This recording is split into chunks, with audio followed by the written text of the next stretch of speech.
Hello, folks. We'll be getting started very shortly.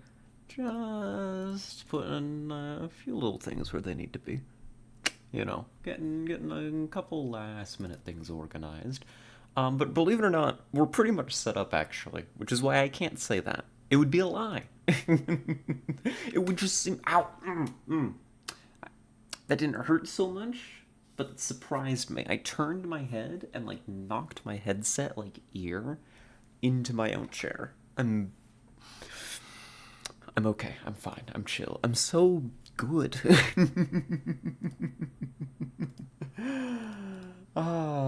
But I'm gonna actually mute again real quick. Maybe put on some music for you because we're going to just be a moment longer.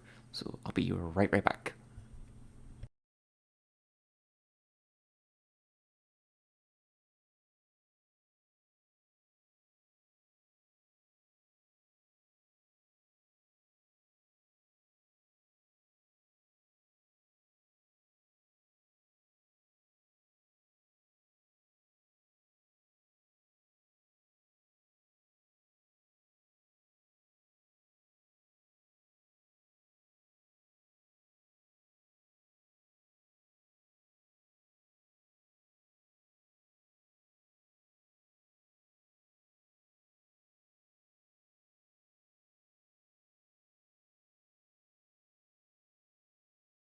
Okay, so I lied about the music. I thought about it and then I was like, I'm not gonna be that long. Yeah, I'm only gonna be a moment, right? Right. So it would be really awkward for me to set the music playing, right? And then pop back after just a few moments and be like, okay, actually, just kidding, goodbye. You don't know music, but I do know that we like the Blackwell theme. Um, that whole that whole soundtrack's really good. So, which one? I mean, honestly, any of them, but I've been really enjoying using the apartment themes. Rosa Falls? No. Certainly not. Not an appropriate way to start stream. I like the apartment themes though. I think they're really cozy. I think they set the mood pretty well. Like the one Cecil plays in the club. Oh, I just barely remember it. Um, but yes, that would be a good one too. You know what would also be a vibe? Was it epileptic fish? Oh, and there's the link. Thank you, Tessa. Welcome in, by the way. I know we were just talking, but hello. Copy address. Go. Oh, come on. There we go. Oh, this. Yes. This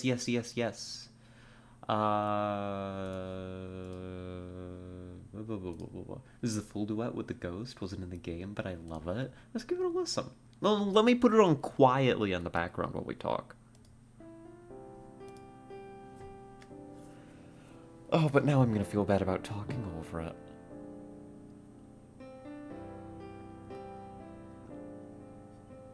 God, Blackwell was so good.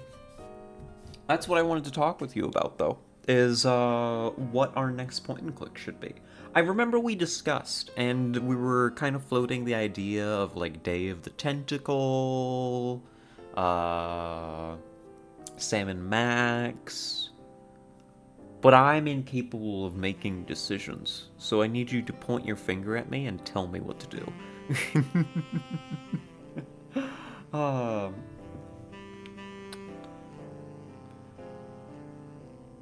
Gosh. Because, I'm depends if you want to carry on with the Bucky Eye with their options. So Tentacle is funny as hell and really good. So Max is peak, but a little moon logic because it's a walking cartoon. Full Throttle is the cool biker gang one. Ooh. Hmm. I think I want to leave Monkey Island to rest for a while. We did a lot of Monkey Island, and I feel like it ended on a good note. You know? Day of the Tentacle and Full Throttle have had remasters. What if we did Day of... Oh, God, my shoulder. Hold on. I need to, like... I need to, like, move my chair so I'm not twisting my body this direction. Hold on. Let me set this up so that I'm not gonna die live on stream. I pulled a cable. I don't know what cable I pulled. My computer made a funny little bloop noise. Because I stepped on a cable, but who knows? Who knows what that could have been? Nothing's obviously changed, so I'm gonna just guess that we're fine. Probably, maybe. Here, let me put on more of the soundtrack. Like, we've got just the original game soundtrack here in this playlist. Just put it on nice and quiet in the background, and we'll just talk. I should put it on before. What am I doing? The Detective Grimoire games are hella charming. Oh, yeah, I remember you mentioning that.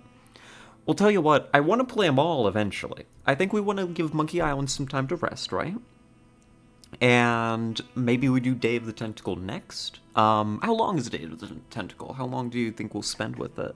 And hello, Arissa. Hello, hello. It's very good to see you. Modern Open XCOM. Hell yeah. Hell yeah. I'm so excited.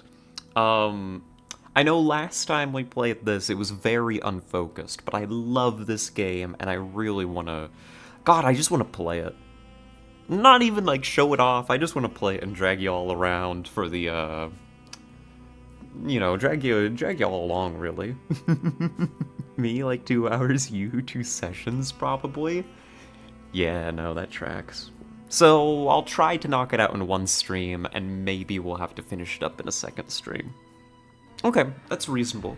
So maybe we'll do Day of the Tentacle this week, and then next week, maybe we do Full Throttle?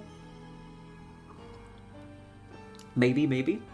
We'll see. We'll see how we feel after Day of the Tentacle. Love the old XCOM for some reason. It just, like, I don't know, it scratches a particular part of your brain, doesn't it? It's just good. It's just really, really good. Milo and the Magpies also. Ooh. It does, yeah. And, like, that... that's the thing, is, like... Oh god, I keep, like, trying to gesture, and my shoulder, my left shoulder, is just not having any of it. I just need to, like, lean back. I need to put my hands down. It doesn't feel right. It doesn't feel right. I need to gesture while I'm talking. I need to gesture while I'm talking. It doesn't feel right. It feels like I've been handcuffed, you know, to my own chair. It's wrong. What if I bring y'all over here? Maybe I'll feel more, like, self-control. Oh, and hello, Moonbeams. Welcome in, welcome in. Hope you're doing well. Well, how tested you to point-and-click adventure streamer? Honestly, I love it too. Full credit to Tessa. Like, I would not be playing these games if it weren't for her influence, but I love them, and I think they really suit us and what we do here. You know? I think it's perfect. I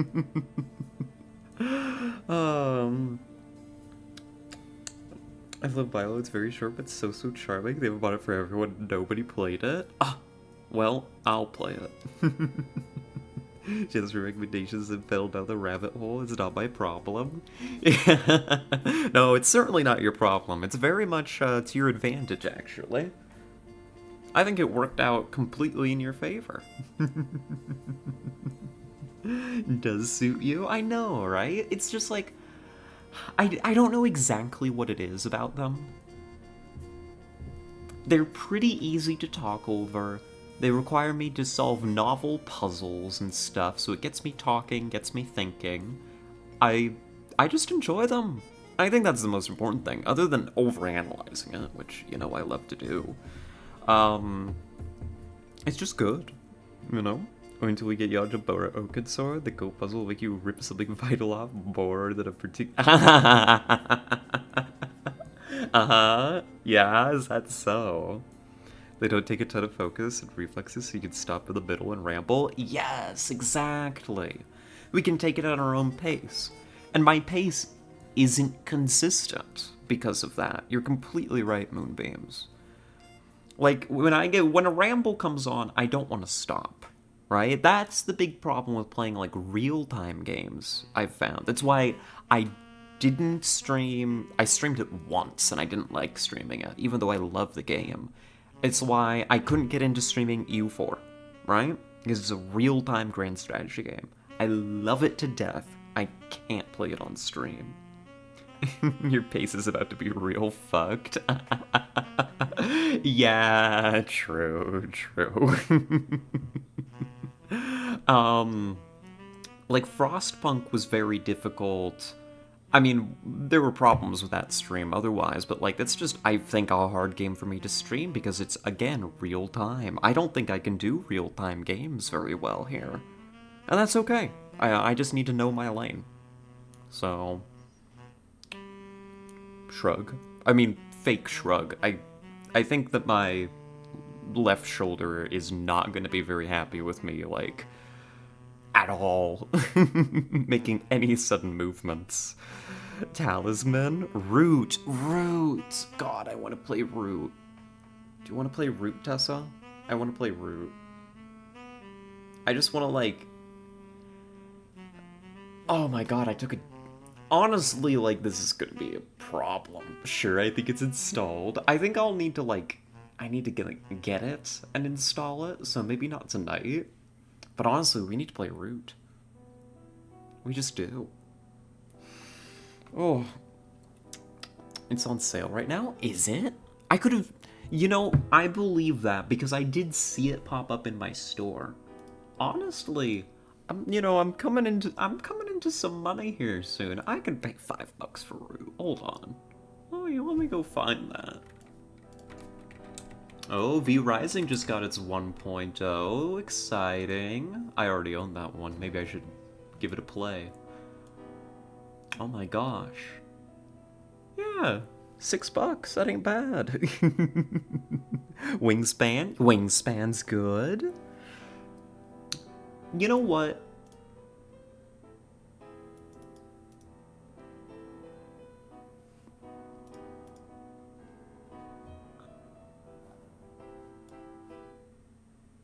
Do you need to own the DLCs,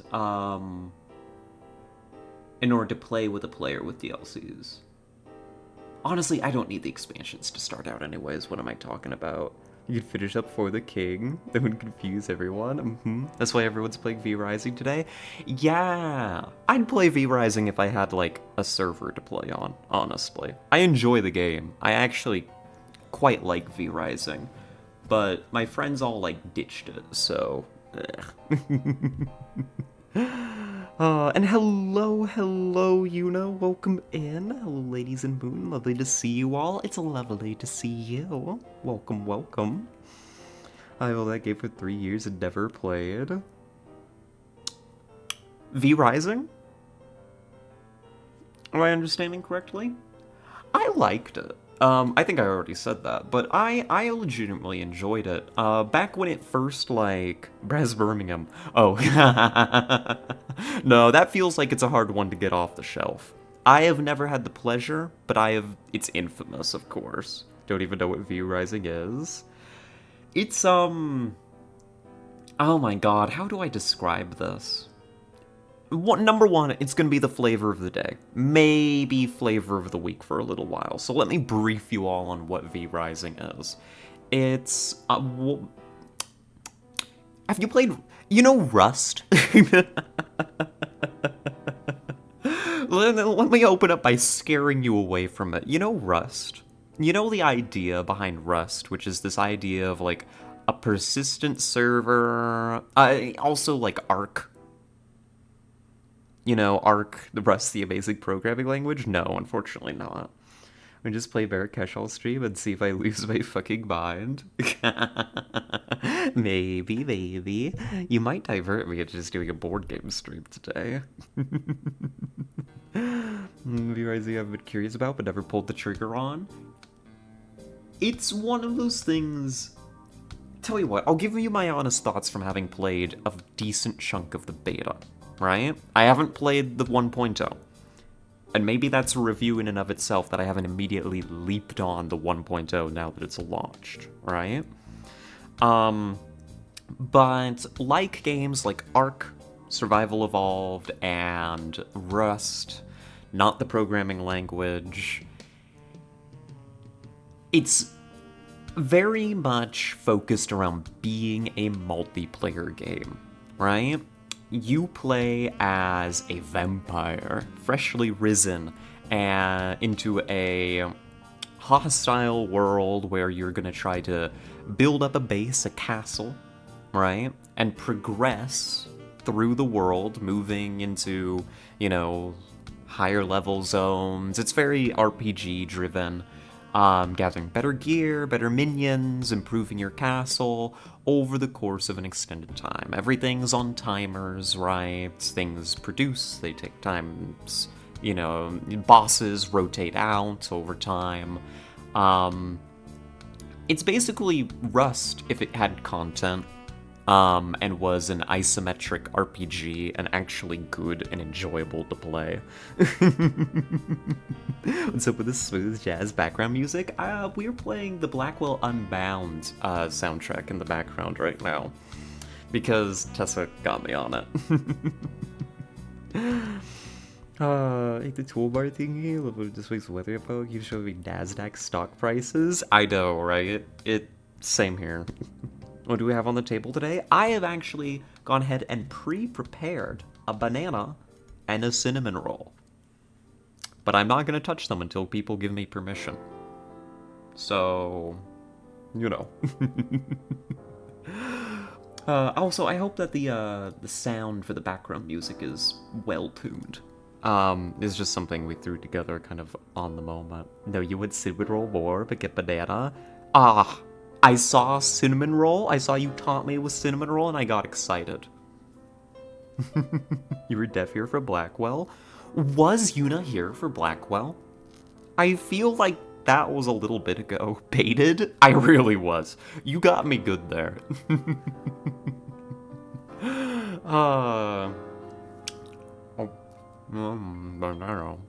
They made you kill the deacon. That's true, because you're all awful, awful people. Listen, the deacon deserved it. I sent that man straight to hell. I laughed about it. It was so emotionally satisfying for me. You know what? We're gonna let the complete duet for Cecil and Isaac replay because it's just that good. Don't know what Blackwell is, so I don't think so. It was very good. I recommend the games. I also recommend, if you're ever missing me, go back and watch the VODs. They were pretty good. A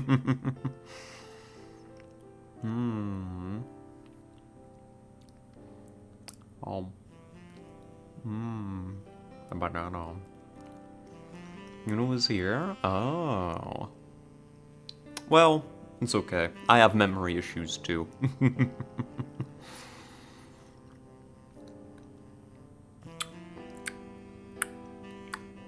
What was I talking about? Who knows? Banana.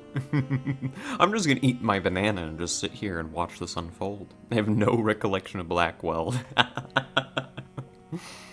I mean, that's totally fair. I think that it would have been maybe just before or right at the beginning of when we started to have you around here.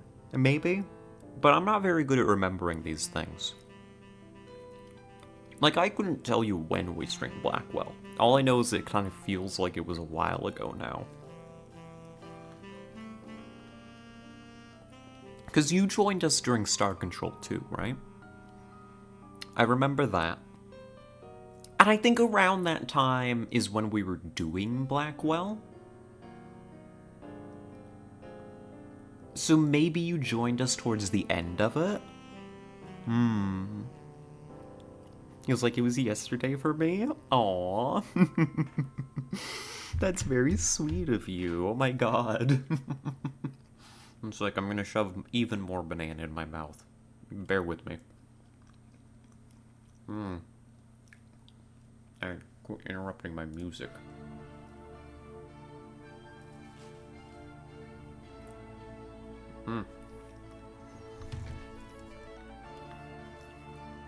Oh, you're so sweet. Let me deep throat this banana.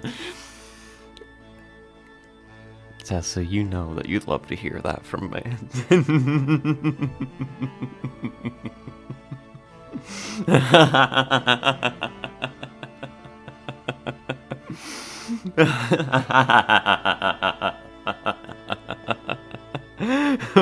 Why would I want you to deep throat a banana? Shaking my head. You know what I meant. He's so horny today. Listen, it's not my fault. Leave me be. Listen. I'll behave if I want to behave. And I don't. Speaking of not behaving, I've got good news. I mean, the not behaving part isn't gonna make sense initially, but we'll get to that. He's got a gold Iron Man. It's the ugliest fucking card I've ever seen. Oh no. Send me a picture of it. I'll take a look. So yesterday we talked about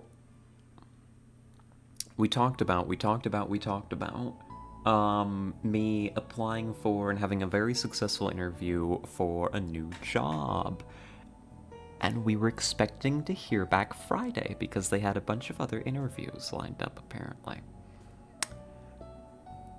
Guess who heard back this afternoon? Oh, guess who heard back this afternoon that she got the job? So I'm very happy. I'm not gonna go over all that this does for me right now. Oh, thank you. Just know this is incredible for me. It fixes pretty much everything. I'm over the moon. I spent a decent amount of time. I got off the phone, and just got like, honestly, I cried for a little bit. It was amazing. Just, oh, I feel good. But you know what's gonna feel even better? Y'all wanna help me with something? I was thinking about this earlier today, and I wasn't sure how I wanted to do it. And then I was sitting here, stream was coming up, and I got an idea. She cried because I punched her, though. No! So happy for you, V. Thank you. Also, let me look at this. That is... What's wrong with this Iron Man's hands? Hold on. Hold on. What is wrong with his hands? Let me put this in, let me show this on stream real quick. Let me get this. What is wrong with this? There's something not right about this Iron Man. Fixes everything. The job even gives you titties. I mean, it could. Who knows? Every time I hear more about this job, it seems to get better and better, right? Yeah, like Arissa says, I'm gonna be able to eat good, No more worrying about money. No more being poor. It's gonna be great. I'm gonna love it. I'm gonna show this Iron Man card that Tessa just pulled. Like, tell me. Look at this Iron Man. Like, look at this. Look at the hands. Why is the hand like this? This is an armored metal glove. Why does it look this way? Why? Ugliest fucking gold split of my life? I know, right? Like, it's almost cool with, like, the missiles and stuff, but the gold just ruins the effect. You can become the 1%. I don't think so. But you that were almost as long as the other figures. I think that's what's weird. Yeah, I mean, they're so long.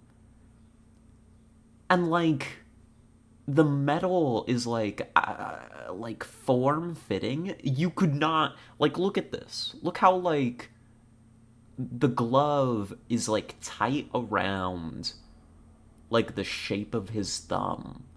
There's no way you could get into that. It's a metal glove. They used AI to make it. I'd believe it. Like what an ink? Oh no. You'll be able to rest your legs and take care of yourself? Yes. So I start Monday. And I'm gonna have training um, from 10 a.m. until 6. So for a while, stream is gonna be a bit touch and go. I'm gonna end up having to change the times that I'm streaming long term. I'm probably gonna end up becoming a morning streamer or a late night streamer. I'm gonna have to play it by ear and see what works out. But I'm thinking like a morning streamer. So I'm gonna compete with literally all the other girlies.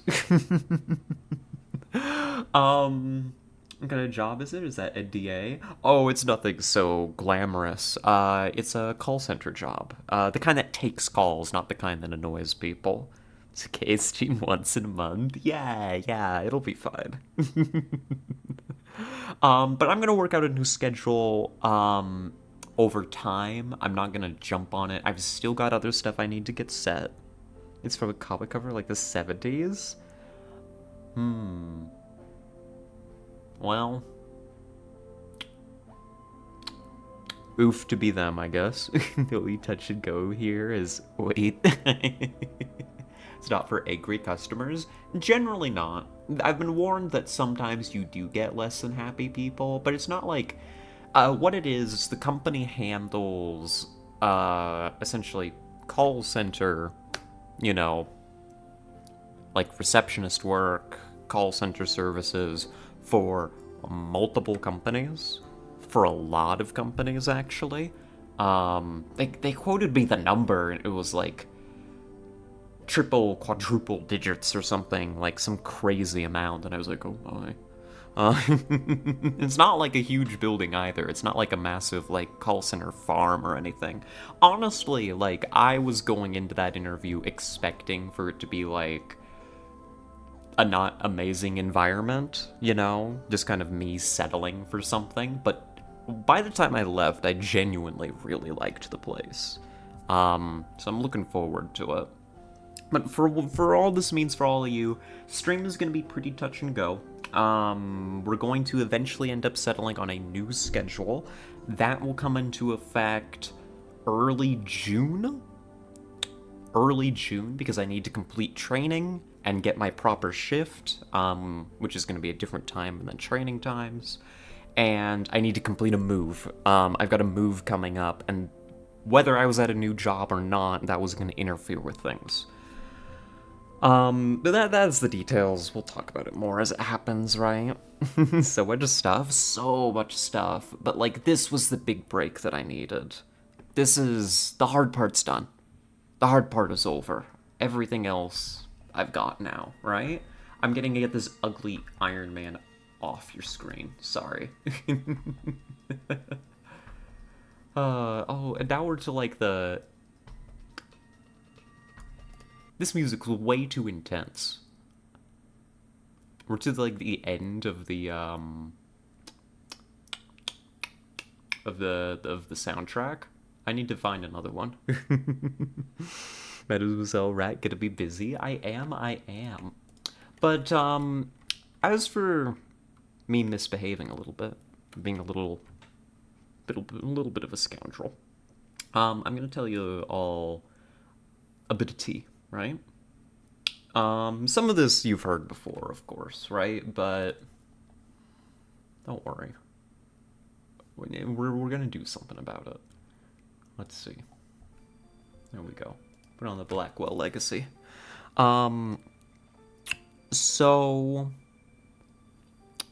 work has been hell. Let me put it that way. And not the actual work itself, right? For those of you who aren't caught up with it, just the shorthand version is, working at Mickey D's, physically very intensive work, injured me. I've been continuing to work with them despite my injury, putting my own health at risk. Hell, not just at risk, actively deteriorating it.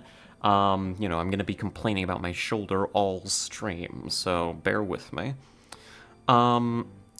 When the injury got worse, I think now about a month ago, I was very diligent in communicating with my boss about what I needed to be done to change my schedule so I could keep making it to shifts properly, and letting them know, hey, this is when my doctor's appointment is going to be, this is when I'll have some more answers on next steps. I was a very, very, very good, very diligent employee. And I have gotten nothing, jack, in terms of communication from my boss until last night. Right? This weekend, I messaged my boss asking for pay stubs so that I would be able to sign a lease so I'd actually have a place to live in a month. Right? Very important. I needed it by Tuesday. Tuesday night, when everything's all closed already, it's like after stream. So after we ended yesterday, I finally get a message. And you know what it says? Are you coming into work tomorrow? No punctuation.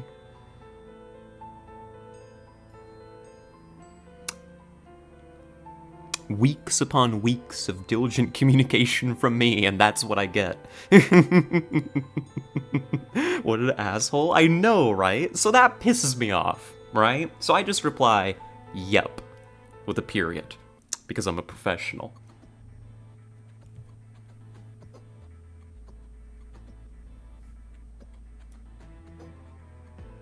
Oh, that works. Okay. Sorry, I was looking at the music and I was like, oh yeah, that's working. So I say yep, intending to try, even though I know that my body's like not cooperating with me. And I wake up in the morning, I'm dead tired and my hip feels like it's gonna explode. So I just, honestly at this point, I'm mentally checked out, and I'm like, God, it's not even worth it. And for the first time, I miss a shift that I haven't been, I'm gonna say, misscheduled for. I just roll over and I go back to sleep. And then, finally, you better believe he's messaging me, he calls me. All this communication when he needs something. And I was wondering, until I got the phone call today that I got the job, right? I was wondering exactly how I was going to handle it. I haven't replied yet. He hasn't heard a word from me all day. So what I was thinking is maybe we want to quit my job live. Do y'all want to do that? Do y'all want to help me workshop the final message that I send to this jerk? Because I know we've all been in that position at some time or another where we've wanted to tell some authority figure the fuck off. Now, my means are a little limited. I'm not gonna walk in there and cause a scene, right? I'm just gonna send a message, right? But, I figured we could do this together, and maybe you all could get a little bit of something out of it, too. That would be bad. I didn't think it would be. I'm glad it doesn't sound totally insane. It can be a little crazy as a treat. I'm typically pretty bad with this kind of thing, though. It sounds fun. Let me go ahead. Tessa made an excellent recommendation for something to say. I hope you don't mind, Tessa. I'm gonna go grab it. Alright? Yeah, something witty. Witty, pointed, but not like, and like to the point as well, you know?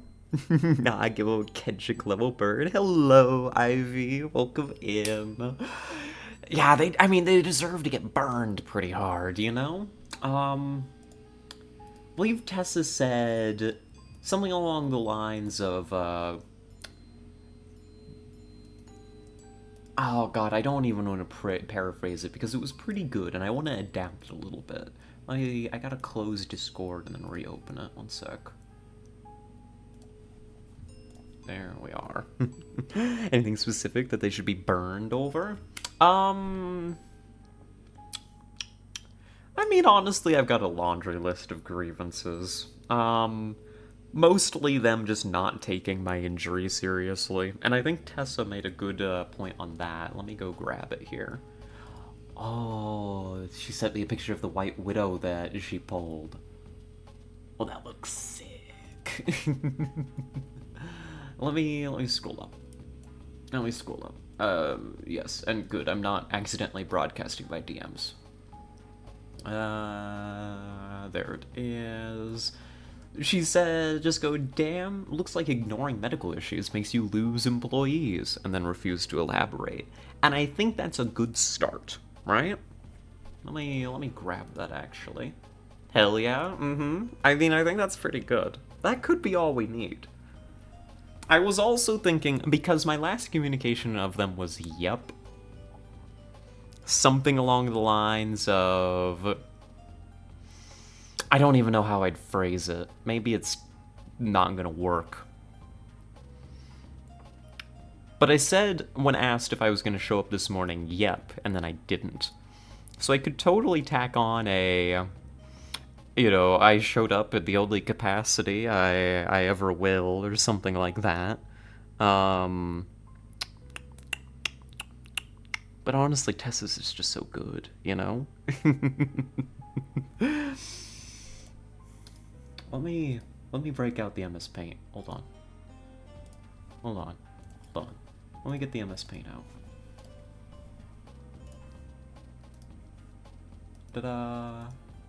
Gonna show up, just not at your establishment. Ah! Now that's not bad. That's not bad. So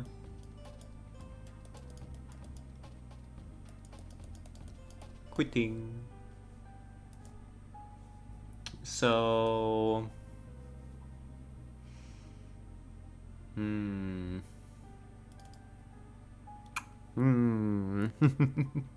So we've got I'm just gonna paraphrase these. Why did I make that an A? Stop that.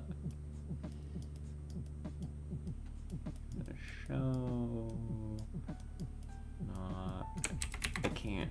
There we go. Yours. Right. We've got don't click on Discord, you idiot. Self-promotion to customer. You know what a power move is gonna be? I want to show up there. I want to order. I want to order food from there. Not immediately. But, like, later I do want to swing by and, like, order something. I mean, you know, I'm gonna get my emotional satisfaction out of this, right? I'm not usually this much of a bitch, but like, god damn it. After all that they put me through, I'm gonna get something out of this, right? Let's see, it was, how do I want to paraphrase this one? We're just gonna do ignoring medical ... That's Tessa's. Do we have any other ideas? TBHB pitch, they're assholes, have some fun. Yeah, I mean, why not? And honestly, I don't like mine. Mine was pretty weak. Honestly, yeah, we could combine these two.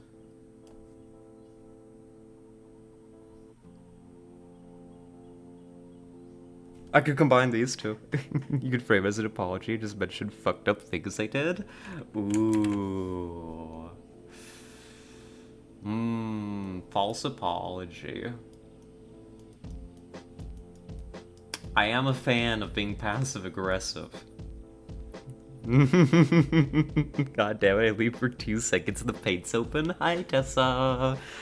We're workshopping the message that I'm gonna use to tell them that I quit.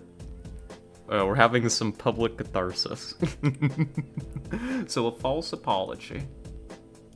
That's a strong contender. Just as a general category. Like, that's natural for me. If I was to do a false apology, like, I could just write that up. You know? You see that news I could respond to Chris Brown? That's the level I was thinking. I don't think I have. Or if I have, I'm not placing it in my memory. But capitalism and corpos? Hiya. Hello, turtle. Welcome in. We're quitting my job. This is a tough one to explain. We're workshopping the message that I'm gonna use to quit. Don't worry about it. It's great.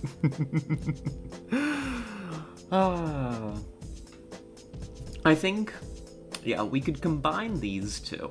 And I think that would make it very clear, like, not only that I'm quitting, right? But also that I already have another job and I'm going to be okay. And screw them, they have no power over me, right? You know? Because it's not just... I want to make sure that they know I'm doing better, right? I'm better off now. You're including Vicky D? Yes, I am. I like this. I like this a lot. I do.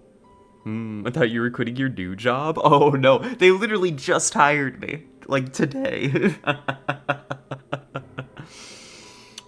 We should do English verse, I get help, but well, that's okay, it's okay. I think this sounds good. I think we've got it. I think I've got it.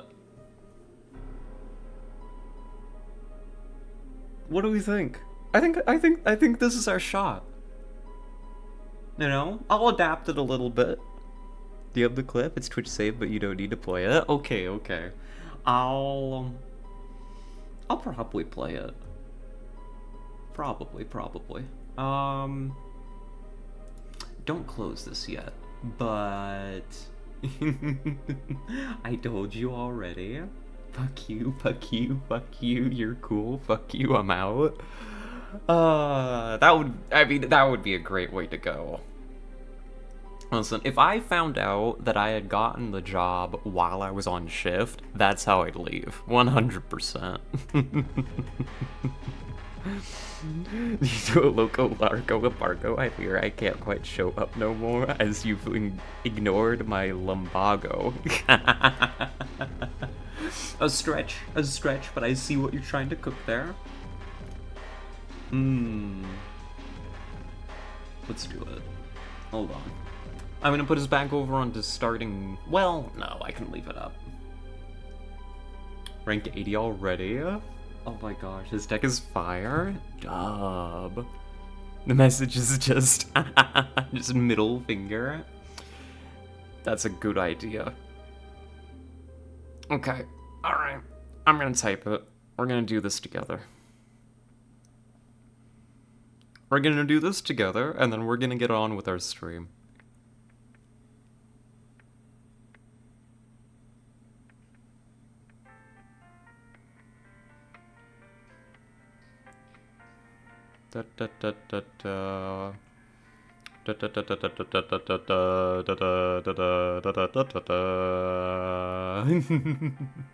What is this music? Yeah, it's the Blackwell OST.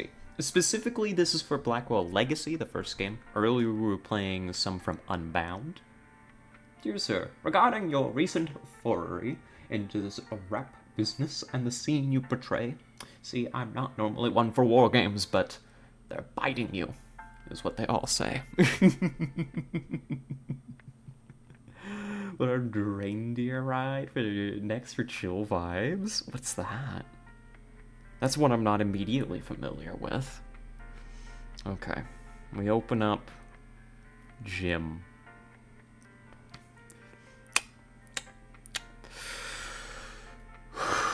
I can do this. I can do this. I'm shaking. I'm physically shaking.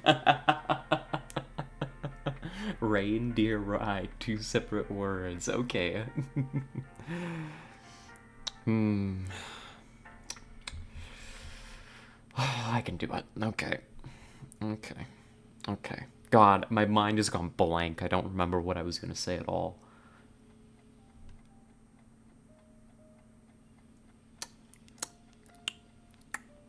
V right now? That's V. That's an accurate depiction of me.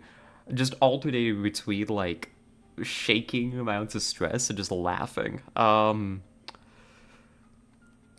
my god. I'm not very good at this. Thank you for the hydrate. I need to drink water. I need to calm down. This is why I left the notes up on stream. So,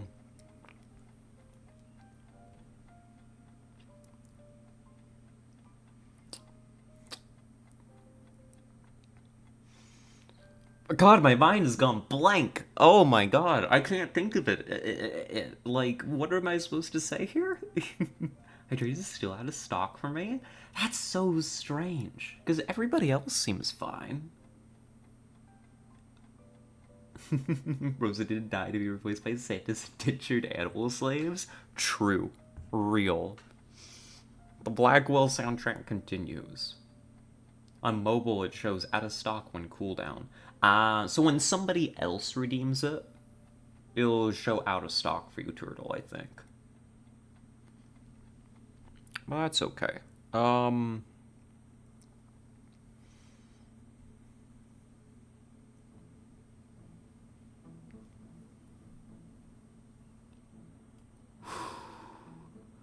Another hydrate. Thank you, Rissa. Oh my god. Why is this so hard for me?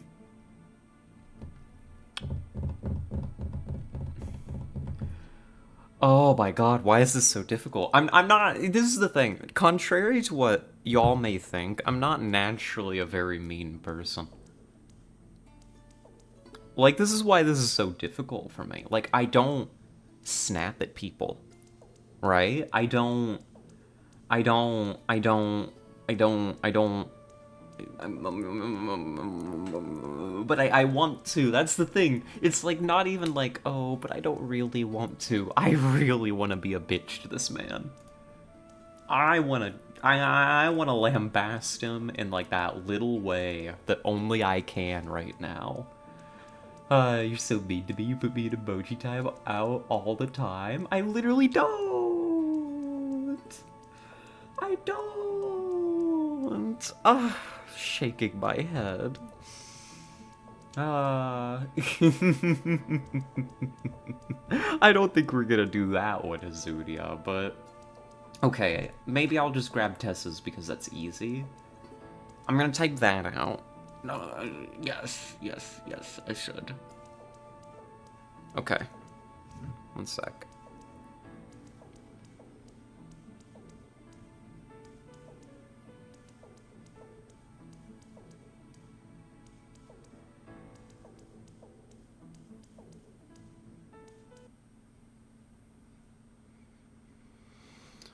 Oh, okay, I'm adapting it. Now that I'm writing, it's gonna be good. I'm fine. I'm fine. He's gonna clean my bong, but don't want to miss it if you play the clip. Why don't you go clean it? And when you're back, maybe we'll play the clip. Did say I wasn't very good at this kind of thing? Yeah, it's tough.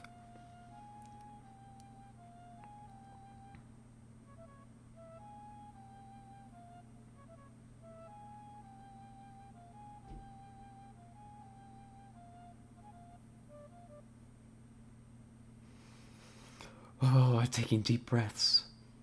You need rewards in between 400 and 1,000 points. You're right. You're not wrong. You're right. The question is what? We don't do emoji timeout. Yeah, we don't do emoji timeout. You can do the hard timeout if you're asking for it. Yeah. Wait.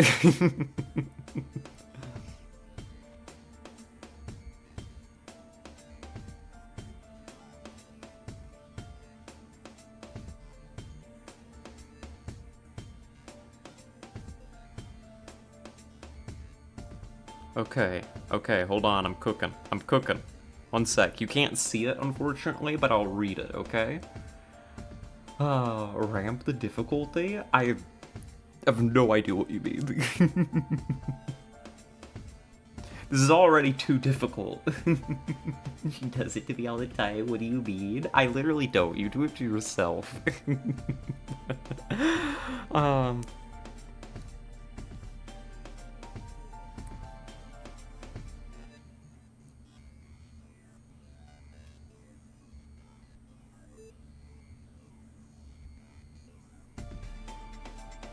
Okay.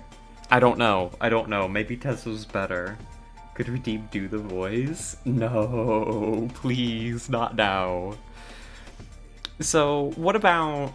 Damn, seems like downplaying employees' medical issues and ignoring their communications loses you said employees. Full stop. Right? What about that? That could be it. That could be it. That could be all it is.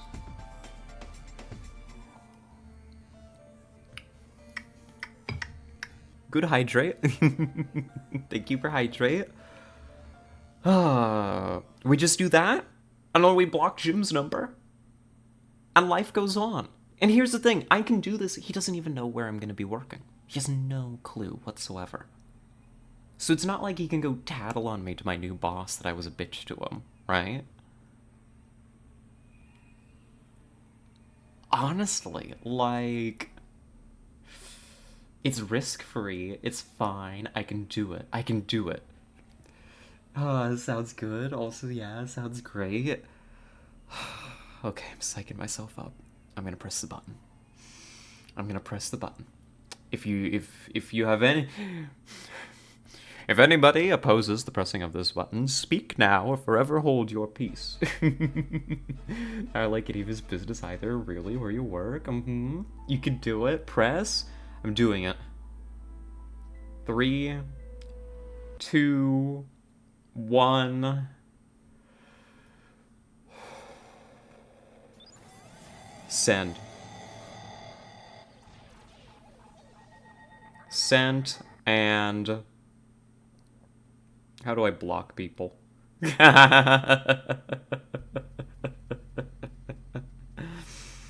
Hold on, how do I block people on this phone? Clearly I don't do this terribly often. Block contact. Block. It is done. The McDonald's saga is at an end.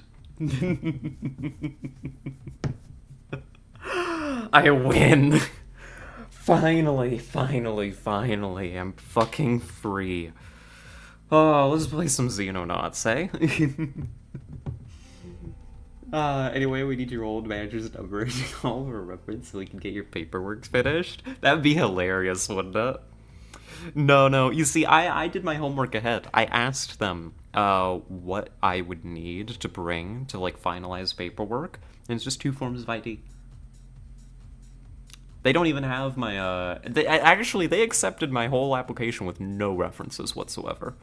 Like, honestly, amazing of them. Now you can officially state, fuck Mickey D. Fuck Mickey D's. You're a reference. No, you're a reference. Oh, I'm physically shaking. Oh my god. What is Xenonauts? It's, essentially modern OG XCOM, to put it quite simply. It's good. I like it. What is it? It's good. I like it. Oh, thank you all for your support. Like, emotionally doing that. Oh, I feel good. Modern what now? You don't know what XCOM is.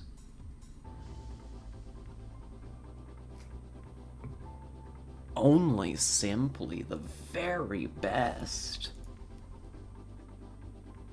in video gaming. My favorite genre. Thank you for the hydrate. The very best. Like no one ever was. Like no one ever was. To catch them is my real test. To train them is my cause. Pokemon, gotta catch 'em all. Oh god. I remember. I remember watching Pokemon as a little kid. Oh, I loved that so much. Permanently rewrote my fucking brain. So yeah, you're great. Thank you. You're amazing, V. Oh, I only was. How long did I spend psyching myself up to send one slightly mean message to my now ex-boss? Who knows? Way too long. Hi, Andrew. Hello. V, prepare. Prepare for trouble. And make it double. Oh! Speaking of trouble, hello, Raiders. Hi. Welcome in, Mizu. How are you doing? How was the end of stream? I'd ask how the whole thing was, but I was there and it was pretty good. I quite enjoyed it. But welcome in, Raiders. Hello. We're just about to switch over to playing game. We just went through a whole. We just went through a whole thing, actually. This stream goes hard already. Yeah, we just quit my job live on stream. It was kind of great, actually. It was deeply cathartic. But thank you for the follow, Titan Seeker. We appreciate it. Welcome in. And you dirty girl, I'm your favorite rat. Dub. I don't even care if I'm the only rat. I mean, that's honestly, that's great already. That rules so hard. Let's go. Thank you. Stream was good, made lots of progress. Awesome. I can't wait to, like, see how your game, like, comes together. Like, I've never really watched a whole lot of, like, game dev streams before. It never really struck me as something that was, like, immediately interesting before I started watching you do it, and I'm like, this is genuinely so cool to watch.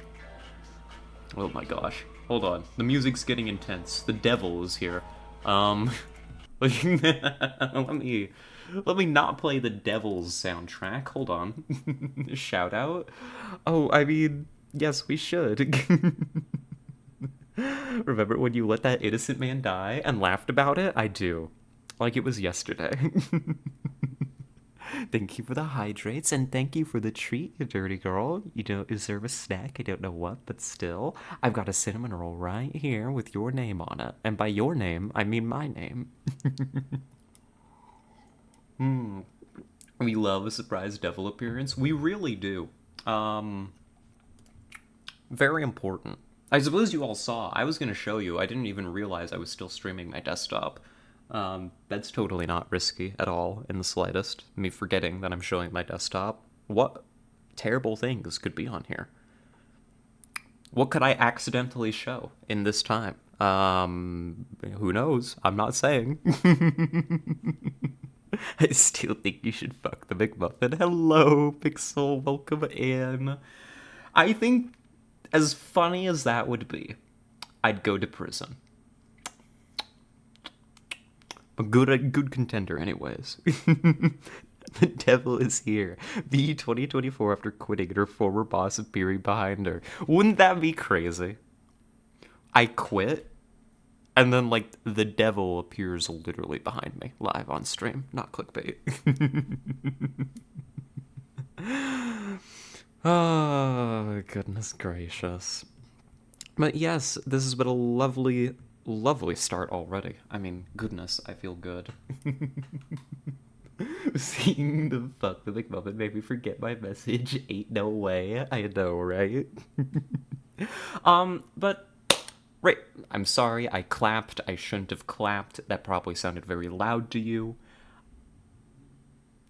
I was just very happy to be gesturing while I was speaking, and I got overexcited. Um, your compensation checks will be in the mail. Sorry for your eardrums. We're gonna be getting started with Zero Dots here in just a moment. Let me start switching things over. Because I think we're ready for that. Audio normalization kept it fine, at least for me. Hell yeah, my audio setup works somehow. I guess at one point I was a pro doing this. Besides, eardrums regrow. Tinnitus never hurt anyone. That's right. I had a seizure. What if I did it again? The clap wasn't loud. We bawl. Horrible jump scare. I'm so tempted. I'm so tempted. I'm putting my hands down. They're... Nope. I'm not allowed.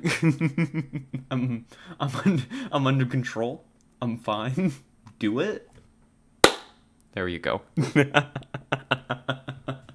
We kill Turtle live on stream. Forget playing the game. First I quit, then I kill a viewer live, right? What will we do next? Maybe rob a bank. Like, I'm kind of feeling crazy today. Did Arissa escape to the main menu? Did we spook her? Maybe. We may have died, but V claps, so we're so up.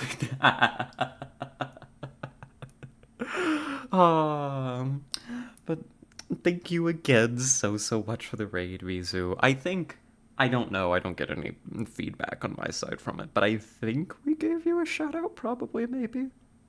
If not, and hell, if you don't know Mizu, actually, I'm so used to everybody here definitely knowing Mizu. Don't tell me what to do. Okay, Tessa. um, but for those of you who don't know Mizu, she's an incredible streamer. Been doing a lot of game dev recently. Broadly, plays a variety of games as well. But it's just great. Like, if you aren't already following Mizu, genuinely go do it. Or else, I'll find you. And welcome back, Ivy. Here, I'm gonna get game. I'm gonna get game. Game. Well, this isn't game. This is a black void. I've fooled you. I've pulled you to the Shadow Realm. You didn't think that was gonna happen, huh? This isn't root? Well, I didn't buy root yet. Not quite yet. I mean, the store page is open. I could do it, like, literally right now. He will find you, do very bad things if you don't follow Bizu. That's right. Listen, I'm real mean with a knife.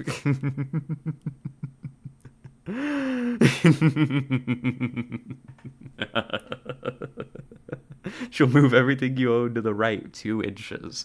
Yes, I'll carve off one of the corners on your desk with my knife. Just a little bit. Enough that you can see it, but not enough that you need to throw out the table.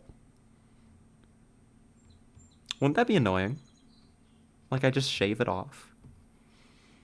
And wouldn't you fidget with it? Wouldn't it feel different? Touch the corner of your desk right now, right? You know that feeling? What if I changed it? You wouldn't like that very much, would you?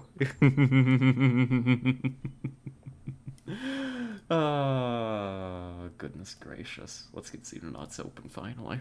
It's only been, what, like an hour? Maybe? I don't even know.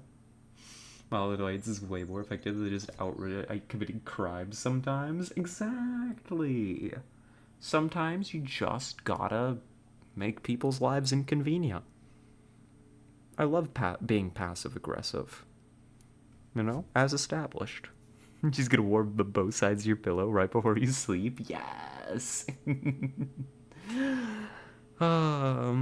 New Fair, the first hour is already fire. Hell yeah. So now the rest of the stream can be boring as I obsess over Xenonauts and forget how to stream, right? Right? Right. So regular stream. Yeah. Yeah, probably. Just launch that there. Pop back over when it lets me so I can actually show you all the game. Yeah, I mean, honestly, I should just do, like... If I could ever get fully set up for it, I should honestly just do some, like... Thanks for shouting out Yarny. Yarny's also a great streamer, especially if you enjoy Dark Souls content. So go check out Yarny as well if you haven't. Even though Yarny, to my knowledge, has not rated us, but that's okay. Life goes on. I rated Yarny once. That's almost the same thing. Thank you for the hydrate. I'd like one more sock to your Logi so you're confused as to where it came from. Isn't that the worst? When, like, you pull out laundry and you end up with an extra sock. You, like, have no clue where it came from. It's not familiar to you. It's not yours. How did it get there? I don't know. It's a mystery. We rated her twice. Second time you were drunk. Was I? God, I mean... How it... Okay, hear me out. How is it that I'm, like, the chaos streamer here? There we go. Let's get Xenonauts open. I think it might capture. This one was a little finicky with wanting to actually capture properly, so I'm gonna mess with it real quick. How is it that I'm the chaos streamer, though? Like, I don't seem like I would be the type, at least in my mind's eye. Right? You came over here to hang out at least once? It's almost like a raid. Yeah, true. With a celebrity like that, I mean, you're right, that's basically a raid.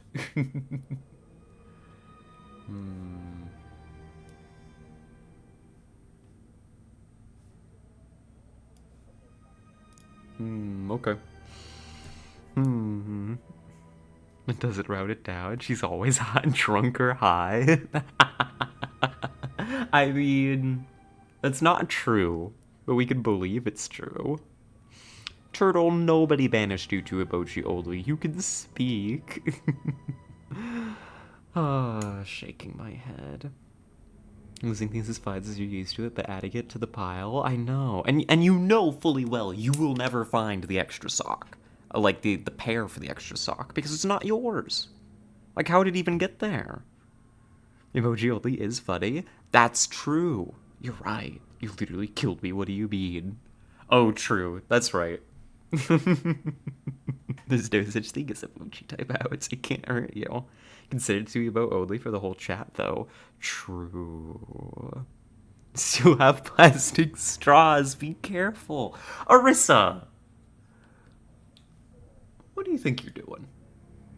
Oh my goodness. Look at this. This is the last time I played this game before we started this campaign. Really? I last played this at the start of 2022?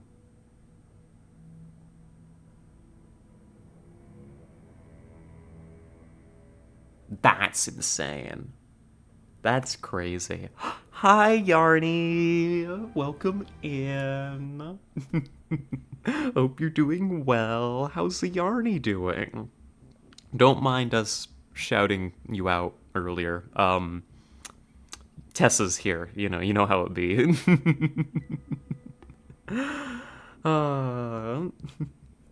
I tried to stop her. She wouldn't stop. She's insane. Yeah, sure. I'm the crazy one. I'm the one who shouts out Yarny literally everywhere I go. Of course. Yarny, the amazing, very accomplished Dark Souls and Souls-like streamer who does exciting and unique challenge runs. And if you're interested in anything like that, including a run where I believe you controlled your character with your face, using, like, face tracking, that people should go check you out. You literally quit your job for stream content just now? When you say it like that, that sounds pretty insane, actually. When you put it that way... When you put it that way, that makes me sound like an absolute psycho. Legend has it, if you roar loud enough for long enough, she shows up. Rawr.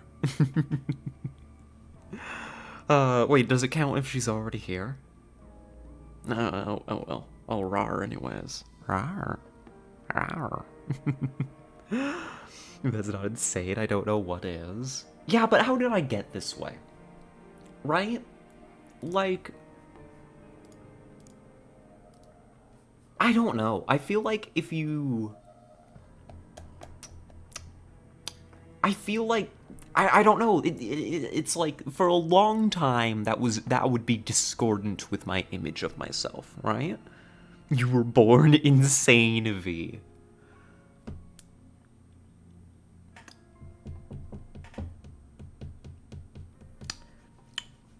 I know I say it all the time now, but frankly, I just gotta get it out of my system.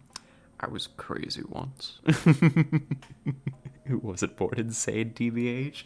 I guess I kinda could have been a little bit, you know? Oh, they're doing abductions down here. I'm just gonna let the game run and I'm gonna play it and continue to ramble. This is what we used to do when we played XCOM, so if you want explanations of what's going on, stop me, right? They lock you in a room, in a rubber room. A rubber room. It was filled with rats. That's my streamer origin story. That's why I'm a rat girl. The radioactive rats in the rubber room bit me a lot.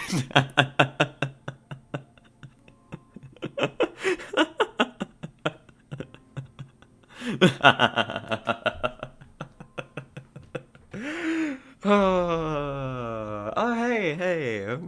Yeah, I still haven't explained what Xenon Aura is. Yeah, this is Xenon Aura. I'll leave this up for a sec. We got a civilian non-combat analysis. They're automatically doing some autopsies for us. If anybody remembers our last operation, we shot some lizard people. And that's really all you need to know about Xenonauts, we kill aliens here. Read it? Do you want me to read it? Honestly, it's well written. It is.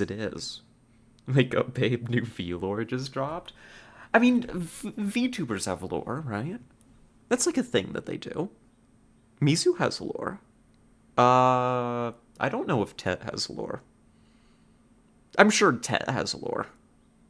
Maybe it's real life lore, but you know.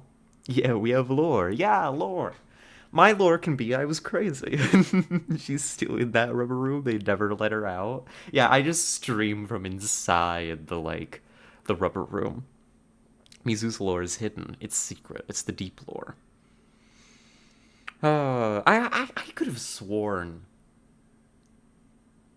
Well, no, I think it's more of like a witch theming, right? I mean, she's a witch. That's it. You know? Fuck you mean was? What do you mean was?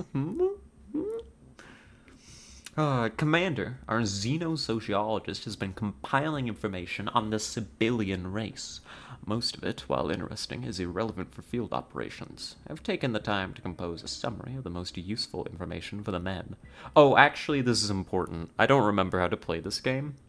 We should actually review this because we're playing on Insane and I need to pay attention to how the enemies work. I'm sure you've heard the self-congratulation and backslapping going on in the locker room over the success of the last mission. I have. Jammy died. I hate to turn those smiles into frowns. Actually, I don't. But many of those hard targets were, amusingly enough, not intended for ground operations. From our data, we have strong reason to believe a sizable number of subjects recovered are non-combatants. They form the operational core of any UFO crew, acting as pilots, engineers, navigators, and other essential non-combat roles.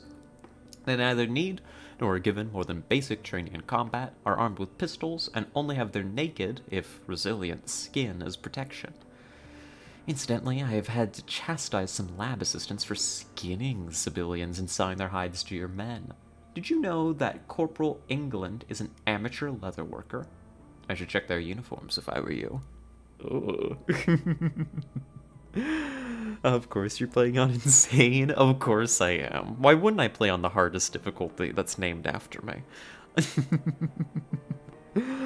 This is actually a very good page of Xenopedia. I like these. Yeah, honestly, like, Xenonauts really nails this concept of the Xenopedia. A lot of attempts to adapt the Xenopedia from, like, the original games flop hard. This is why, again, Xenonauts... I'm going to say something radical here. Outside of modding, Xenonauts is the only good OG XCOM remake. It's not to say it's the only good modern XCOM. I quite like the Fire Axis XCOMs, right?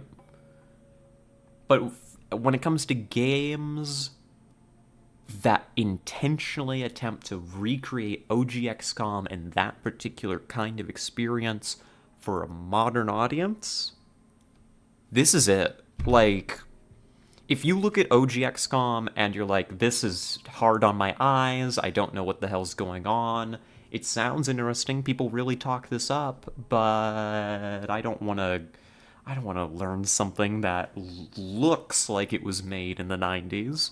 Let alone was. Xenonauts is your entry point. Xenonauts is great. You still haven't explained what Xenonauts is? It's an XCOM game. We fight aliens. We run tactical missions, and a strategic layer, right, where we manage bases and air defenses, and we try to stave off an alien invasion. Quite simply. They suck. Tessa has very strong opinions. But part of why Xenonauts is, like, very good with these Xenopedia pages... Damn it, Arissa, you got me rambling about the game now. What have you done? Is because not only is it giving us interesting flavor here, right? Like, we've been told these are non-combatants. This is setting the stage narratively for more advanced civilian units to come into the field later, right?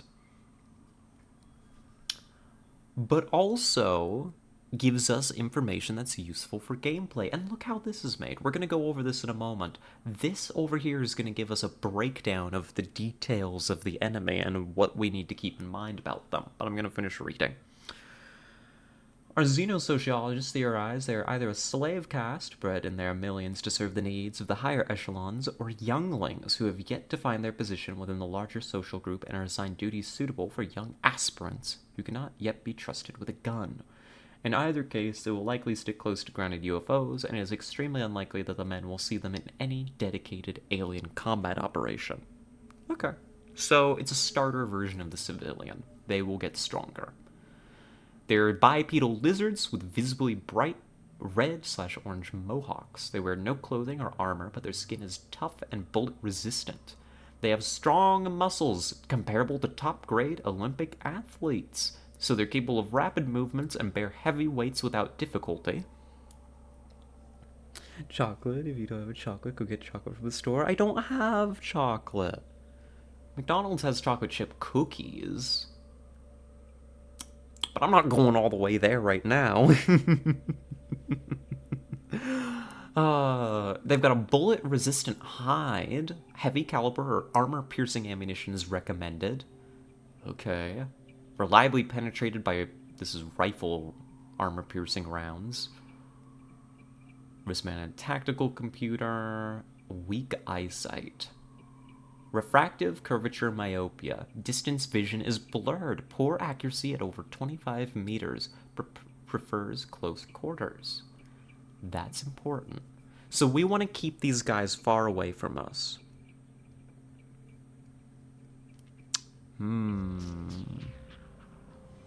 Be alert, civilians can regrow almost any part of their body and can even recover from fatal injuries with time. Ensure a civilian has several fatal injuries before assumption of death. All corpses not marked for research are to be destroyed through cremation or chemical bath. Oh, they regenerate too. So the three main things we're getting out of this is they've got good natural armor, very strong natural armor. They suck at shooting at long ranges, and they regen. Good. I'm glad we read that. That's actually very useful. Cool. Moving on. Oh, and here it is.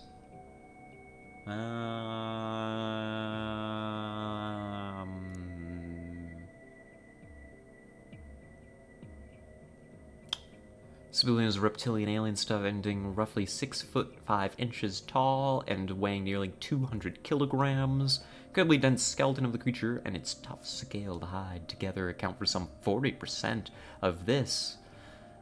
The remainder being largely muscle and teeth. Whatever environment the civilians evolved in must have been a hostile one. Their physiology is hardly to the point where I struggle to think of a creature capable of killing one.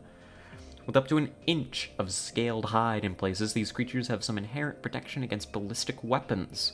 Beneath the scales is a thick layer of dense muscle and the creature's heavy skeleton, both also heavily resistant to damage. How could someone recover from a fatal injury? If they could recover, then it definitely wasn't fatal. As Moonbeam says, you clearly haven't read enough comics.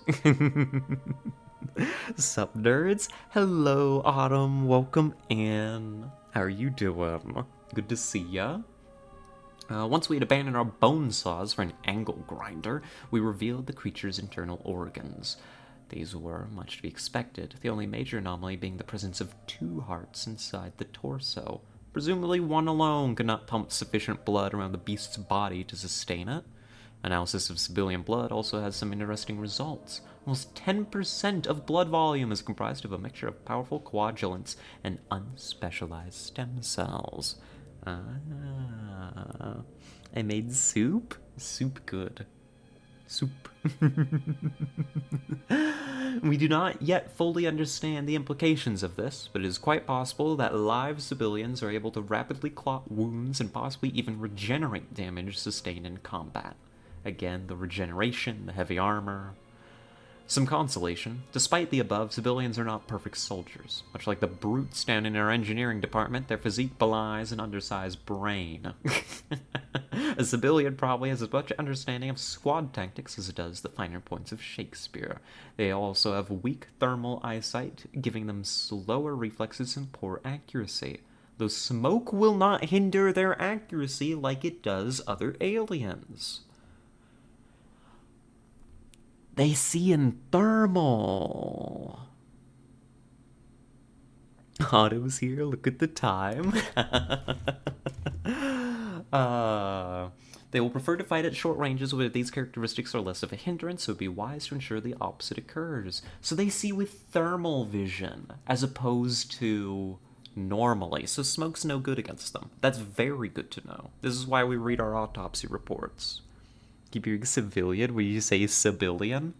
That definitely won't lead to anybody getting shot accidentally. Thank you for the posture check. We need it. Wait, was she not saying civilian? Civilian. They'll both take a bullet just the same.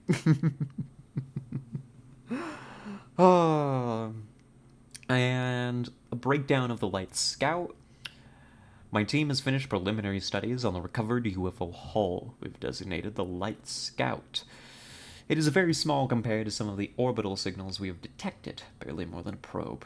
It is approximately 12 meters from nose to tail, comprising a saucer section and 2 wings filled with what we believe to be sensor equipment. 2 small thrusters mounted on the back of the saucer provide propulsion. The craft does not appear to have a reactor of any kind, instead seeming to draw power from rechargeable capacitors in the wings. It is almost certainly not capable of independent operation. Instead, it would need to be launched from a home vessel at the start of each mission, and return there afterwards. Okay. Sorry, I got distracted by his soup. Ah! All this talk of my ex, shaking my head. Be looking at a village and be like, oh hey, it's acceptable collateral. You know me, a killer.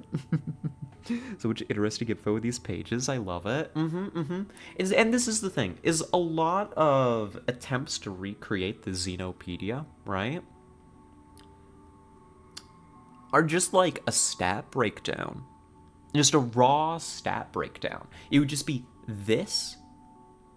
It'd just be this, right? And a picture. That's lame as hell. I should be able to get everything that I need from this if I choose to read it. And maybe even more than just a stat breakdown. So, if we keep reading, it has a poor combat performance for such an advanced vessel. There's no match for one of our Condor interceptors. The main weapon is an energy cannon mounted beneath the saucer, which has relatively slow fire speed and a shorter range than our Sidewinder missiles. The armored shell is remarkably strong and impressively heat-resistant, given it's only a few millimeters thick, but is too thin to offer much protection against modern munitions. Enjoy the gentle introduction while it lasts, Commander. I doubt the larger ships will be such easy prey. Ah. Well, hello, Jammy. Welcome in. Thank you for the treat. I should start taking some bites out of this cinnamon roll. I've owed it for a long, long time. From you dirty girl, and now from Jammy.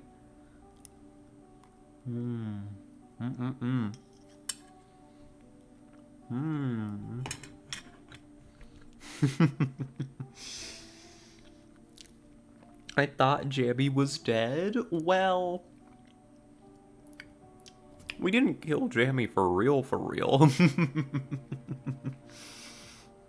That would be unfortunate if y'all signed up to fight in my Xenonauts campaign, and then you died in real life. If you died in the game, I wouldn't have a community left by the end of this campaign.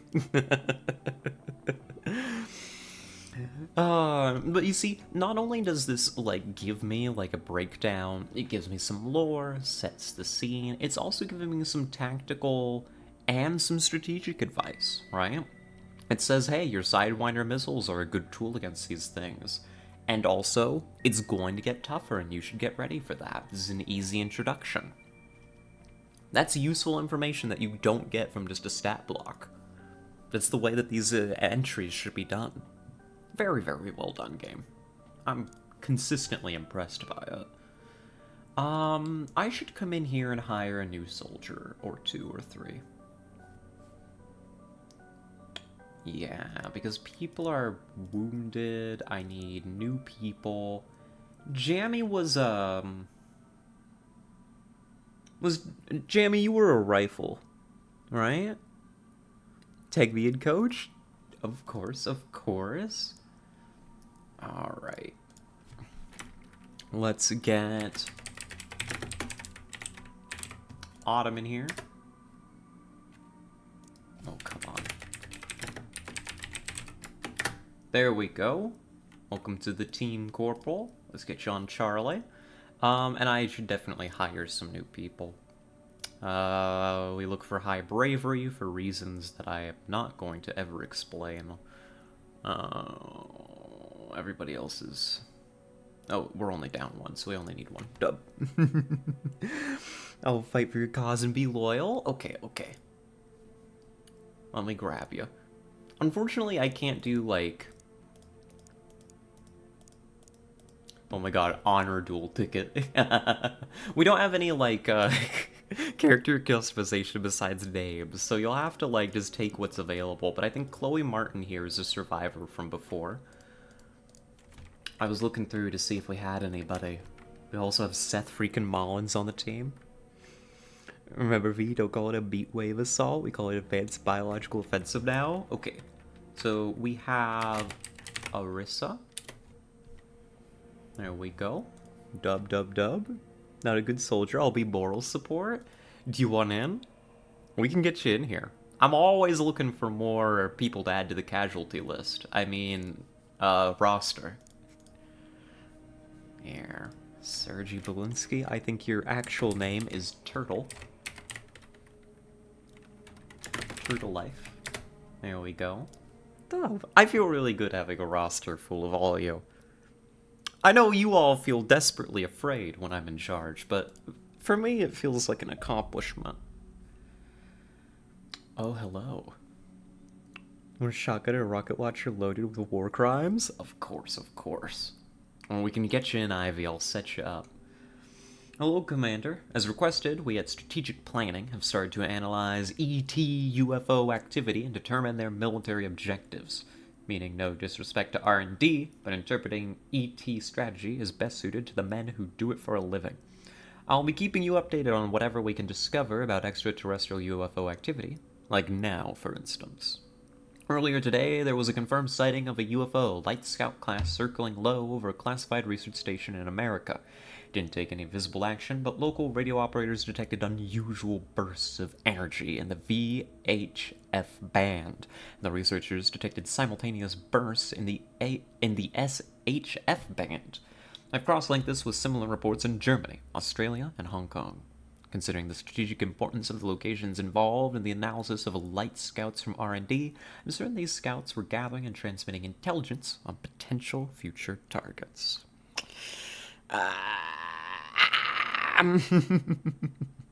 Does this game have friend bots like the second one? It does not. But it does have vehicles. And we're gonna be getting one. We're gonna get an armored scout car, and it's gonna rock.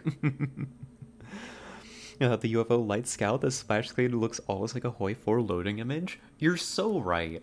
Wouldn't it be great to, like, sneak this into a Hoi 4, like, loading image? Do not talk about the second one here. Fucking awful. We'll see how the second one shapes up.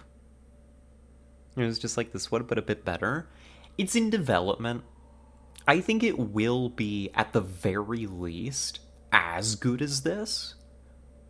But it's explicitly being designed to be their own take on XCOM, right?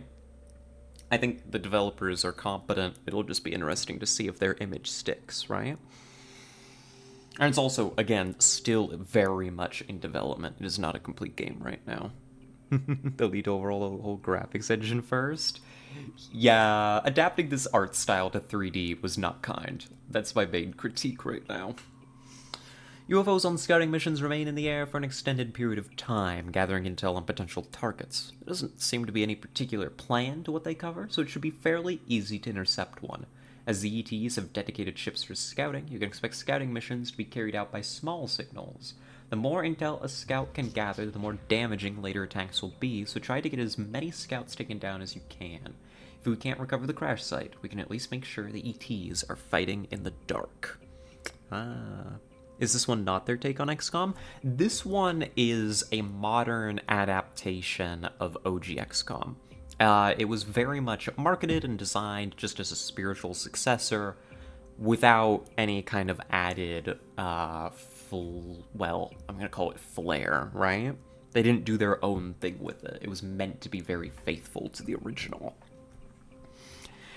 The second one, you'll see, like, it has a human faction in it, the cleaners, it's got just generally a lot more stuff going on. It's got shivs, basically. You know? I think it'll be interesting. I'm definitely keeping an eye on it. When it hits 1.0, I'll probably play it. I liked this game. And I think the developers are doing a fine job. I think that it is a little ugly. But we'll see how it goes. Let's see, I'm saving my money to get Pine Gap online. I can't believe y'all let me name this Pine Gap. That's fucked up. It's so messed up that I've got a base name Pine Gap. What the hell was I thinking? Oh no. That's fair, but so have I, yet you like me? No you're not. You know you're not ugly. SMH. Okay, deploy the condors, we got a second contact. We get gameplay now. A little ugly is a way to say it. Yeah, and it's like... It could work. It could work just fine. But they would need to, like... They need a different art direction for it, really. This looks good, because it's like a very... It's a simple-looking game. The color schemes and such are pretty mild and all of that. But... It's got that... I don't know, it all works together very well. The 2D sprites and stuff. It's just good, right? Okay, you're gonna bait this one away.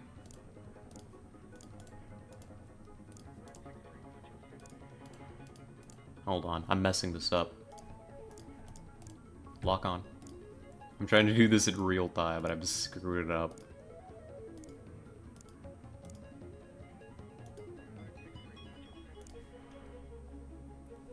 Condor 2, put on your afterburner. There we go. Alright, that works. It's a little ugly. I'm walking up. Ah, no, you're not. You're gorgeous. Ah. And no, you're not the ugliest one here, Arissa. Nobody is. You're a cutie yourself. Can't believe y'all are being so hard on yourselves. I mean, I can believe it. We're... it's what we do. Fucking mistake is what I'd say. Yeah. I'd get the vibe that the devs are like... They're fans of XCOM. Their game... They're programmers and designers on like the technical side, I think. You know, and like making a game, like mechanically. I don't think that any of their core team are art people. There's no way I looked at the completely blank screen and really thought we were out of the Shaded Citadel. What do you mean completely blank screen? Oh my god, good. It's... God, you're making me panic out here. I thought we were on a black screen this whole time. I was gonna die. Because the last time we did this game, y'all let me stream this on a completely blank screen for, like, way too long. Okay, it's time. I should have done research way earlier. It's okay. It's fine. Don't worry too much about it. Let's get some alien alloy research going, maybe? Oh, but I want these Hunter Scout car. Split up my research teams like that. This will be fine. Need to get a bit of a snack. We'll be back later. You have a good snack. Alright, and we've got another Condor in. You know what I should do? I should build another hangar.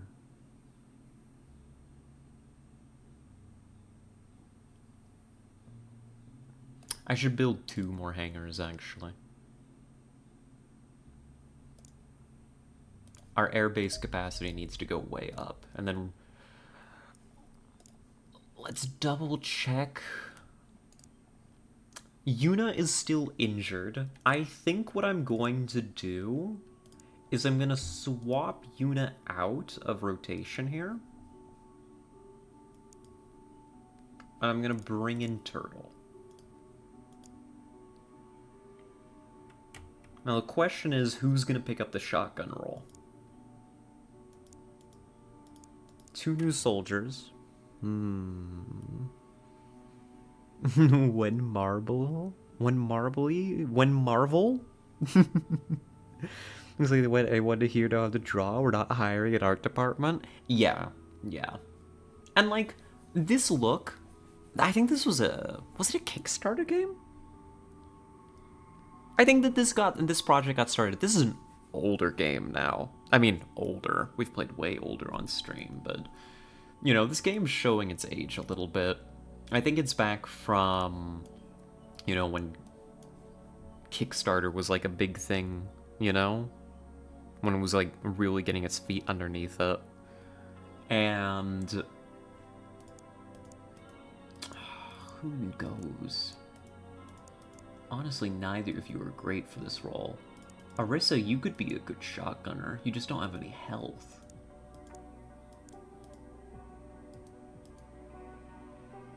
Seth freaking Mullins could be.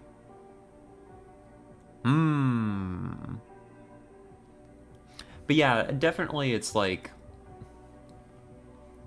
It works. In this, it works.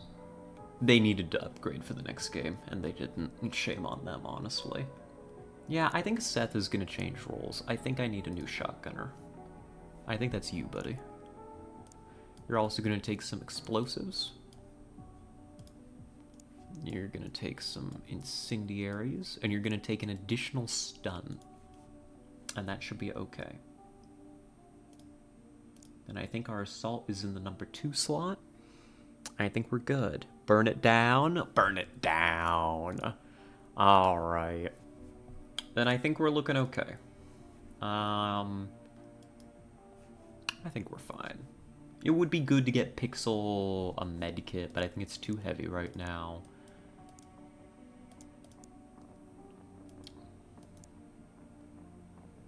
Honor duel ticket. I don't know. Do I really need the rockets? Do I need rockets right now? Seth is gonna stop the enemy.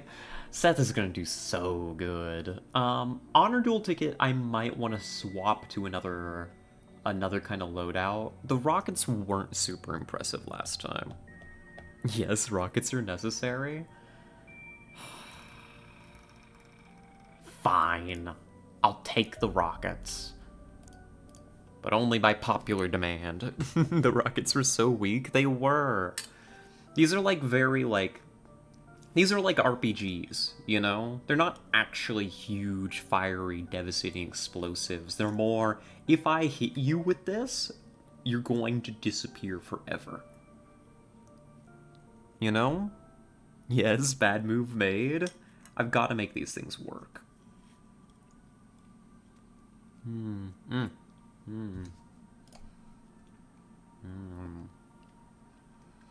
we're gonna fly on out. And we're gonna blow up some aliens. RPG is for penetration, not boom. Exactly. And like, these are clearly that. Later, if I remember correctly, our upgraded rockets are way more devastating. Bad move V, bad move Scarlet. That's me. Did you say Ricochet? Ricochet. I don't know what we're referring to, but Ricochet. Oh god, the cinnamon roll is so good. You don't understand. Now I can buy as many cinnamon rolls as I want. It's kind of incredible. No initial contact that I can see. Honor duel ticket, check the back. We got a civilian out here. So far, so good.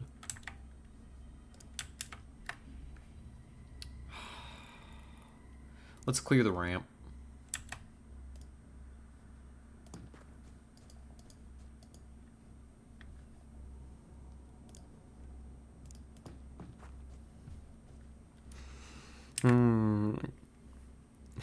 Have to go watch a movie to study for a test. Bye. Have a good movie. Good luck. Where's my MME Scarlet? Dead.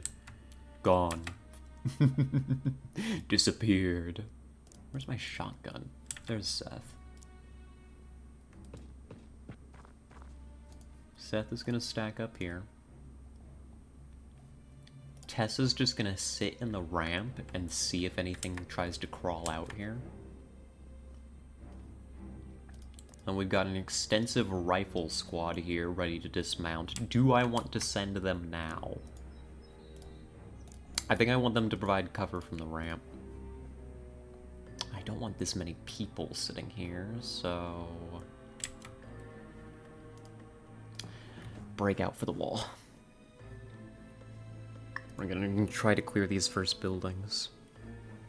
Enemy Scarlet's been dead for 47 years. You've gotta let her go. She's gone.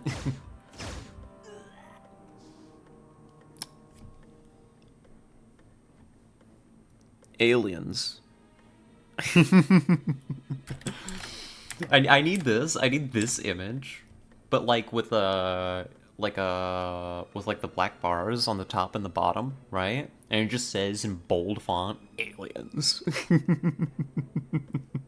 Nice saving it hostage, bozo. What was I supposed to do about that? It happens. Toma's playing Fallout New Vegas. What the fuck? Advertising hot guys here, shaking my head. I was so... I don't know how to describe the emotion that I had when I first found out about Toma through Arissa rating him. And I just kind of, I watched for a little bit, and I was like, oh, that's the kind of guy she's into.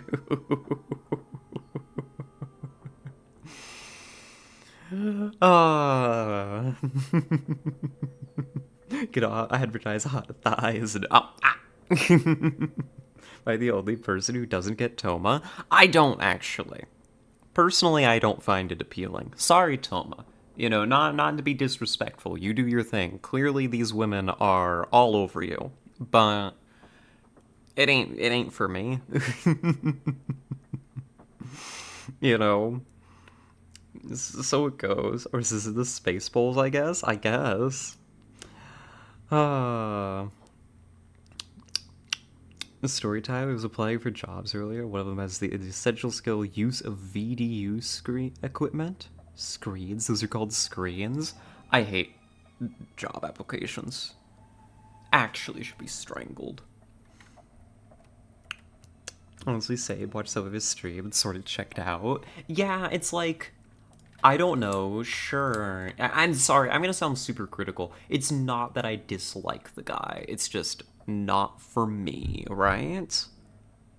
You know? Like, if you like that stuff, you like that stuff, and that's fine. No disrespect at all, you know? Not everything's for everyone. Oh, just popping back in really quick. Congrats on getting inside 5 Pebbles last stream. Excited for future streams. Okay, bye for real this time. Thank you, Turtle. And thank you for the hydrate.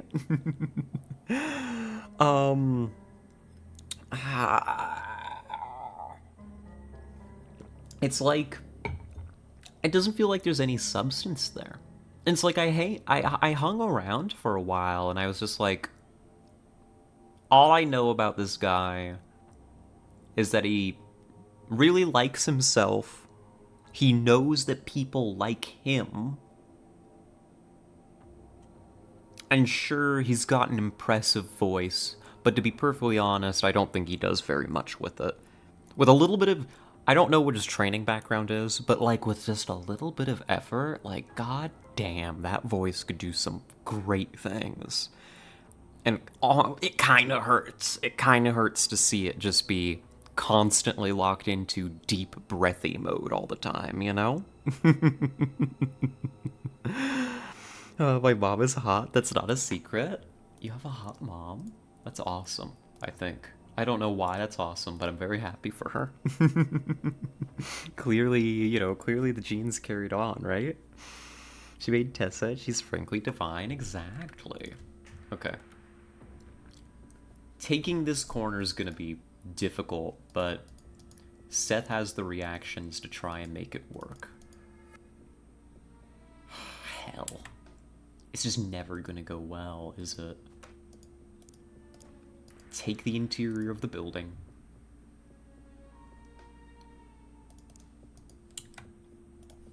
Because there's an alien, like, super, super close, right?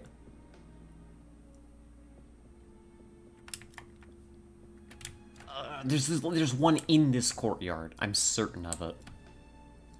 I need eyes on. I need to deliver some kind of hell into it. Thank you, Otto. You're very attractive too. Aww. I have the beginnings of an idea here.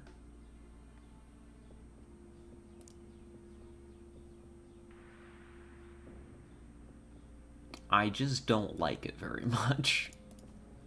Hang back around this corner with the shield, Pixel.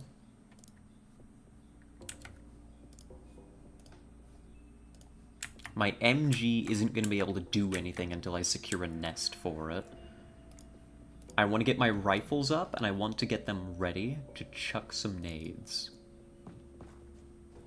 I think we're going to try and stun our way into here. We're going to toss some flashbangs. Of course, you're super hot, V. Just a stream full of super cuties and Ivy. God damn. But thank you.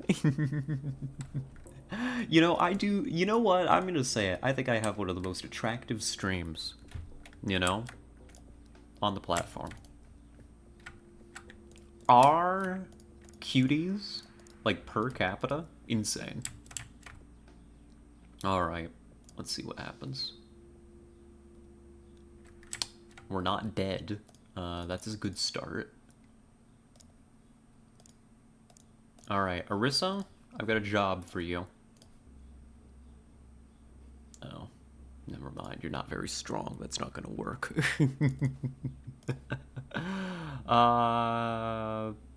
Give it a try? It's not there. It's not here anymore. Oh, you know where it is? Look at the angle. It's in this building here. Yeah, and we're dealing with civilians. Uh-huh.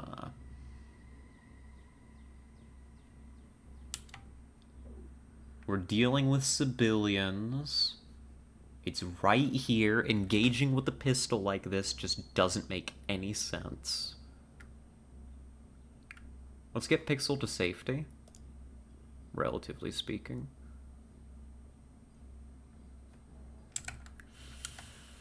Oh, God. The cutie capita ratio is very nearly 1. It is. Thank you for the hydrate, Tessa. Is Arissa's job being adorable whilst playing with Spyro? Sure. Went to wash hands. What's going on here? Am I cute? Yes, you are. Clearly. I mean, it's kind of self-evident, I think. Oh, God. This is one of the things that I really like about this game. Is it's very good at, like... I don't know. Making me actually breach these structures. Oh, God. The problem is it can come out through the window, so I'm not safe in this courtyard. I need to, like, worm my way in if my troops are gonna stay safe. How the hell do I do that? We'll find out, I guess. I kind of want to get to the other side of this courtyard more than anything. You should be fine here. Just stack up.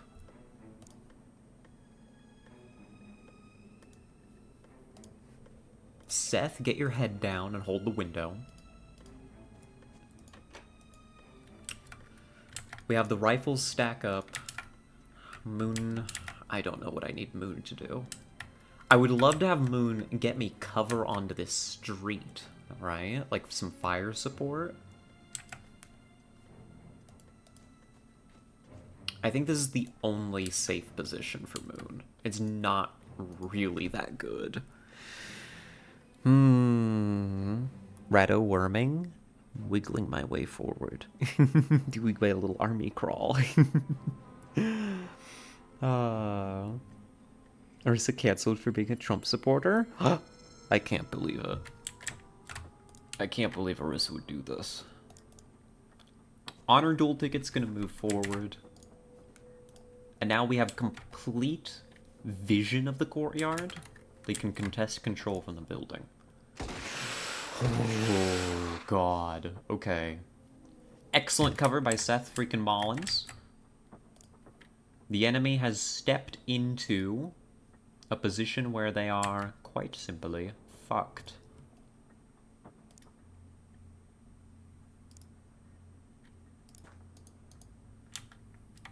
There's 2 of them. Oh no. Surely that tiny bush will protect me. Yeah, I mean, mostly it's just like you're at long range. You've got some cover. It's not great, but at long range, the civilians shouldn't be able to do too much against you. Good kill. Moon. Light him up. Alright, not suppressed yet. That's okay. Let's hold Pixel's move for the moment. I think we're going to be fighting from this compound.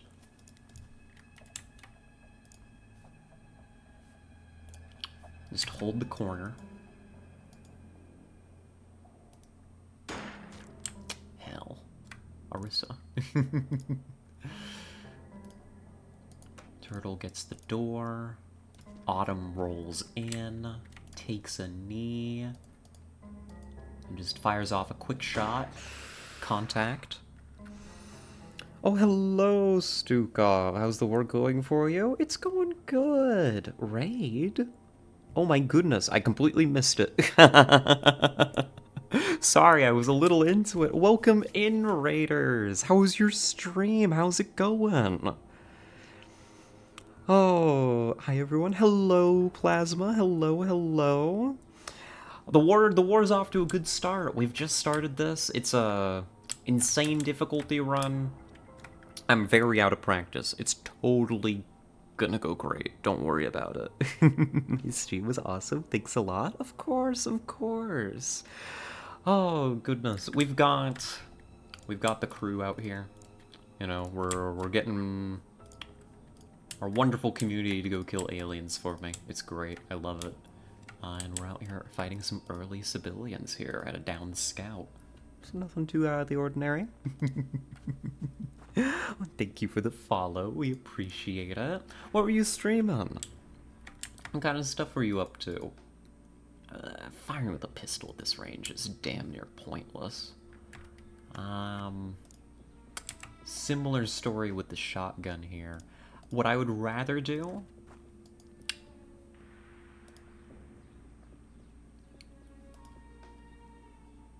I don't want to put your back to the window. Put yourself in the corner.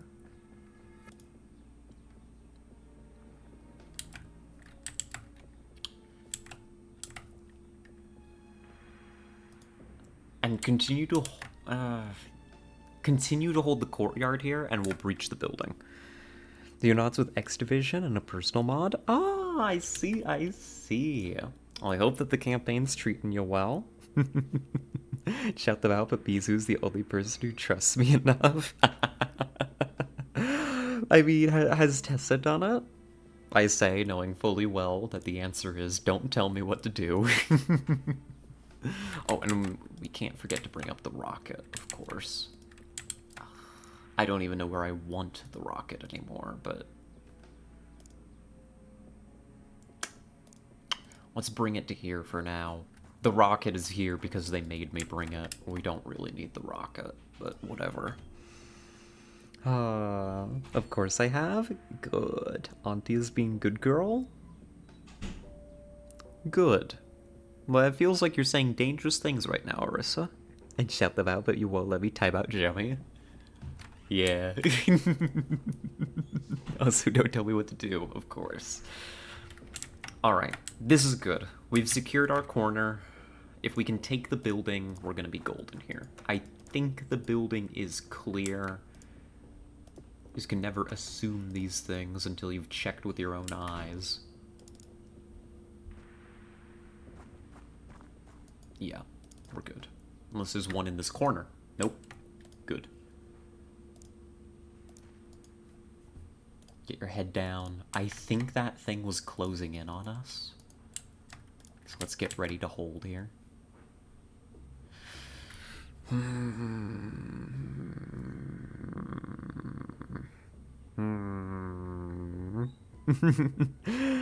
up trying to stop you is the same as letting you. I'm just banking them. Rest in peace, Arissa. It was nice knowing you. Rocket can just do a sight check. Oh, we found another corner. Brilliant. Amazing. I love to see it. I think that alien's over here now. I think. I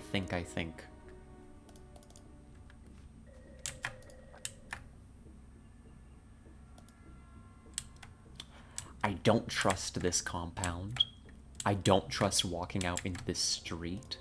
I do think I want to get some more guns moving into the building proper.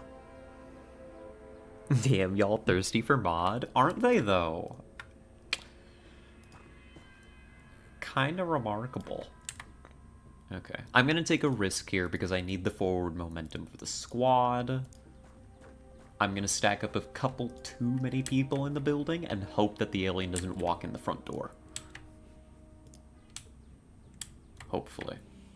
I'm also gonna put down some blind fire. Because I know that it's around there somewhere and maybe we can slow it down. Loves to have a squad despite a few tries in a mission today. Oh, oof. I know the pain, I know the pain. You make me want to play this game, maybe we'll do it after Chroma Squad. It's great. I love it.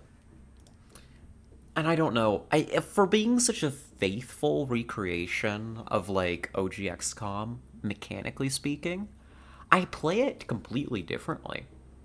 I play this game so much safer. Like, I'm a whole different commander. Okay. I know what I want to do with Tessa. I also, in the context of the game, know that I want to bring Tessa down here to get a cross-section on this street. Backies, welcome back, Yuna. Good to see ya. Oh, hell. Alien. Uh-oh. Uh-oh, an alien. Uh-oh, stairs.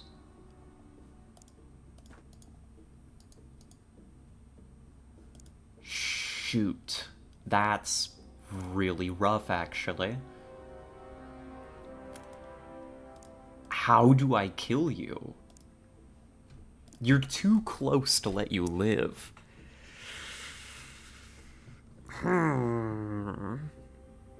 So I am a big girl, I can make my own decisions? You can. That's true. Factual, even.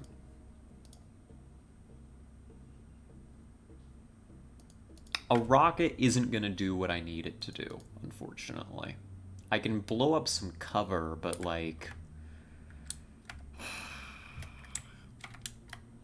It's chosen a really annoying position to stand in. It's got the stairs as cover, so it's not gonna be reliable, like, for me to just run people out. Hell, they don't have the time units anyways. What we could do...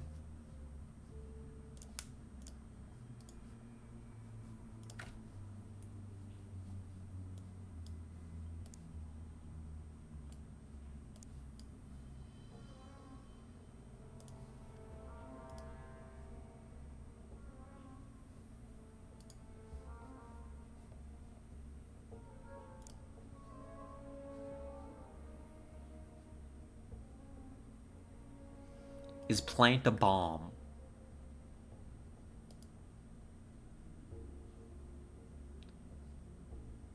Where did it go? Where did it go? Where did it go? Where did it go? Where's the bomb? That did not go where I wanted it to go. Why did I do that? Oh god. Oh no. Oh no. Seth, why? I think it's on the floor in front of us. Oh god. Oh no. Oh no. Oh no. Oh no. Oh no. I pressed M with you. Didn't do what I wanted it to do. Yeah, run. I don't know where that bomb went. I don't see it. I just don't see it is the problem. Get your head down. Arissa, We're gonna back way off from the target.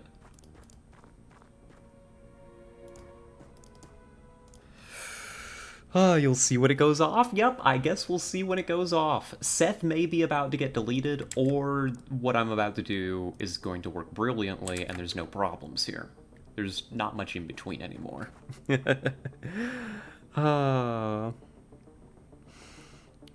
Should they could take a shot or two? Oh yes, Pixel can definitely take a shot or two from the front, but not much. Alright, this is all ballistic nonsense. Hell. God, why did I do any of that? Back Tessa up to cover the courtyard. Hold. Thank God it missed. Seth is dead.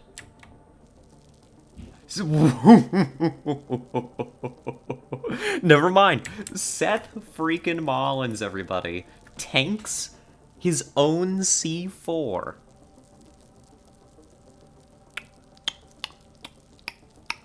What a hero. And actually, this solves a few problems for me, because now the squad actually can see through here and has access to the enemy, who does have to die now.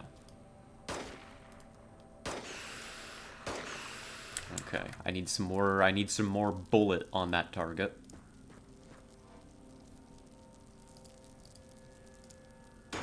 Orisa.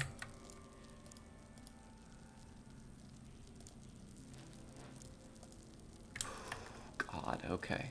Alright.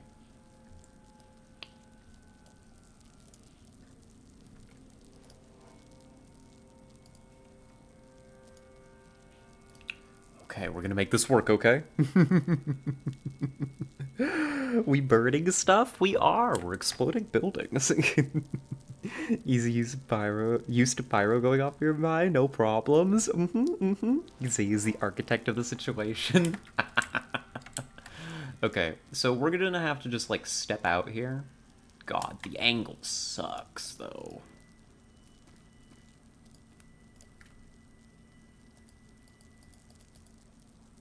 Fire.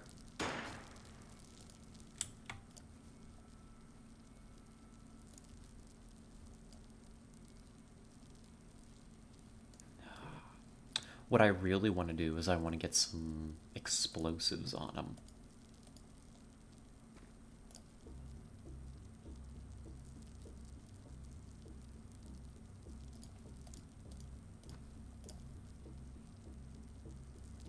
Stun grenades would work.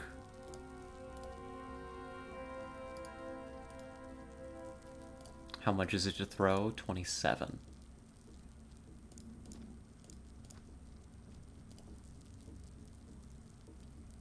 Do it. Fuck.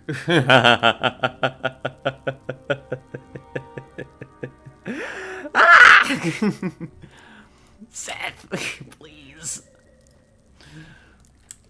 Oh no, I need to jump now. Wish you a great time. Of course, of course. You have a lovely, lovely rest of your day, Stukov, and thank you again for the raid. We appreciate it. Oh, I feel like we need to explain the Seth thing, but it's also funnier if we don't. Yeah. Very funny if we just don't explain at all. Pixel may die.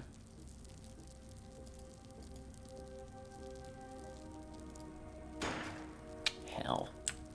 These shots, I mean, everything we're doing here is just, like, wrong, you know?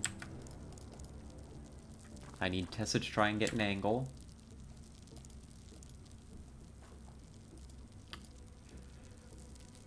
You're firing through Seth. I can't accept that, unfortunately.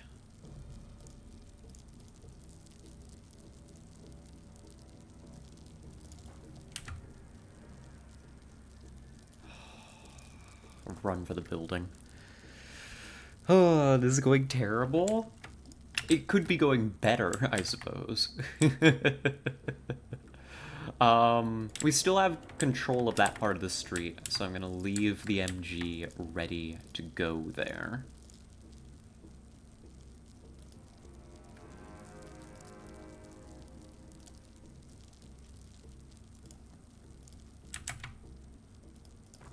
I'm gonna get the rockets set up in the street. This thing lives for now. They're tough customers, what can I say? Pixel! Pixel's alive!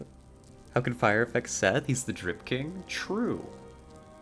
He is dripping blood, though, and we should probably put a stop to that. You know, just a little bit as a treat.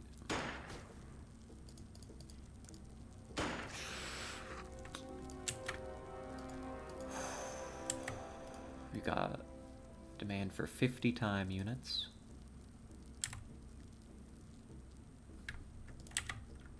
Finish the job. Or run. Pixel could just run, honestly.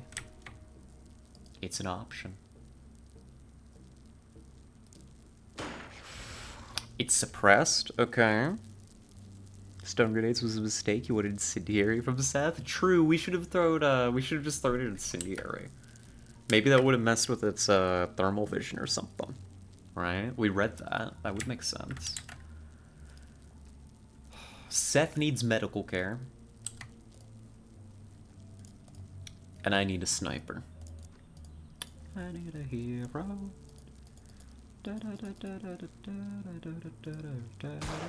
Oh my god. Clean kill from Tessa. Good stuff. Alright, let's get you some medical attention out here.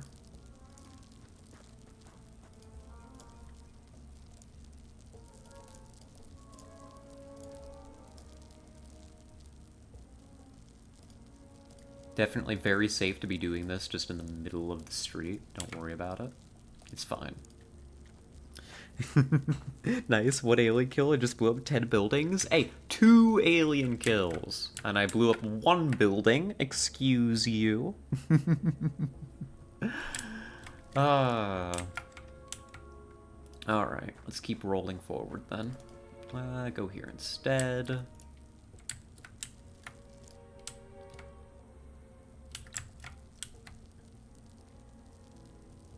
MG continue to hold position. Autumn's gonna get ready to step out into the street.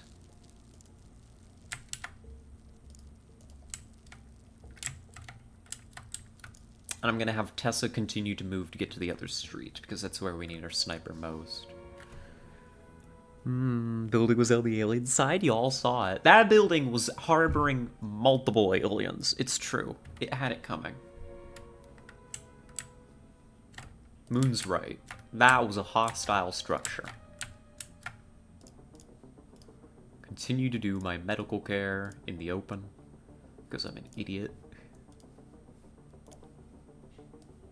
Let's load this up into your quick belt. And get ready for you to step through. Pixel's down to just a pistol, but is still in the fight.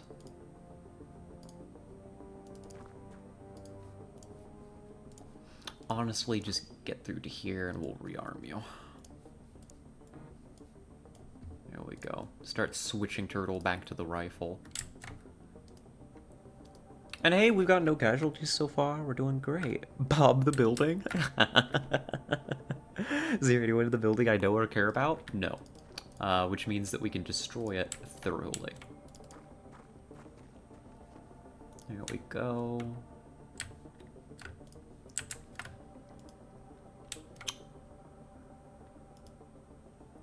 Let's begin to reposition Moon to cover the forward compound. Let's roll up.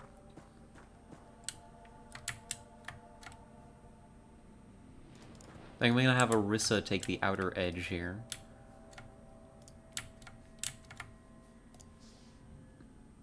And we're going to see what we can do. Almost blew up 99% of the squad, no worries. Hey, almost is doing a lot of work in that sentence. Oh, hey, there's the UFO. Cool. Alright, sick. Small map, actually. There's a non-zero chance the rest of this compound is clear. But I would like to clear it out before I confront Well, unfortunately, I've stranded Honor Duel over there. Something here isn't doing work? What would that be? Alright, Turtle Life, get the door. Grab your rifle. Let's go.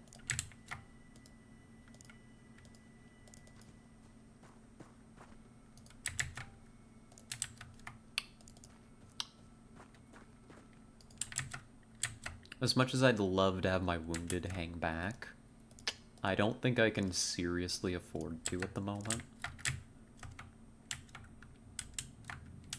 And then sniper cover can continue.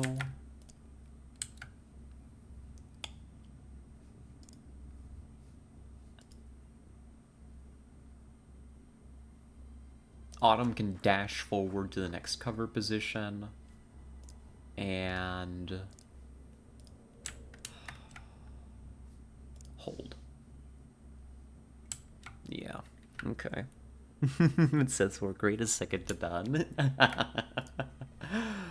Alright. Let's check some corners here. Good. So far, so good.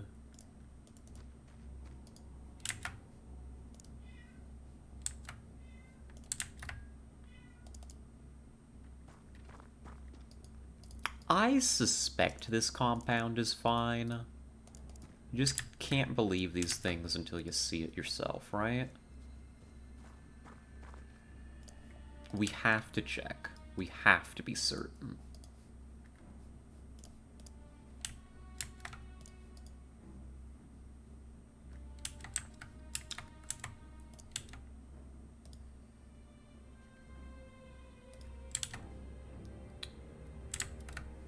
What I'm gonna do...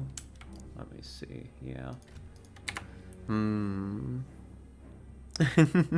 Ratchet, feet lover, Ratchet baby. Was Ratchet yelling? If you lost, you should seek the Falcon Arrow. Does Ratchet want in? I don't want to let Ratchet in. Ratchet's been mean. Ratchet's claws are too sharp. I'm sorry to say.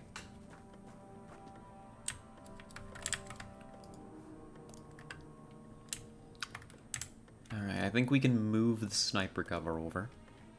How fucking dare you? What? Do we need Ratchet? Is this a demand that I let the cat in so it can scratch me up?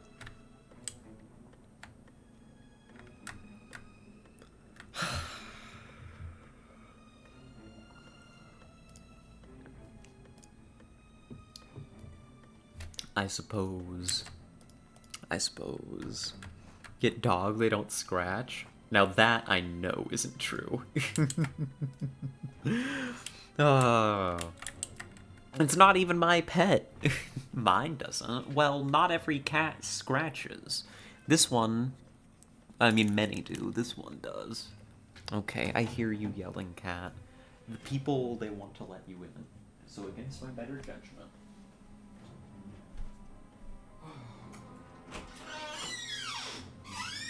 You know, as little as I let you in, you really love to stand at my door all presumptive, don't you?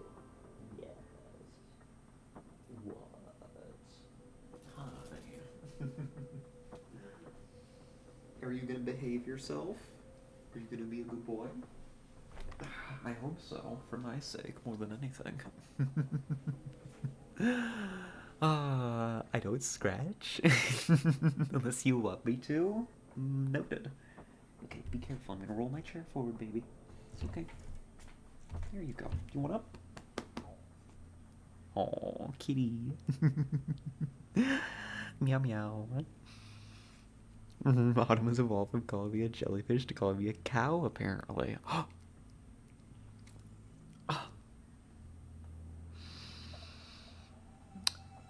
I don't know how to turn that around. Besides, it's a good thing you fight like a farmhand. Gigi's still here. Hide your stash. Hi, Jimmy. Thank you for the treats. I got kitty. Meow meow.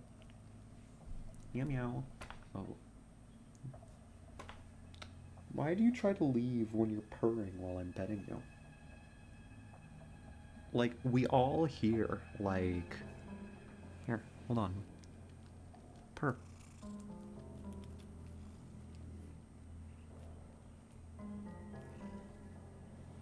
See? Do you hear that? Maybe it's too quiet. Kitty's purring, and yet Kitty insists on writhing around. Watch those claws, mister. That was almost real bad for you. And me, because that was my wrist. Cat is actually here to kill me live on stream. You strike me as the stoner type. What, Jammy? Yeah. He's employed by drug dealers after all we hear? True. Yeah, this all tracks. It makes sense. Kitty. You're licking my hand. Why do you do this? Why are you a lick-obsessed little maniac? Oh, baby. Drug runners love twigs for jail smuggling? What? Oh no! Gotta close my window and Daddy Longlegs has decided to make my room its current home. A new roommate. The old prison pocket. Oh no. Hey, I mean, whatever you gotta do to make your bank, Jammy. Those are my pill bottles. Those aren't for you. I need those. You don't want to be on estrogen, do you? I mean, if no, it's not for you. I know what I'm doing after college. Ratchet trans confirmed. He is fascinated by my pill bottles. Okay, he's hopped away. He's done. Goodbye, cat. Alright. What were you doing? 3 square meals a day, an hour of exercise, and all the anal you could want, and not seeing the jail downside? Alright. Alright. Arissa's gonna hold Overwatch. We will advance on the UFO as a unit once we have confirmed that the rest of this compound is clear.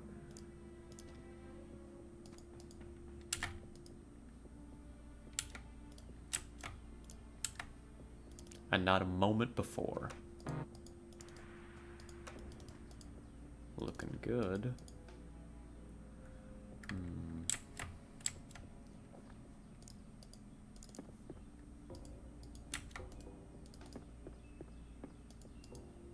Looking real good so far. Okay.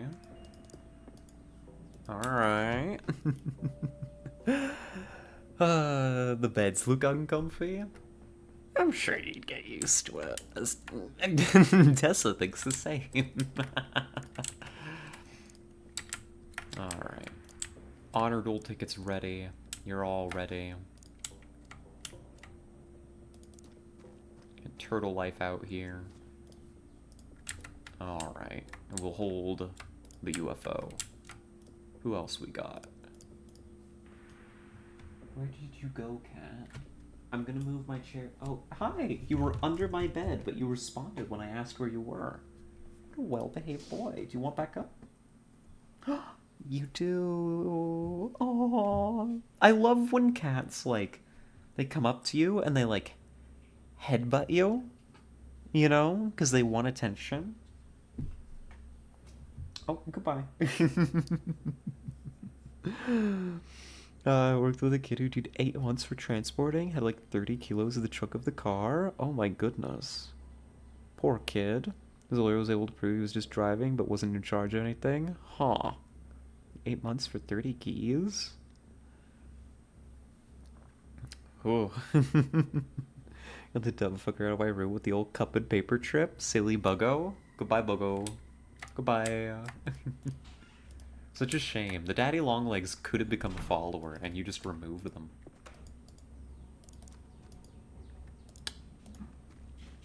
Daddy longlegs could have been one of my biggest fans, but okay, you know. And just jumps directly into my lap so I can't ignore him. That's what Ratchet wants to do. It's just Ratchet doesn't always have access to me for that. Oh, there goes the hairdryer. I say, clearly amused. Alright, compound is looking pretty clear. There's a top floor here which we should look into.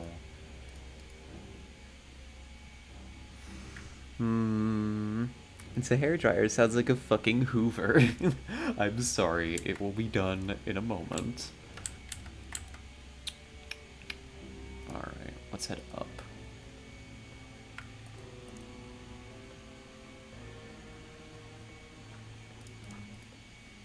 And I think everybody is set. There was a civilian in this room. I couldn't see them. Oh, well now we know who's opening doors over here, so good. Dub. I'll take that. This building looks fine. Alright. I'm willing to call this map clear, besides the UFO proper. So let's get ready to dance, eh? Let's get the team over. I want my MG ready. I'll have the team approach from the side. Share cat pics? Cat pics are mandatory, it's true. It is much of a best as one's hair need to be for it to be appropriately sorted by a Hoover. Extremely. Rather much. A huge mess. Let's lob some rockets towards it. Hey, W. That's a hit. Load another. Keep firing.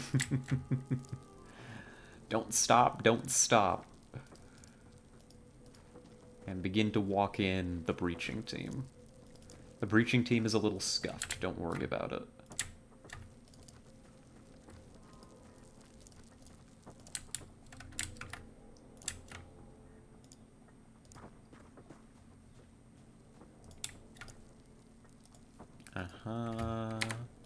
Get down, Moon. We'll get you into a better position in a moment. We've got lots of covering fire. The breaching team should be fine to continue their approach while we pummel this thing with rockets. Loaded.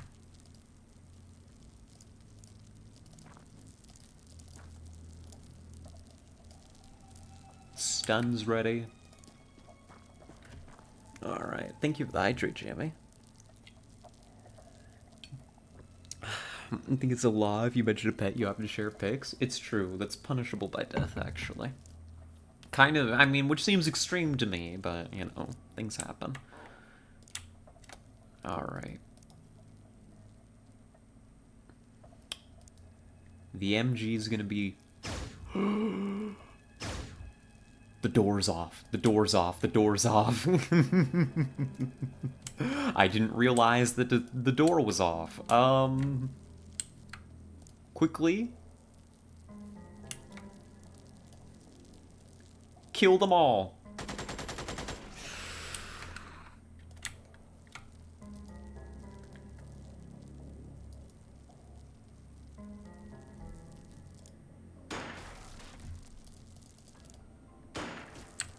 Okay, good shots.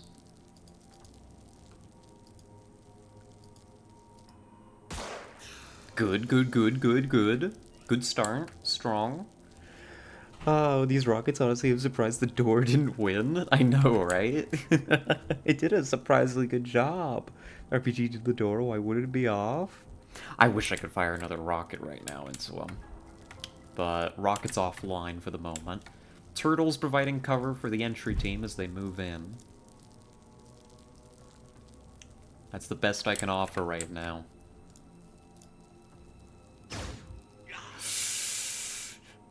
Moon's okay. Moon's fine. Keep firing. Click. Alright. Cool. Great. Amazing. Tesla doesn't miss.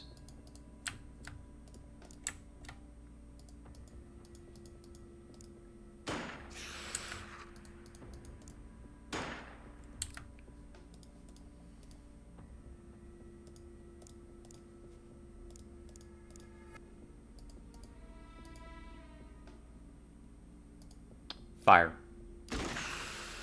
Good kill. Alright. Technically, that's a spawn art RPG. Yeah. But also, it shoots rocket. I'm not the best shot, V. I'm a good receiver. What do you mean by that? No, never mind. I'm gonna let it slide. That's the job done. That went well. This is about does it miss an any XCOM? It's like they know. Yeah, the game knows what happens if they don't make sure that Tessa hits every shot. You know? That was good. That was good. Made a little bit of money, but you know, mostly we just got some alien alloys out of it. Sold some stuff. Troops got some experience, and we took no casualties. I mean, technically injuries are casualties, but that's not what we mean by that. Everyone knows better. Come up here. Quit pawing at me and come up here. Oh, sweet baby. Kitty. My little meow meow. That's my wrist you're licking. Oh, that's the palm of my hands, you little gremlin. Oh, this cat. I want to pet you. Why are you licking me? Why is the raddest in the middle of the Mediterranean? Because it's an effective and classic position. It would have also been funny if I put it on my house, and doxed myself live. What are you doing? I'm gonna hold you. I'm gonna give you a big hug and you're not gonna like it. See, you try to escape, but you're purring. Wet rat base? Yes. Wet rat. I don't know why I said it like that. I was just like, rat swim. Rat swim good. Kitty, you're abducted. You're stuck now. I'm gonna hold you. What are you gonna do about it, huh? You're gonna wag your tail. Oh. I wish I had a camera to show you all this cute, cute cat. Oh my god. He's sticking his face into the crook of my arm. He's just like shoving it in there. What are you doing? Huh? What are you doing, baby boy? You smell. You're a stinky boy. Yeah, and you're licking me again. Ah. And see cute cat and cute rat? True. A double whammy. Now that I have a real job, after I get a couple paychecks and get everything settled, I should totally get a webcam. We gotta do a whole setup for it. Reminder, she hated this cat like 4 months ago. The bacteria from the cat got in my brain and made me love the cat. I don't want to let my cat in. He'll scratch me 10 minutes later. I wish I could show him to you. The problem is, I'm more afraid of the cat than anything, which is kind of a harsh thing to say. But, like, the cat's fine, except for when, like, the cat decides that it wants to, like, paw at me with its claws out, which is often. Okay, we got a garage, and we got... What else did we build here? Oh my god. A living quarters. We built a new living quarters. Cool. We should spend more money.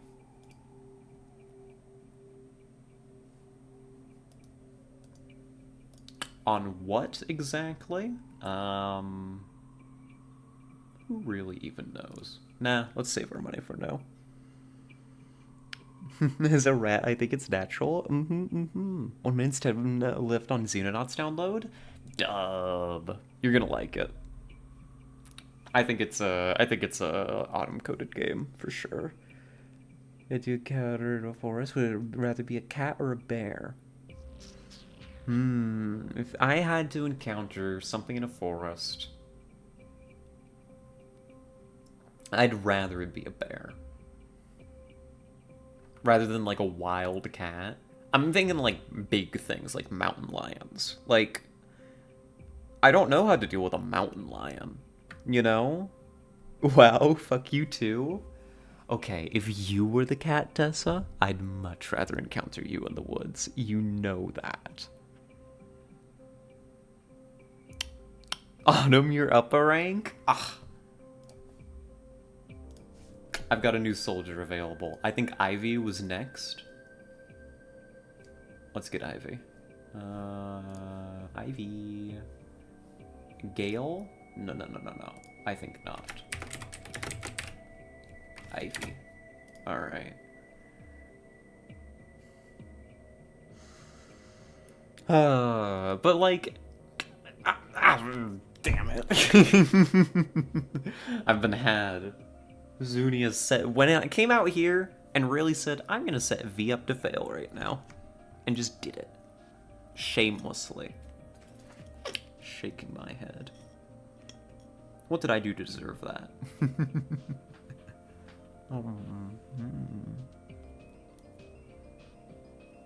Clear answer is a skinwalker? That sounds terrifying. Sounds absolutely horrible. Okay, let's go to base. I'm gonna leave these hangars open for now. They're just there so we can develop new aircraft and put them in them. I don't know when we're gonna get new aircraft, but it'll be good.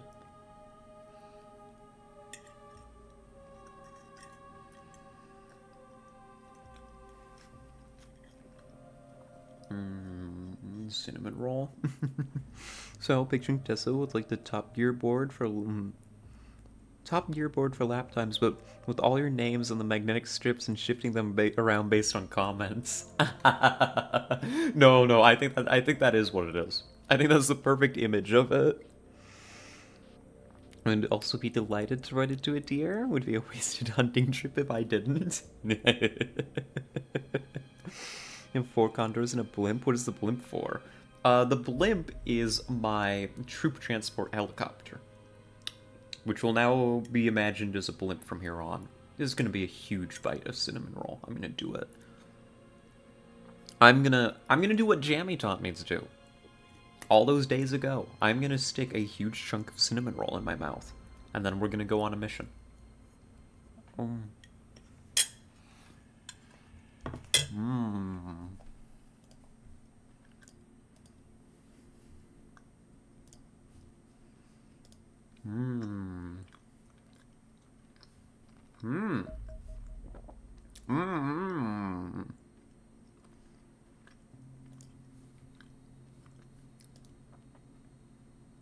Oh, I should have intercepted it. No. Come back, please. I'm begging. Damn it. I should have taken the intercept when I had it. Hey, no. Bad. Do not scratch up my chair, you little gremlin. Send a full fleet for it. You can hop up. God, your claws are so long. I had to be deployed into a war zone. I do hope it'll be on a blimp.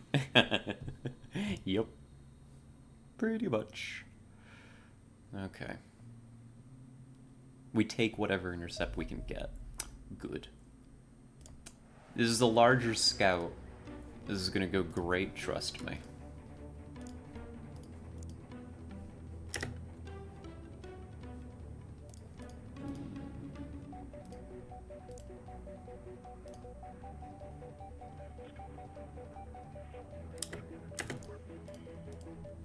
Alright, collapse in. Condor 3, hit your afterburners.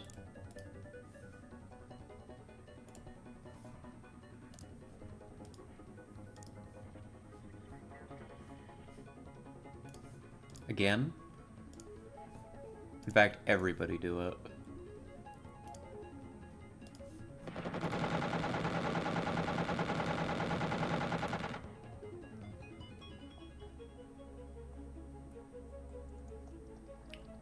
Condor 3 is departing. Kill your afterburners as well. Kill your speed. Condor 1, do what you can. And everybody's bugging out. Damn it. It's alive.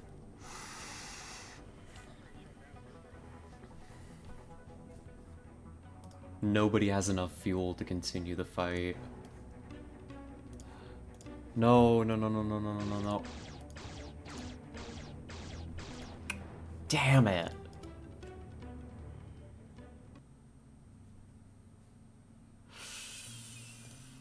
Goodbye, Condor 2. Condor 2 is, I think, going to have to go through a lengthy... Is it a reconstruction, or do I just have to buy a new one? A lengthy reconstruction. Blib, is that how it should know? It definitely is. And have a good food time, Moonbeams. We'll see you later. Back to Gatecrasher? No, no, no, no, no. This is fine. Just need to refuel and rearm. Medical center's done. New lab is done. It's the 10th of September. I do think it's worth hiring a new group of scientists.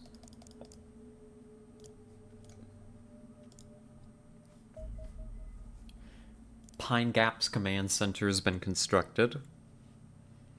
It's going to need, at the bare minimum,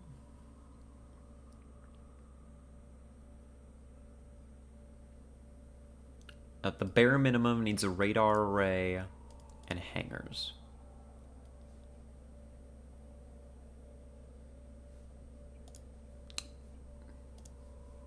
And we'll get it.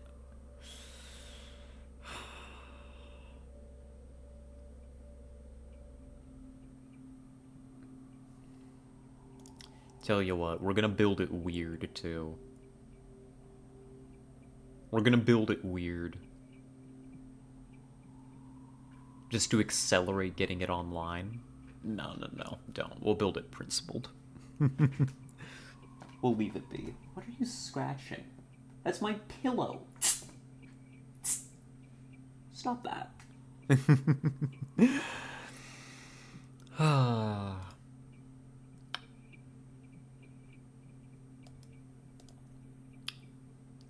Damn. Alright. 1 and 3 are back.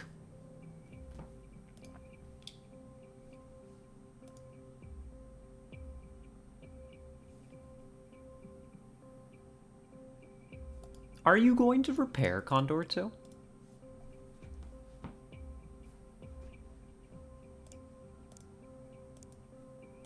I'm pretty sure that this is supposed to repair. But it's not showing me a timer for it, for the reconstruction.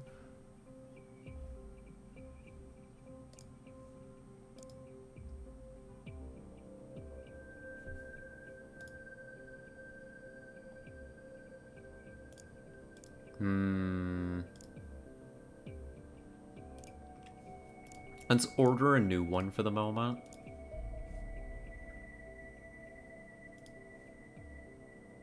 Oh, it's right here. They're retrieving it. Retrieving 55 hours. 3 planes to stop the whole alien race. Naturally, that one escaped. Okay. We'll get a backup bird in the meantime. We'll transfer that one out to the new base. Alien alloys. Alien technology is founded on a variety of exotic materials, every one of which possesses remarkable properties. We have identified materials with tensile strength and heat resistance on an order of magnitude greater than anything previously known, as well as those with more exotic properties such as room temperature superconductivity. Almost all of them are ultra-advanced ceramics with a chemical structure as alien as the extraterrestrials themselves, though we have yet to encounter any unknown fundamental element in these materials. We have little idea how they generate their extraordinary powers or how they could be manufactured. It is the difference between coal and diamond, fundamentally the same stuff, but radically different in practice. Given their exceptional heat resistance, the most obvious military application of these alloys would be in personal battlefield armor.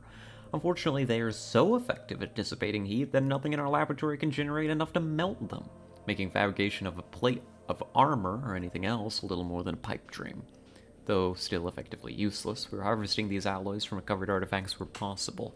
The aliens must have the means to shape these materials, so further study of their technology may allow us to do the same. Not just 3 airplanes, 3 previous gen planes on top? No, you don't think? Alright, let's get the high-speed interceptor going. Get a current gen interceptor up and running.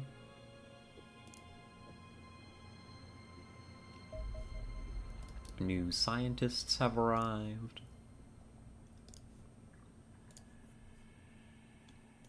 And let's just even out our research for now.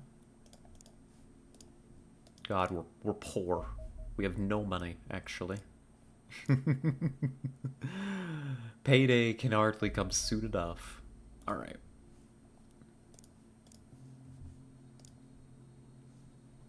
Yeah, here's the reconstruction happening of Condor 2. So Condor 2 is going to be back in the fight here soon.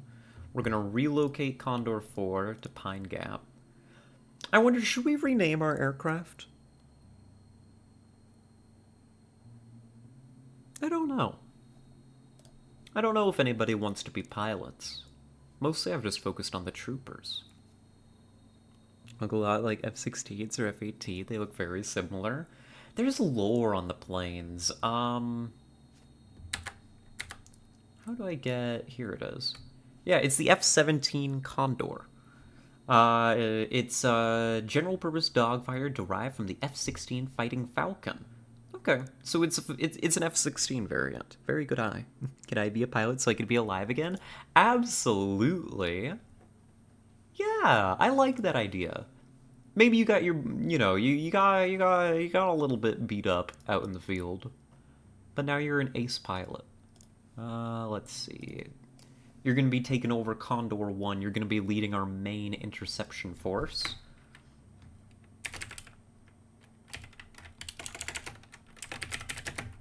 I'm gonna call you Jammy Dodger.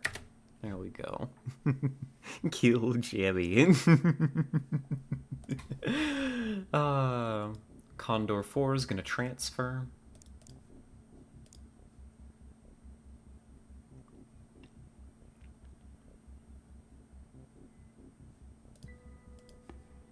And I would love to get another aircraft out there at the other base, but they're too expensive right now.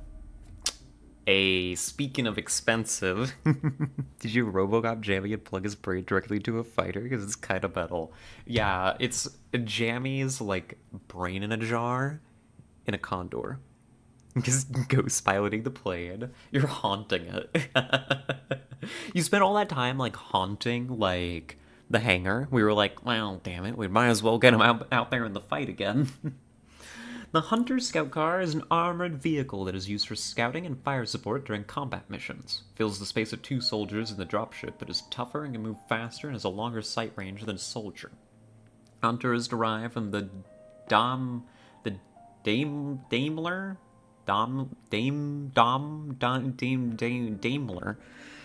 Ferret armored car, a vehicle small and light enough to be carried inside one of our Charlie dropships. No, there is only space for 1 vehicle in a strike team.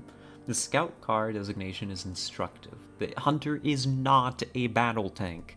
Any vehicle light enough to be carried inside a helicopter will have relatively flimsy armor, and the Hunter is no exception to this.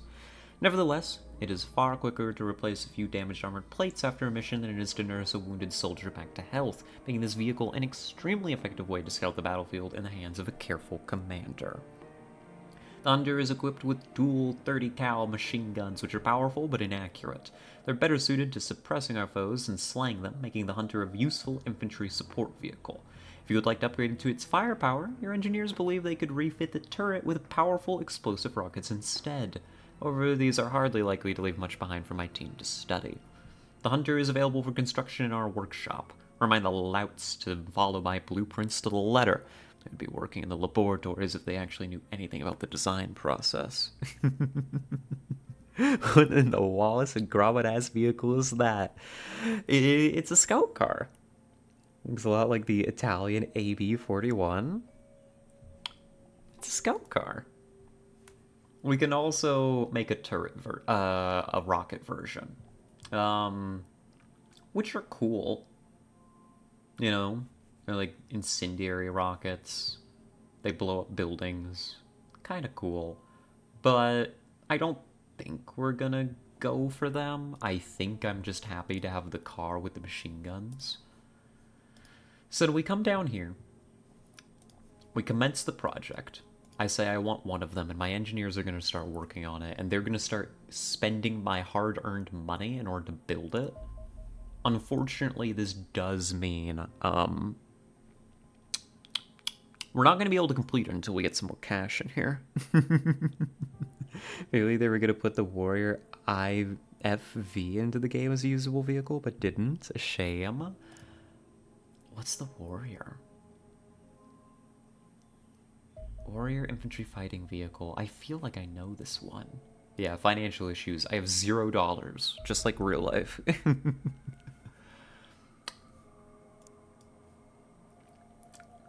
And here are the benefits of being an international organization during the Cold War. The MiG-32 Foxtrot is a derivation of the experimental Soviet MiG-31 Foxhound interceptor. Originally designed to intercept supersonic NATO bombers, the Foxhound has the immense speed and climb rate we'll need to catch fast UFOs and the additional firepower required to deal with a heavier alien craft. Naturally, we'll be modifying the Foxhound to make it more effective against extraterrestrial craft, hence the updated Foxtrot designation. The airframe can be reinforced with the same titanium/magnesium alloy that has made our Condors more resilient to alien weapons, whilst the fuel tanks will be enlarged to increase the range of the interceptor.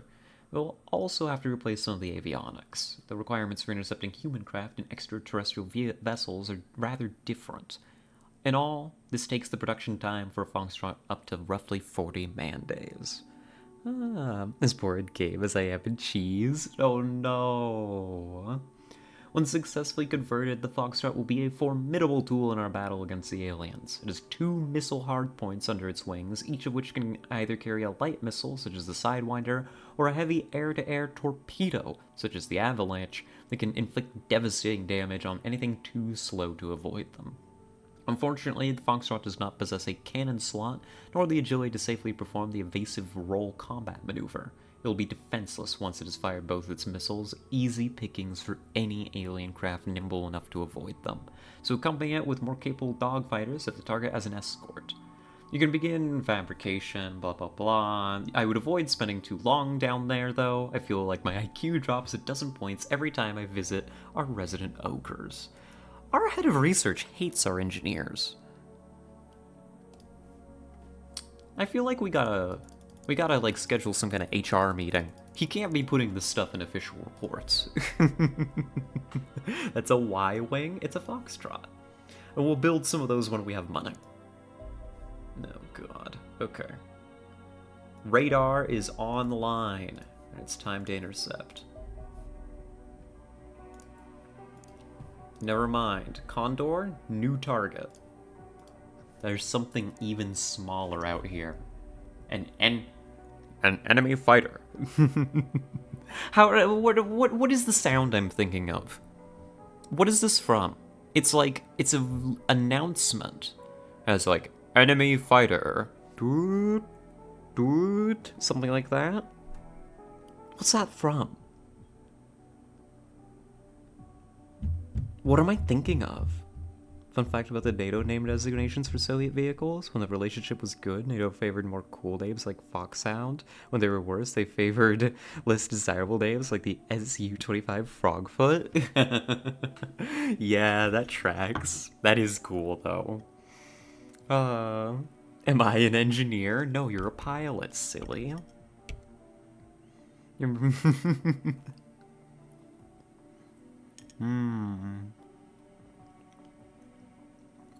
Oh my god. Oof. Oof, Hazunia. I mean, sorry, I read again. Yuna. I'm gonna slam my head into the table and die.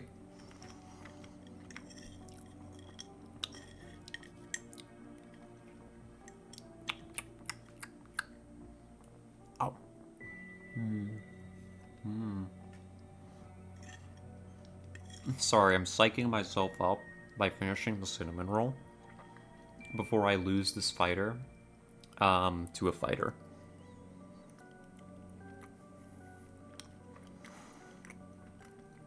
Why? Zuni's still in use? It's not a dead name? Oh, okay. If you're sure. I just really like calling you Yuna more than anything. I was like, I don't even think of you, as Hizuria. It's just Yuna to me. So it feels strange. It feels more strange to me, probably. Right? When, like, my brain goes on autopilot and decides to read, you know? Like, useless princess for Orisa? Ah, I see. Oh.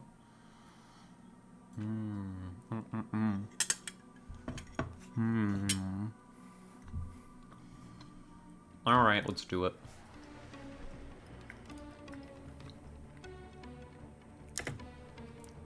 Let's dogfight.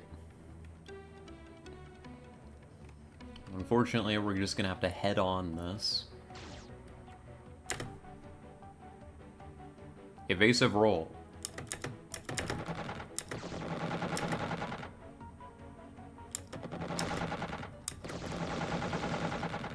Ooh.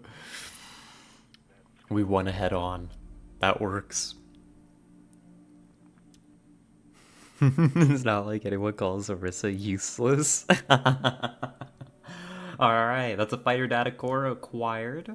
Good stuff. The Pine Gap team is going to be out of commission for a little while. You almost got me killed again already. That's not you, that's Condor 4. You're over in the rat nest. You're part of our main team. God, so much activity out here, though. Let me see if I can't launch some interceptors down here. That's not the squadron I meant to create.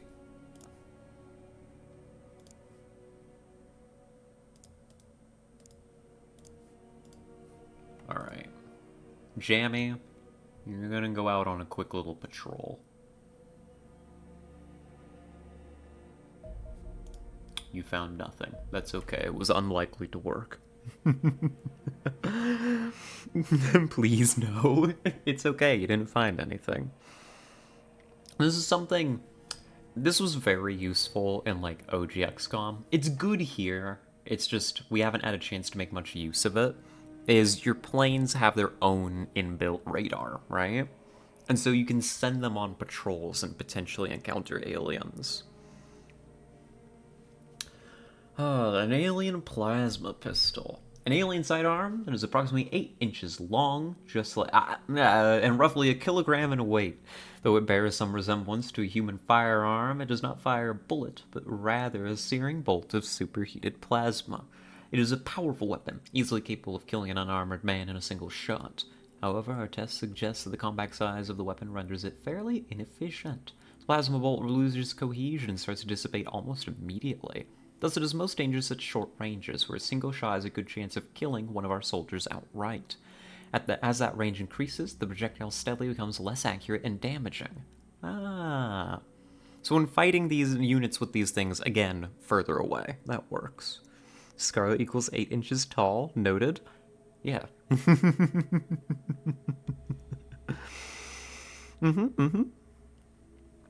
Door to describe the use of Rizadus's channel with it. Thank you. I appreciate that. I appreciate the self-control. Though it would make a fine addition to our arsenal, this weapon has clearly been designed for alien troops. Our anatomical differences between our species make it difficult for a human to wield effectively, so any soldier attempting to use this weapon on the battlefield will suffer severe accuracy penalties when doing so. Sadly, we're also nowhere near understanding or replicating the technology contained within the weapon. Recovering more advanced alien weapons may help in that regard. All's not lost, however. Running more tests on this weapon should allow us to develop battlefield infantry armor better suited to protecting our men from extraterrestrial energy weapons. Cool. Oh, very cool. I'd say that that's one of our highest priorities. I would also say that we're poor as hell right now. So splitting off to also do the plasma rifle makes sense, I think. Oh, and hello, Raiders. Hello, Magnolia. Welcome in. Thank you for the raid. How's everybody doing? How was your stream? Oh, and hello, Empress. Glav Command. Hello again, Glav. Nefarious Intent. Uh, she's just busy with programming stuff. Oh, Kiera. Good. Kiera's folk came with a raid. Always happy to have ya. One of Kira's bots, I was playing RimWorld. I hope that the RimWorld's treating you well. I think you gotta do a shout out. I think I do. Tessa may have fallen asleep. Well, I hope your stream went well. I tried to type Tessa's name instead of a raid command, if that tells you anything at all. There. Magnolia Nox. Bop. I'm an idiot. I typed something terribly wrong. Did I? That looks right to me. I don't know why it showed up in chat. As you can see, I'm a professional. Don't worry. Fool?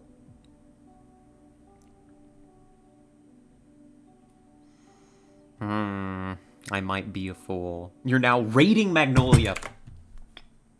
Quick, stop it. Quick.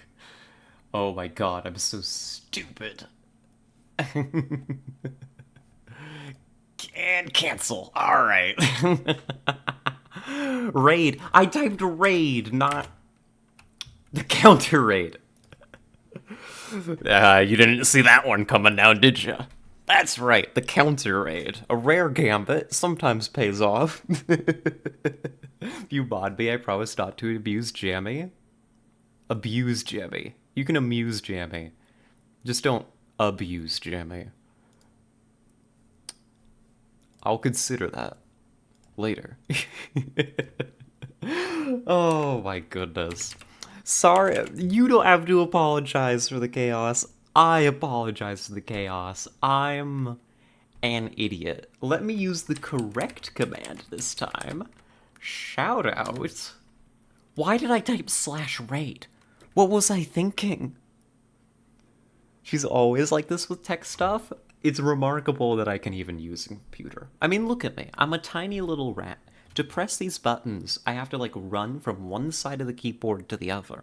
By the time I reach a button, I've forgotten what I'm doing. And so stuff like this happens. I did it. That was way harder than it needed to be. But thank you very, very much for the raid. We're playing some Xenonauts today, folks. There, I tab back in. We're fighting off the alien invasion. And I'd say we're doing a damn good job so far. We're very, very early.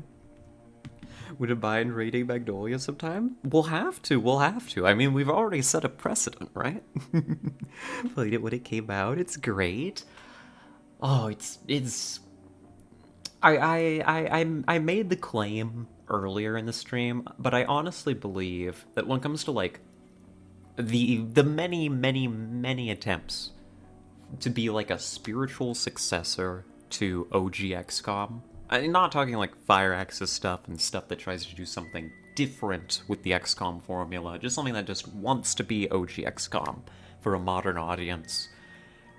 This is the only game you need to think about there. You know, it knocks it out of the park. New stream too, to catch a future stream at some point. Thank you. I started with D&D and wanted to stream some games too. Awesome. Love us some D&D. Love us some video games. I should introduce myself. I'm foolish. I did all this chaos. I introduced the game.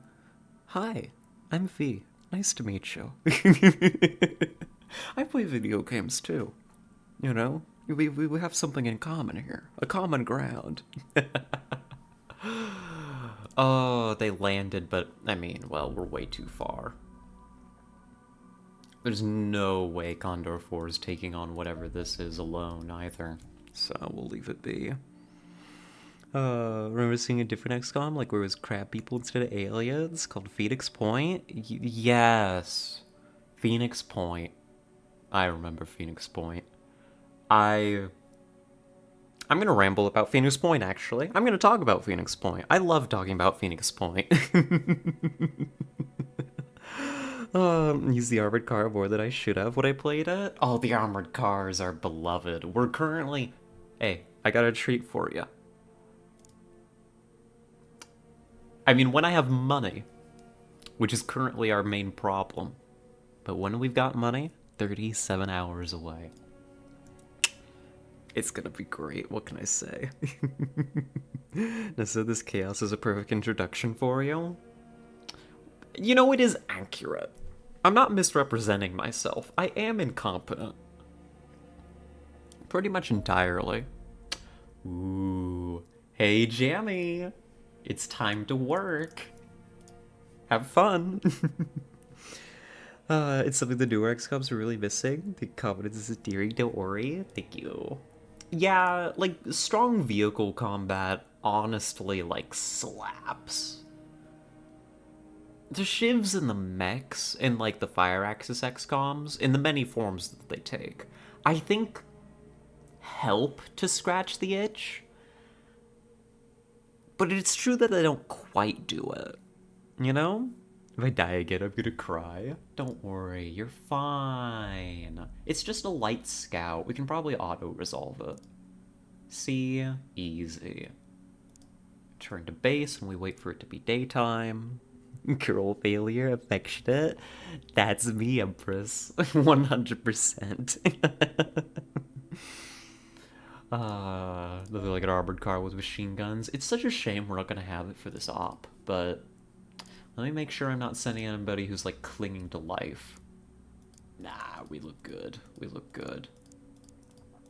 I don't think I have any soldiers free right now. When we get some, we are sending members of the community to die horribly in my name. That should do. Charlie 1? Let's go. But while Charlie 1 gets over there, Phoenix Point. Oh gosh. It's as for those of you who don't know, Phoenix Point was the return of the king, right? Not in the Lord of the Rings sense. I don't know if that movie holds especially special significance for something. But in the sense of this was the return of Julian Gollop, one of the creators, you know, half of the Gollop twins, who made OG XCOM, right? After years and years and years, after the launch of both XCOM Enemy Unknown and XCOM 2 from Fireaxis, Gollop was back, making a new game. It was a Kickstarter game. So completely community funded, right? At least at first. As your name sounds like a quantity of a sauce. You're right. It's not a dollop, it's a gollop. Alright, let's go. And so that in and of itself was very exciting. A lot of people, I mean, he had a good track record within the industry. You know, a lot of people were really... Oh, hello. Uh-oh. An alien. Uh-oh. It's Warhammy time? Enjoy your Warhammies. My favorite mechanic I've seen for it was the aiming system, where instead of base chances, it's a firing cone.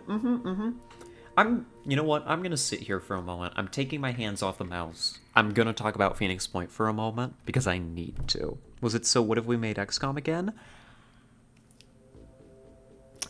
More than that. It was kind of a... Because it's not like this. Xenonauts is not trying to do anything new compared to OG XCOM, right? I say this a lot, but I think it's very important to keep in mind. Xenonauts doesn't bring anything fundamentally new to the experience. Phoenix Point intended to bring a lot of new things to the XCOM formula, right? Auto aim for a civil effect XCOM, or manually aim for certain body parts. The cone aim system was one of those, right? Instead of like this is the OG XCOM aim system, right? The game draws a line to the target, right?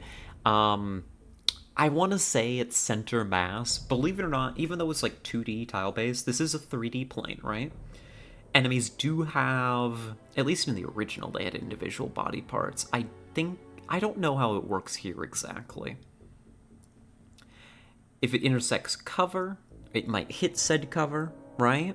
It might air to the side and still be able to hit a target. It's actually really robust. The hit percentage that shows here, that 17% chance to hit, is misleading. It's accurate, but it's not the piece of information you think it is. 17% chance, as being shown here for Pixel's pistol shot, is for a perfect shot, where the bullet perfectly follows the drawn line into the target. This means that, in reality, your chance to hit is actually higher than 17%. And this brings in some intuition, right? You need to stop, and you need to look at it, and you need to think, okay, aside from perfectly landing the shot, what's the context, right? Because if Pixel was standing directly next to the alien, with their pistol held up against the side of its head, it doesn't matter what the percentage chance to hit is. Pistol's going to hit them because there's no room for the bullet to deviate. So the further away you are, not only is the chance for a perfect shot dropping, it's also then giving more room for the bullet to deviate and cause error. Right? It's kind of like the aim cone system that you see in Phoenix Point, but the aim cone's invisible. You don't see the cone, you just see the line to the target, right? Based percentage chances on aiming such hitting aggravate me to no end. And so this is a completely different system to what you see in the Fire Axis XCOMs, where it is showing true chance to hit, right? It's true chance to hit. If it says that you've got a 50-50 shot, assuming you're not playing on a difficulty where it lies to you, which is a thing that they do in XCOM 2 on lower difficulties, as a player experience thing, don't worry too much about it. But if it tells you a percentage chance to do damage, to hit, that is your chance to hit, right? That's it. This shows lower percentages because humans are bad at assessing probability intuitively. The Fire Axis XCOMs, yes, they show lower chances to hit in order to make you feel better, yes. They actually give you invisible aim buffs, is what they do on the lower difficulties, which is interesting. Oh, also, you have a good night, Jammy. Thank you so much for dropping in. So, Phoenix Point comes in and says, what if we show you the cone? What if we make the cone a known, visible mechanic, and you can aim it manually? And we kind of expand on the body part system that did exist in OG XCOM, but again was kind of invisible and kind of hard to see. This game, for example, it was so vestigial to the OG XCOM experience that enemies did have body parts, and you could actually do damage to individual body parts and cause debilitating injuries, but it was hard to see, it was hard to plan for. It didn't really have much of an impact. Xenonauts doesn't recreate that at all, to my knowledge. Right? So stuff like that. Do the voice? Okay, I'll do the voice for the ramble.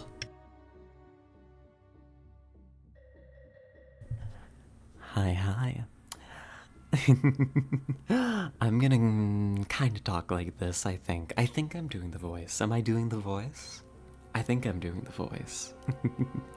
XCOM does a percentage to hit for the entire burst. It seems like this game, like Phoenix Point, gives percentage to hit for each bullet in the burst.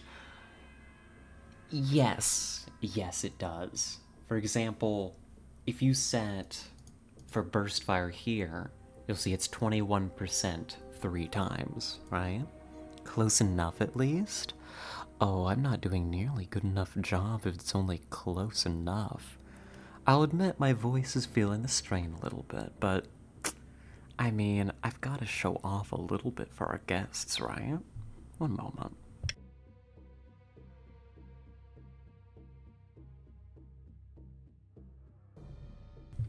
Hello, hello. I think this is a little bit better. So, now, in this voice, I'm going to talk to you more about XCOM. Did the aliens win yet? And slash or am I dead? No and no. You're doing just fine, Moonbeams. You're on mission. So here we go. Oh my goodness. Oh, I think I nailed it then. I'm glad you like Magnolia. The fact that certain parts in Phoenix Point can be shot, the disable ability is tied to those parts. For generic example, psychic slash ionic enemies generally have strong abilities tied to their heads. And so on paper, this sounds really cool, right? This is the expansion of a mechanic that honestly was part of why OG XCOM, it was one of those quiet little wrinkles in OG XCOM that allowed for some really interesting decision making, right? And it worked really, really well. It wasn't very loud, it wasn't very obvious, but Gollop said, we're gonna bring this out, we're gonna make this front and center as a feature in the combat. This, among other things, there are 3 human factions in Phoenix Point. A little bit of history for you. Gollop made 3 games in the original XCOM trilogy. The third one was XCOM Apocalypse, where you were essentially the paramilitary police force that protected a single city at the end of the world in the apocalypse from an alien incursion, an extra-dimensional alien incursion. And that game's development got cut super short by Microprose, right? It was tragic. But the point of that game and its design was very much to focus in on the politics of something like a dozen human factions, right? Including, like, you know, human hybrids and, like, cyborgs from previous games and stuff. Like, it was supposed to have this whole political system. It didn't really take shape properly, it's kind of vestigial, but Gollop wanted to bring that back. It sounded really good. And you may be starting to pick up, from the way I'm talking about it, that Phoenix Point didn't do so hot. I think this is the first time you've done this voice, and it's amazing. Oh yeah? It feels pretty good to use. I mean, I like it. Poor Jamie missing out. Oh. Well, I'll have to try and recreate this one another time for Jamie. So what was wrong with Phoenix Point? It's hard to put my finger on it. Here's the thing. And I'll admit, I backed the game, right? Not with a whole lot of money, just the basic package. I mean, I was a minor at the time, you know? I didn't have a whole lot of money to throw at that kind of thing. I played a lot of the early builds. I was really, really into it. I don't think it was a disaster of a game. I don't want to say it's unenjoyable. It has its moments. There's something missing from it. There's something that just doesn't quite sing in that game's design. And I think that a lot of it has to do with a general lack of polish and I'm gonna call it a lack of quality control. I mean, starting with the presentation, a lot of the aliens' sound effects are just bad. They sound worse than stock sounds. The big alien boss, I forget what it's called, like the queen that like stomps around and destroys buildings. It sounds terrible. And not even like in the kind of eldritch horror, horrible way that they were going for. It just sounds like a woman screamed into a mic. And it's like, really? I could accept that in like as a placeholder for like early builds of the game, but for the final product as it shipped, to my knowledge, it never got changed either. The game received what, like 3 expansions or something?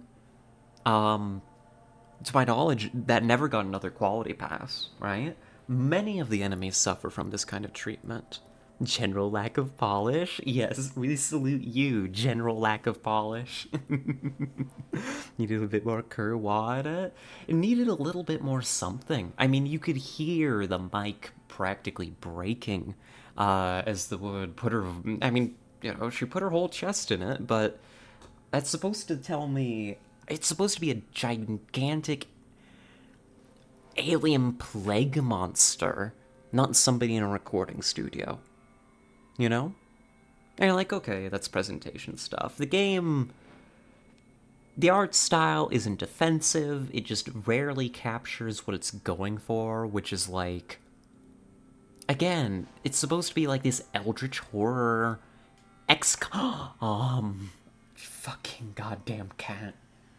That was my finger you just punctured with your little claw. Get away from me. Oh god, is that gonna draw blood? I'm dying. I'm dead. I've been killed on stream. That definitely tore up the skin. Is it gonna bleed? Do I need to go get a band-aid? No dying? I might. But I guess you told me not to, so I guess maybe I'll try and stay alive. The game looks a bit too cartoony. Exactly. It's like it wanted a dash of the Fire Axis XCOM charm, which has this kind of action figure-y look to it. We've talked about that extensively when we've played XCOM, and XCOM 2 especially, that those games, and it's intentional, right? It's very intentional, they've stated in interviews, right, on the art design, is it's supposed to look like action figures. Like you just pulled these soldiers and these aliens out of the box. XCOM 2's environments look like playsets if you really look at them. And while it's still immersive and it all sings together, if you draw yourself back, it looks like you're sitting on the floor of like your, childhood home, playing with action figures. It's great. It's an amazing art style. We love it. Phoenix Point wanted to promise something grittier. A horrifying atmosphere. Eldritch horror, right? Monsters crawling from the sea, people transformed into horrid alien visages of humanity. And it looks like action figures, but you took all the color out. Kind of an oof, I go now. Have a nice stream, Scarlet in chat. Thank you for stopping by, Empress. It was delightful to have you. She really likes XCOM, if you can't tell. XCOM might be one of my special interests. We are going to be derailed for a moment longer talking about Phoenix Point, and then I don't think I'm bleeding. You took off a layer of skin, you little bastard, but I'm not bleeding, so I guess you can stay.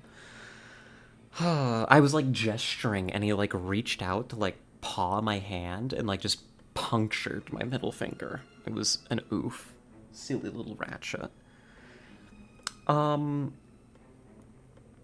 So, Phoenix Point's presentation has some problems, and you're like, okay, it doesn't look great, it doesn't sound great, how does it play?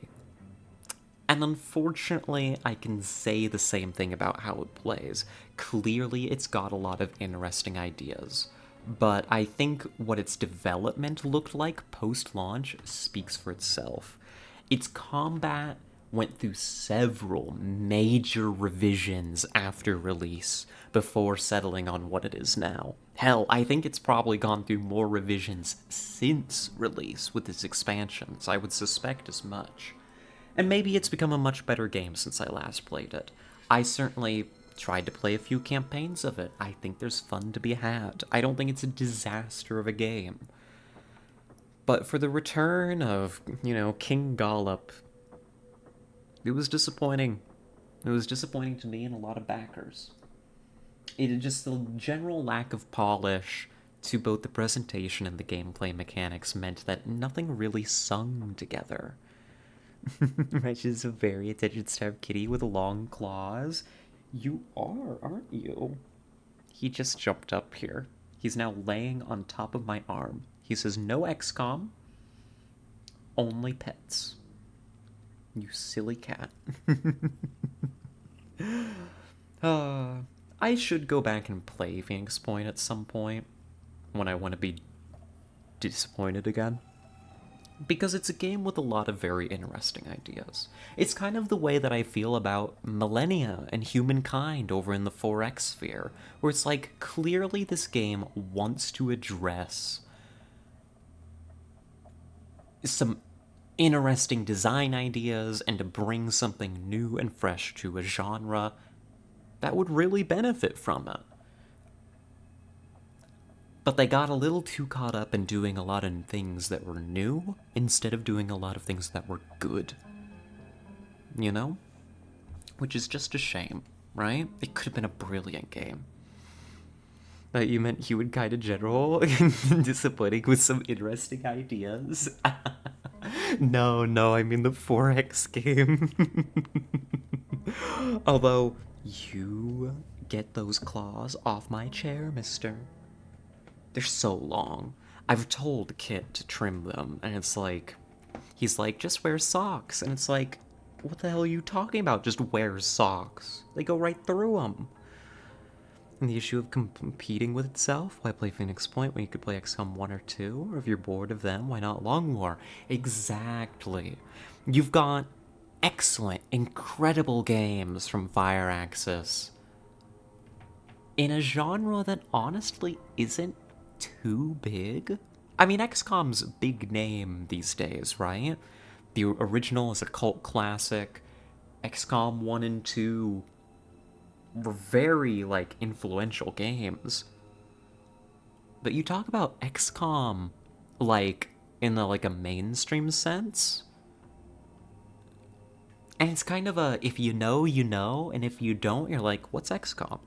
Right? Turtle, one of our wonderful viewers, who's relatively new, to the channel, right? Who I'm gonna use as an example, right?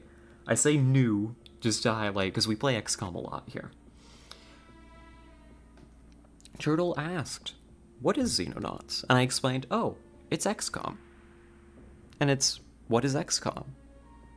It's one of those genres of games, it's one of those subgenres, really, I'd call it, that you may very well not know about. It's not big enough, it's not got a big enough market share that you can have too many XCOM games competing with each other. Absolutely right. 100%. Imagine should be taking care of his old claws, really, not scratching enough on his post. You see, that's the trouble. He's got a scratching post. He just doesn't really use it that much. He much prefers the texture of, the carpet or my skin, which is unfortunate for many reasons. But anyhow, that's my rant. I'm gonna hope that... Cool. Good. The way that I press down with my fingers, I shouldn't irritate the wound. I'll be fine. Needs a scratching carpet then? I think those exist. Oh, that would be brilliant. That would be really good, actually. Alright, stun grenade. Dub. And then machine gun.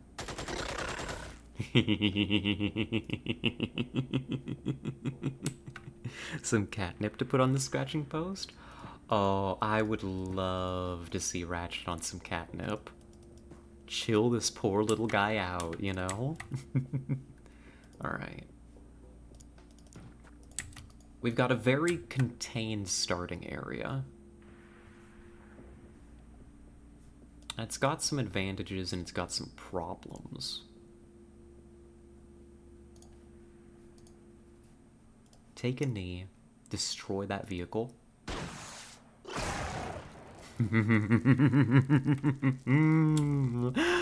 Okay, that was actually really effective. I wanted to destroy the vehicle to get rid of its cover, but the rocket punched right through that van. This is why I love XCOM. That cop and the civvy might actually survive then. We did good early damage here.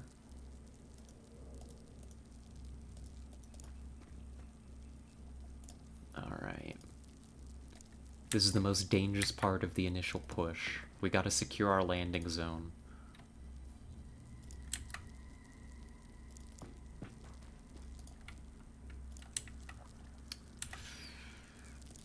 Like, come up to here, maybe?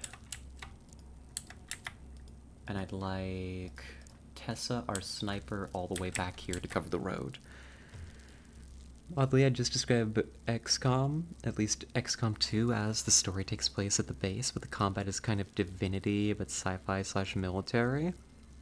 Yeah, and that's the thing, is like XCOM, as a subgenre, is really two kinds of games,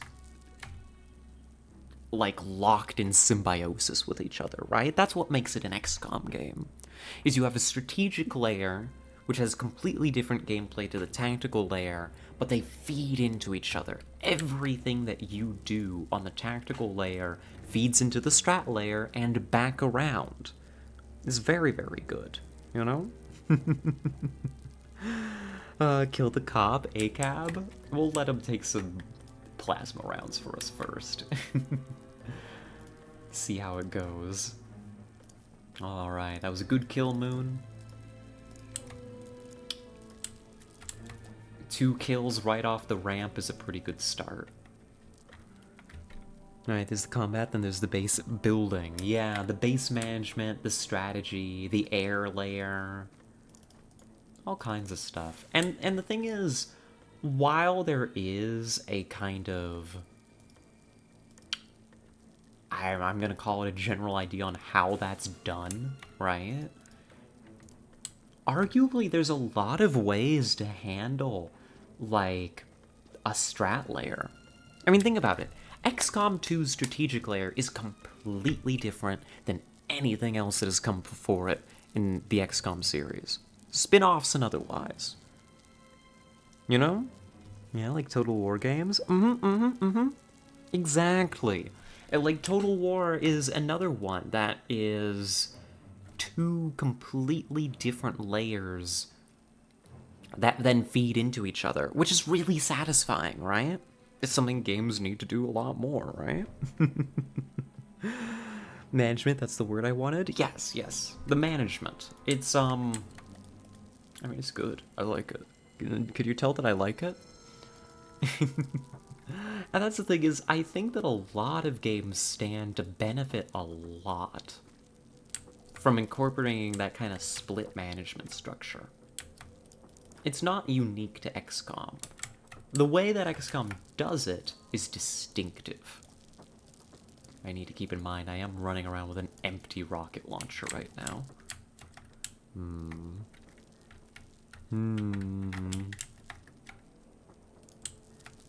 How do I want to do this? What I want is I want to take this building. The building has got the civilians in it. I think I can safely say that this building is clear, because those civilians are not dying horrible deaths. So that's the bet that I'm going to make this turn.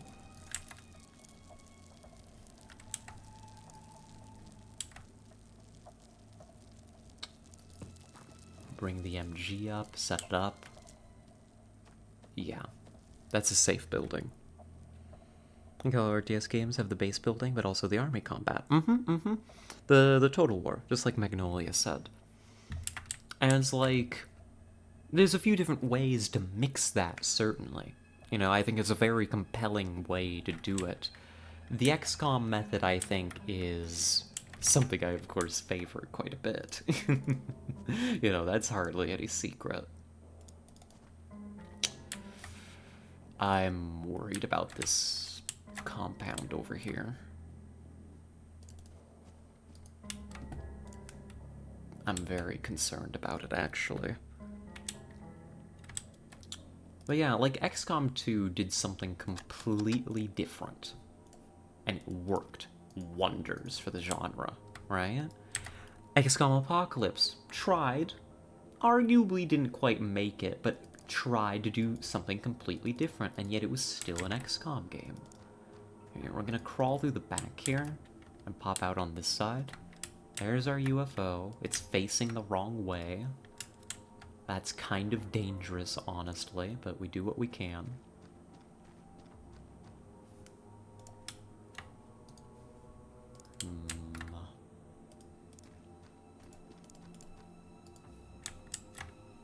Let's just keep moving for now.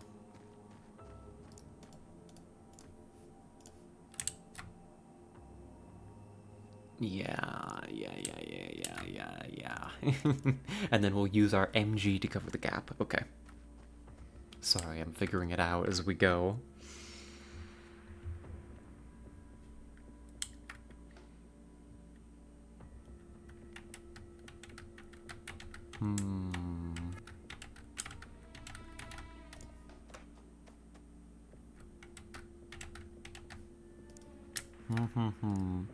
It's a bit different to RTS, given the base bully combat occur on the same layer, but in XCOM and Total War they're completely separate layers. Oh yes, absolutely. You know, you're so correct, Autumn. That's what I'd originally, like, auto-translated what Glab said. More civvies. That's a good sign. Generally speaking, aliens kill civilians, so if these civilians are alive, that indicates that there's probably not many aliens around. Let's get 2 people here to clear this corner. I mean, there's probably nothing there, but we make sure. We take it slow, we take it easy.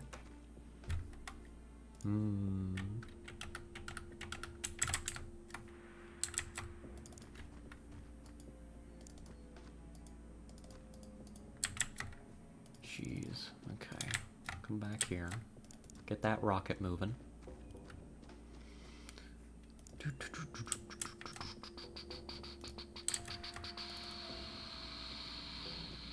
This will do for now, I think.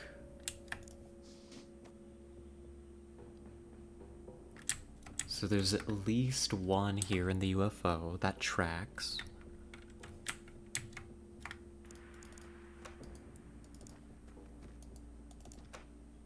Building clear. Compound secure. Corner is clean. Alright.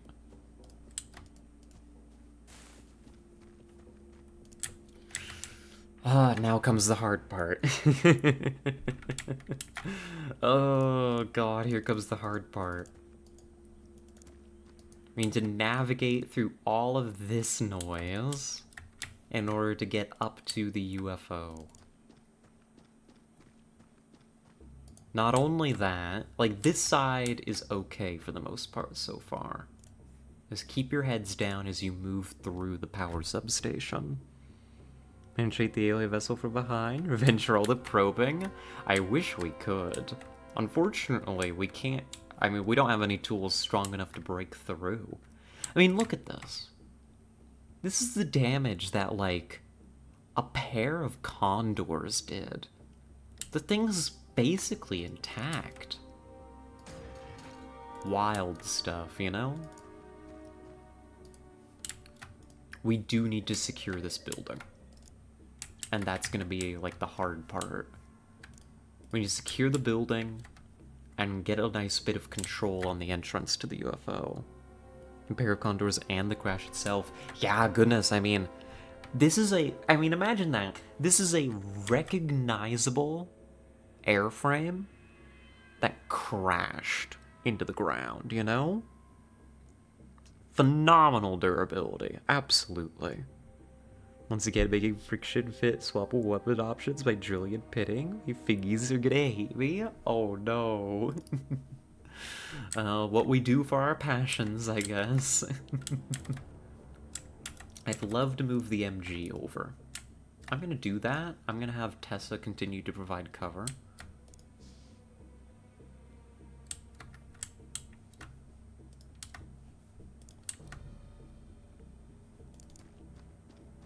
I want to test something.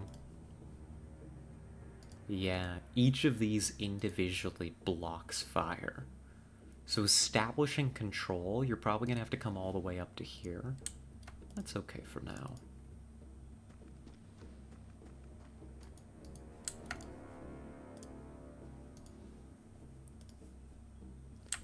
It's fine. We're not done yet.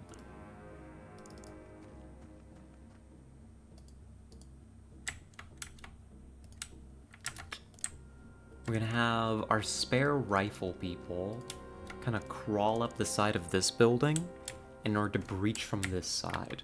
And we have covering fire through here. I think that this breaching plan works. Maybe.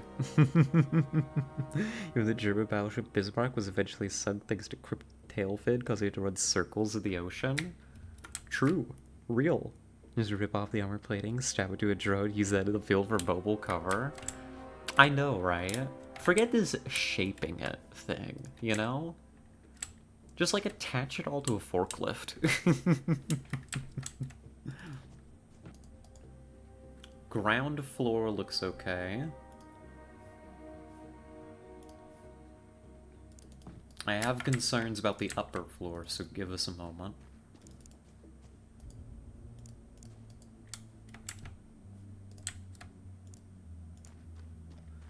We'll see what we can do.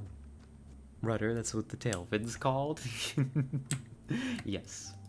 True.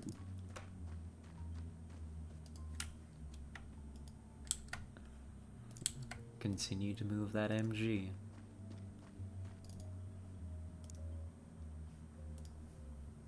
It's gonna be ineffective from all the way back here, but we do what we can. Simultaneously, we move the rocket up in order to get a shot on those doors. So what are we dealing with?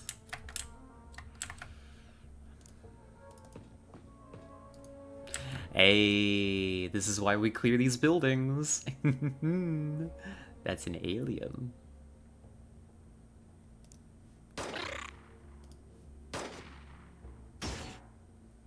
Nice shot, bozo. Uh-oh. Hey, nice shot. Didn't hit Jack.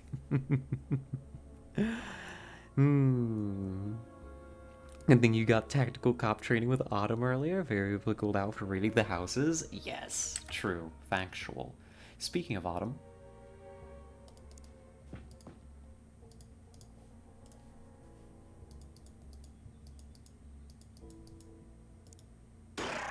Dub. Good shot. Suspect down.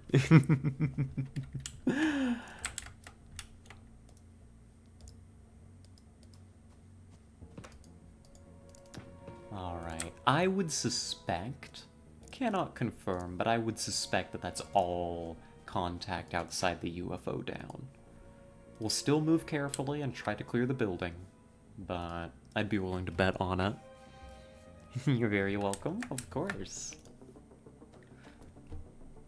This is the really nice thing about being able to, like, stream this and play with, like, viewers, like, as my soldiers, you know?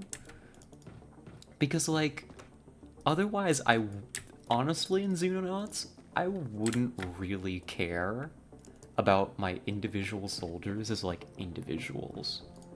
But now that they're named after people I know, it's like, I remember when you did that thing. You know? And I can give you all praise when you do the murder.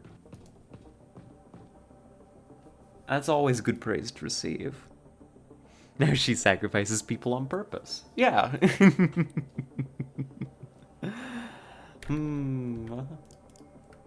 Alright. I think we're good. I think it's time to bring up our sniper. And this is such an awkward one to breach, is the problem. I mean, we do what we can. We do what we must.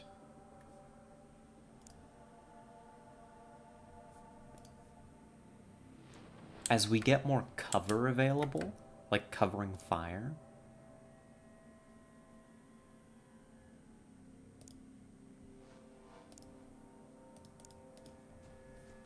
like this. See, now we've got a good block of cover here available to use. What I'm doing is dangerous. Because if an alien decides to step out right now, well, I'm gonna bet that they won't. Be gay, do murder. Yeah, be gay, do murder. That's the plan. I think Turtle's safe to move up here. Tessa's gonna move along the exterior of the UFO.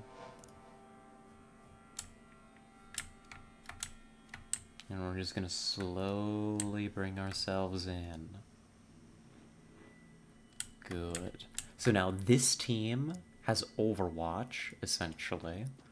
They've got tons of reaction fire available. They're ready. That means I can now inch the MG up and get Moon into a safe position. Honor dual ticket does not have a good shot from here.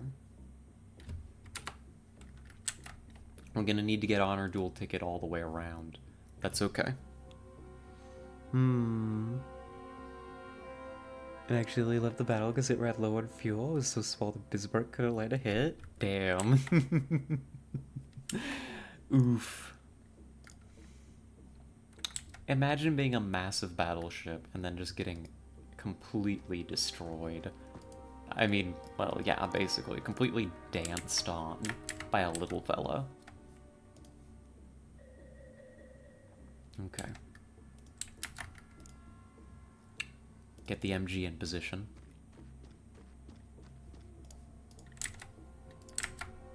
Get the rocket up.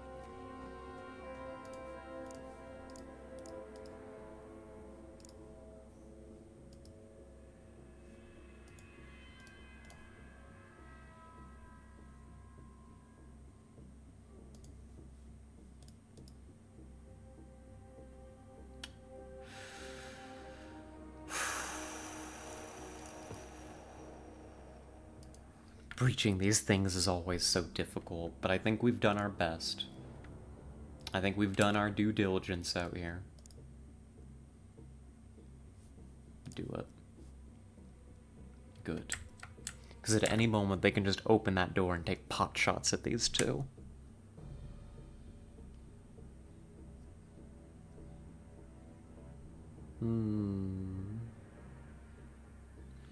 The fleet air arm were using wooden biplanes at the Bismarck's flag did fuck all to them? Oh my god. Alright, hit it. Oh. Never mind. I know where it is. Hold on. Stand by.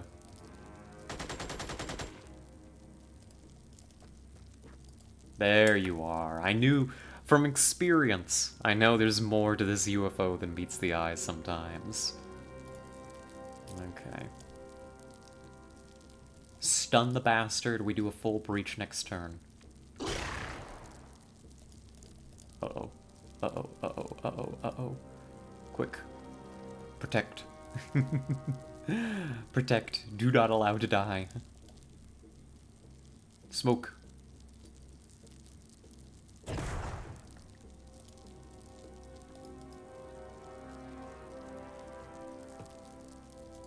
I did slightly fuck this up. Don't worry about it. I'm okay. Hands up if anybody survived that. Alright, head count, sound off.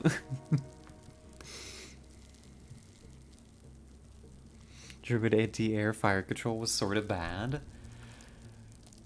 Yee. Alright, and you come in here.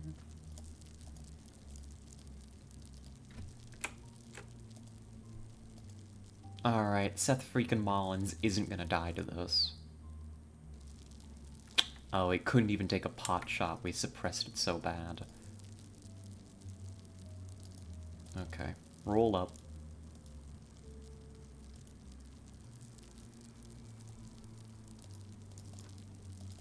Turtle, stun. Clear. Point blank.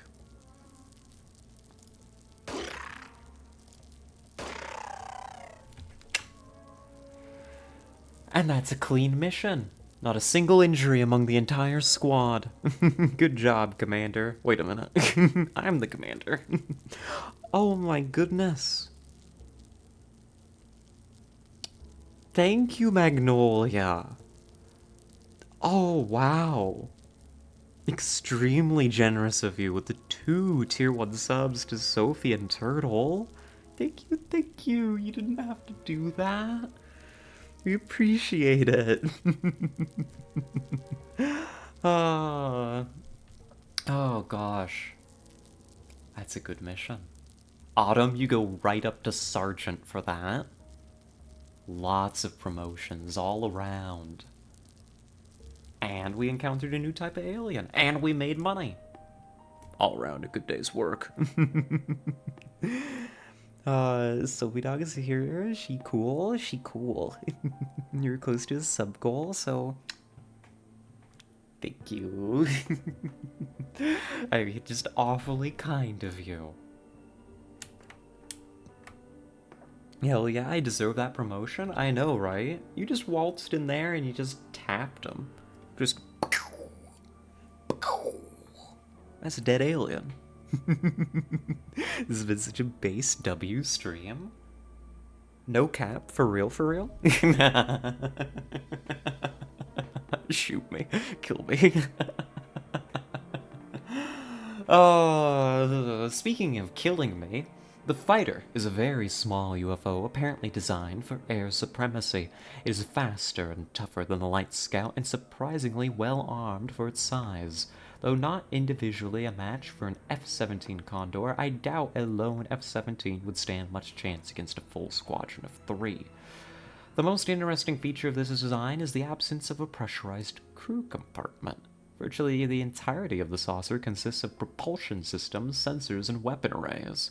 This initially led us to believe the craft was unmanned, but analysis of the wreckage revealed enough biological material to convince us otherwise. We're unsure exactly what form this pilot takes, there's only room for one, but the lack of a transparent canopy or control system implies they are much more heavily integrated with their craft than human pilots are. Thank you for the hydrate, Ivy. Still going for a bit? I think we are. I think we're still going to be going for a little bit. I'm a bit hungry, but that's okay. I'll get dinner later. Based quit from Mickey D's, multiple raids, and more. It's been a good day. God, I quit my job today. That's crazy. That's actually insane. And I was mean about it, too. And I'm never gonna know what Jim's reaction is because we blocked him. Oh my goodness, we did that today. I almost forgot. You quit your job? Yeah, I did. McDonald's can go shove it. Because I got a new job. You know, I didn't just, like, quit it on a whim. I got a new job, which is gonna be way, way, way, way, way better. Did you just make manager? I did. Isn't that funny? They got me all trained up to be a manager and everything, and then I was like, actually, fuck you. Fuck you, and fuck you. But yeah, we did that whole process live, Autumn, if you could believe it. I had been thinking all day about how I was gonna do it, you know? And I just decided to workshop it publicly. Prove McDonald's sucks? It does. And like, okay. I don't mind an honest day's work for an honest day's pay, right? It's very hard work. For the area, the pay wasn't bad at all. It was one of the better paying locations, right? Where I live. But even then, $15 an hour is hardly a living wage, even here. So it's very hard work, and then on top of it, I mean, God, I mean, our management were idiots. Eh. I'm gonna quit bitching about it. You did it live and I missed it? I should have put you on while I was cooking. You should have. That'll teach you to miss out on me. So she's doing $15. Does it even buy you lunch at McDonald's? I know, right? Like $15 doesn't even like buy you lunch. It's God, come on, you know? Be a VOD goblin? Gross. Hi to Mike. Hi, Mike. The fighter's primary armament is a short-ranged, rapid-fire energy weapon, much like the craft cannon of our F-17s. However, it also carries a pair of longer-ranged homing plasma projectiles that act more like missiles. Quite what these devices are and how they work is unknown. These fighters tend to explode so spectacularly when destroyed that there's a little left to study. Whatever the culprit, I doubt we will be recovering an intact version anytime soon. Dangerous little bastards. When's the last time you heard from Mike V? Mike stopped in sometime in like January or February, right? Didn't speak. I saw Mike lurking. I saw that Mike had turned up in like the little like Who's Here tab. And I was like, yay. You know, it's always nice with like, especially like a lurker who never really talks much, but you know they've been around since like the start. It's nice to see that they're still here, like better than a year on. This makes me feel all warm and fuzzy. Would you have to know what the mic thing is? Oh, Mike is... Hold on. Ugh. I'm gonna go back to my normal voice for now, because... my voice is feeling the strain today, you know? Oh, and thank you for the follow, Glavkamat. We appreciate it. Story time? Yeah, a little story. Mike is one of the people who, honestly, like... there's a few standout figures, you know? I adore everybody here. But in the time of, like, setting up our, you know, our community, the channel, making everything's works... it just makes sense that there are some people who have had especially a standout influence, right? Who have been there at the right time, you know, the right place, said the right things to really push our community forward. And Mike is one of them. You will probably never meet Mike. Mike doesn't speak very much, right? Mike hardly comes around while I'm live, that's the point.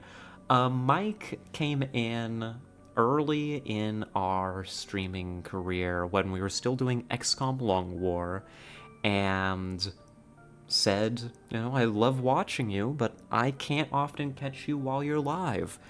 Can we archive the VODs? And encouraged me to set up a VOD archive. Make sure that things were published and recorded. The reason that we have VOD watchers is because Mike asked, which was very cool, and I still really appreciate it. You're still live? Hello, Jammy. Yes, we are. Welcome back. You missed the greatest do the voice segment? Oh my god, we literally just ended it, too. We ended it, and then Jammy came back. That's cruel and unusual. Here, let's give ourselves some acceleration to time. I'm despised by fate. You really are. Ooh. This looks bad. I'm gonna do a voice for this. There's actually different characters who, like, do all of the briefs. I wish that they were, like, named in this so I knew who they were. But the guy that does, like, the details and, like, the missions that the aliens do is different from the guy, our head researcher, you know? Hydrate, posture check, stretch, Tamagotchi time, thank you. Girly pop, pretty please? Okay, I'll do my best to recreate it. After this stretch. Oh my god. I just had to know because it's my day, so I'll be doing something else, and I hear a hi mic, and it catches me off guard for a second. Sorry, my bad. You'll play some Red Dead Redemption 2 and see if I'm back before I end the stream? Okay, okay. Alright, let me see if I can't set up this voice for jamming.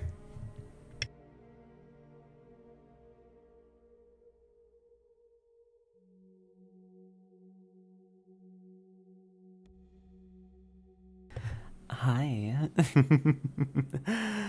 I don't know if this is quite it.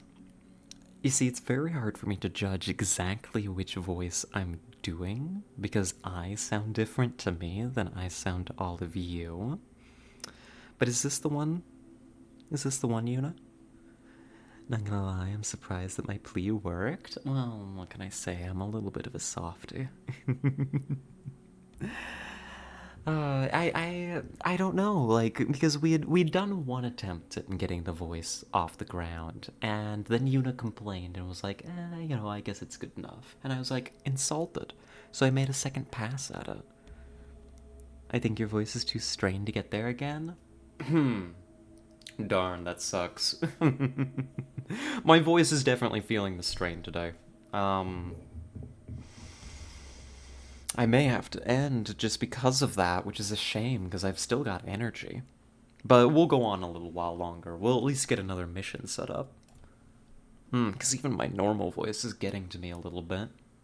And it's not good. It's not good principle.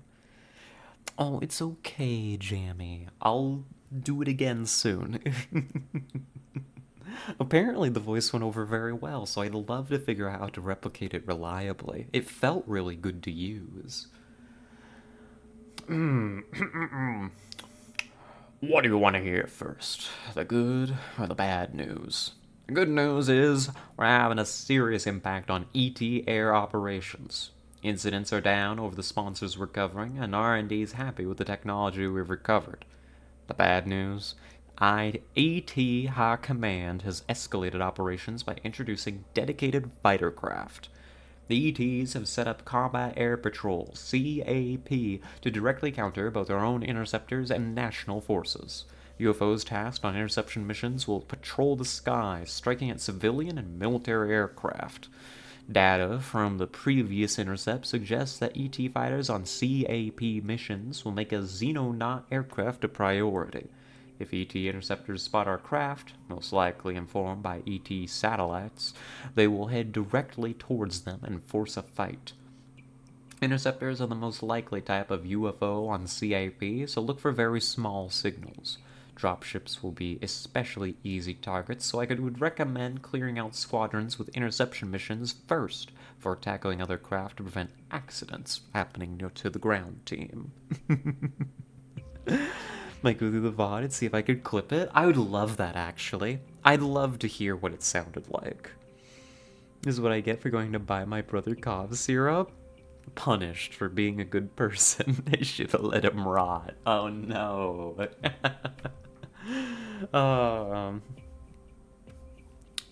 Well, the aliens are trying to kill us. Nothing new. Nothing new to report. Carry on. We're about to have zero monies. Also nothing new. Please carry on. Ooh. The Jackal combat armor offers our soldiers extra battlefield protection at the cost of increased weight. It's not the ideal equipment for every situation, but in many cases the extra survivability could be the difference between life and death. Laboratory tests on captured alien plasma weapons have confirmed that traditional body armor is essentially worthless against energy projectiles, having been designed to resist ballistic impact rather than heat damage. However, testing a modified combat vest with heat-resistant rather than impact-resistant ceramic plates showed impressive results. Pardon me. Is that Keanu Reeves? Yes. His dog eating my flatbreads was a prophetic sign. It was. You had to be able to interpret it, the prophecy. The ceramics were able to dissipate enough of the heat to give the wearer a reasonable chance of survival, though they are still likely to suffer injuries in the process. While it provides an obvious boost to survivability, this armor is heavy and will limit other equipment, such as ammunition or secondary weapons, a soldier can carry into battle. Armor also degrades rapidly under fire and will not withstand repeated hits, nor provide the wearer guaranteed protection. Hardly matters what armor a soldier is wearing if he is shot in the face. Nevertheless, it's still better than nothing and can be constructed in the workshop. Dub. It does look like him. It is. That is Keanu Reeves. He's joined the program. Still can't get over how our troops look like overmilitarized US police, though. I'll let you in on a little secret. That's because our police looks like the military. It's because they buy and deploy surplus military gear. So, oof. Mega oof, in fact. Alright, science continues. I maybe didn't have to buy so many early scientists. I'm used to that being, like, the move in a lot of XCOM games, is, like, you immediately jump for an extra lab and more scientists as soon as you can afford it. But honestly, at the rate we're chewing through early research, I'd almost rather have the money. Like, I'm poor. I'm not used to this. I mean, well, I'm used to being poor, but you know what I mean. I ain't never seen a U.S. officer have a cup of tea with a person they're arresting. True. When a major city's police force rolls out their heavy gear, it's almost indistinguishable from a smaller country's army. Well, yes, that's because police are the occupying army. The domestic occupying army. Chemical weapons that are a war crime if used against soldiers, but totally fine apparently if used against your population. Remember, it's not a war crime if you're not at war. I don't know why I laugh at that. It's horrific. It's terrible. It's just like, you know? You know what they've been doing here with the, because there's been a lot of student protests over the U.S.'s involvement in, well, with Israel, right? We all know about that. They've just here at our local university, at our peaceful protests, right? Like, right? Whatever people like to say, right? We don't have a history of, like, protests here turning violent or even into riots or anything, and honestly, justifying riots as the voice of the unheard, right, is a whole thing that's bigger than I can get into right now. But just establishing, like, there's really no reason to believe anything would turn violent here, right? With the culture in this town and with the students. And yet they're putting snipers up on our towers, watching them. You know? They've really rolled out the gear for these. What? Yeah! That's been, like, standard practice in the United States to respond to the, my brain's dying. You know, well, the protests about the whole Israel thing, right? Anyway, what, it makes the bacon? Yeah. I like bacon. One of my favorites. You're taking the piss, right, Shirley? No. I can grab pictures after stream. Not my picture personally. Somebody else took it. But I'll put it in the Discord. It's real. Again, I laugh at it because it's horrible. It's terrible. Terrifying times to be alive in. I'm flabbergasted. Honestly, it's been... Police responding with force and deadly force to peaceful protests in the United States is nothing new at all. That they've been so quick to respond by threatening deadly force with stuff like deploying snipers and the very obviously militarized police gear and stuff is a step up in escalation that is a little bit unusual, you know? So, I don't know. There are police snipers and machine gunners in Malmo, Sweden right now due to the Israel thing. Yeah, and it's like... It seems like a remarkably strong response, right? Like, clearly these governments are taking an absolutist stand on their support for Israel. Which is a whole discussion, right? I'm not really even sure. I don't know. I'm not sure why they think that that's effective. But, so we go. So we go. So we go. So we go. It certainly hasn't helped optics for that with the same heavily armored our police forces coward of here for even a hint of danger. Oh, yeah. Mm-hmm. It's...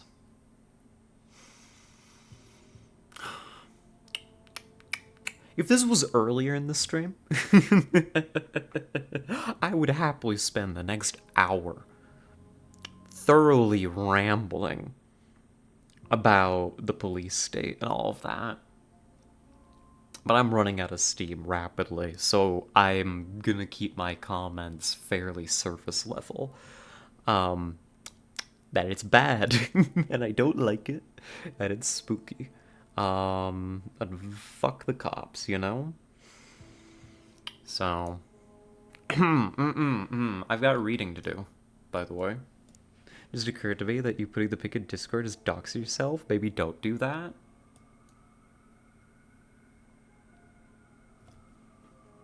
True. That would... Yeah. Hmm.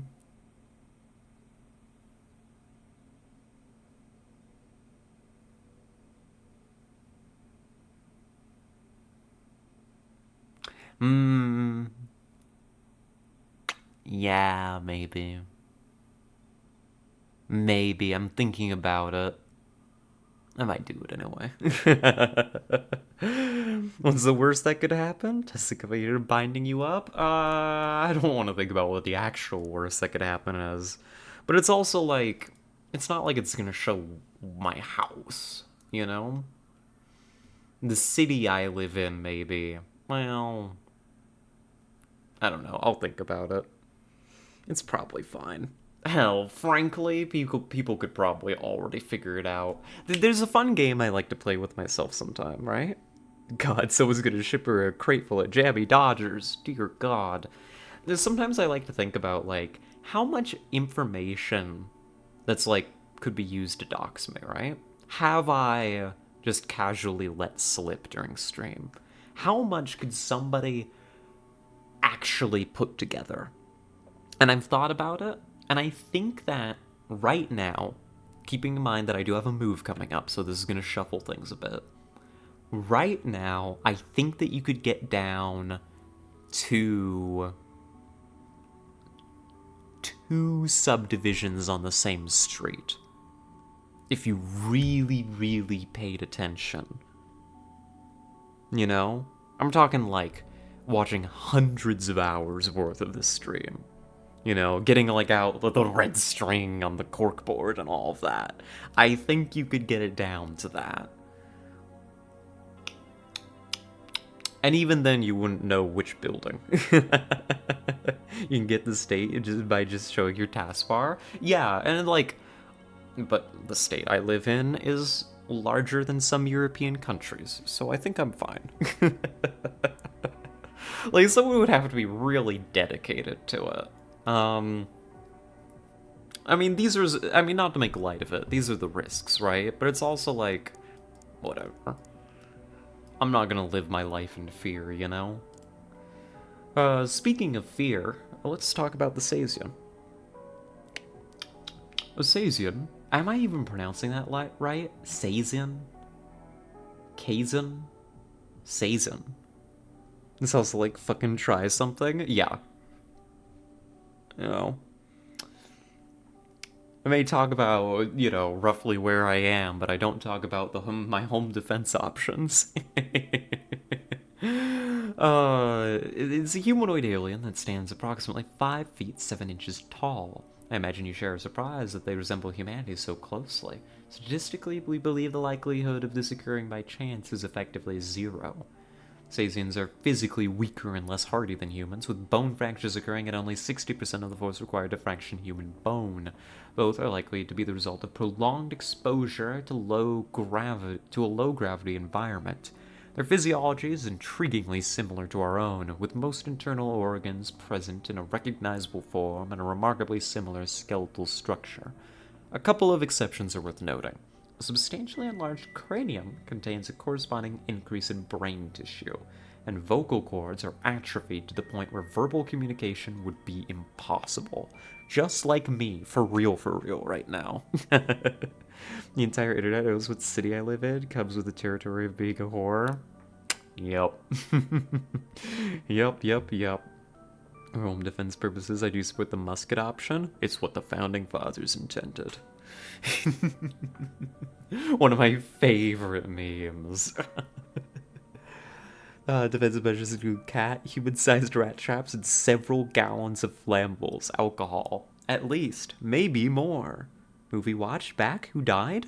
Nobody, actually. Only aliens so far. It's been very impressive, if I can say so myself. Why do I have a star? Somebody gave you a gift. Somebody gave you a gift sub. The body shows extensive oh, wait, I'm going too far ahead. The latter suggests the creatures have transcended words. Perhaps they have a telepathic link with one another.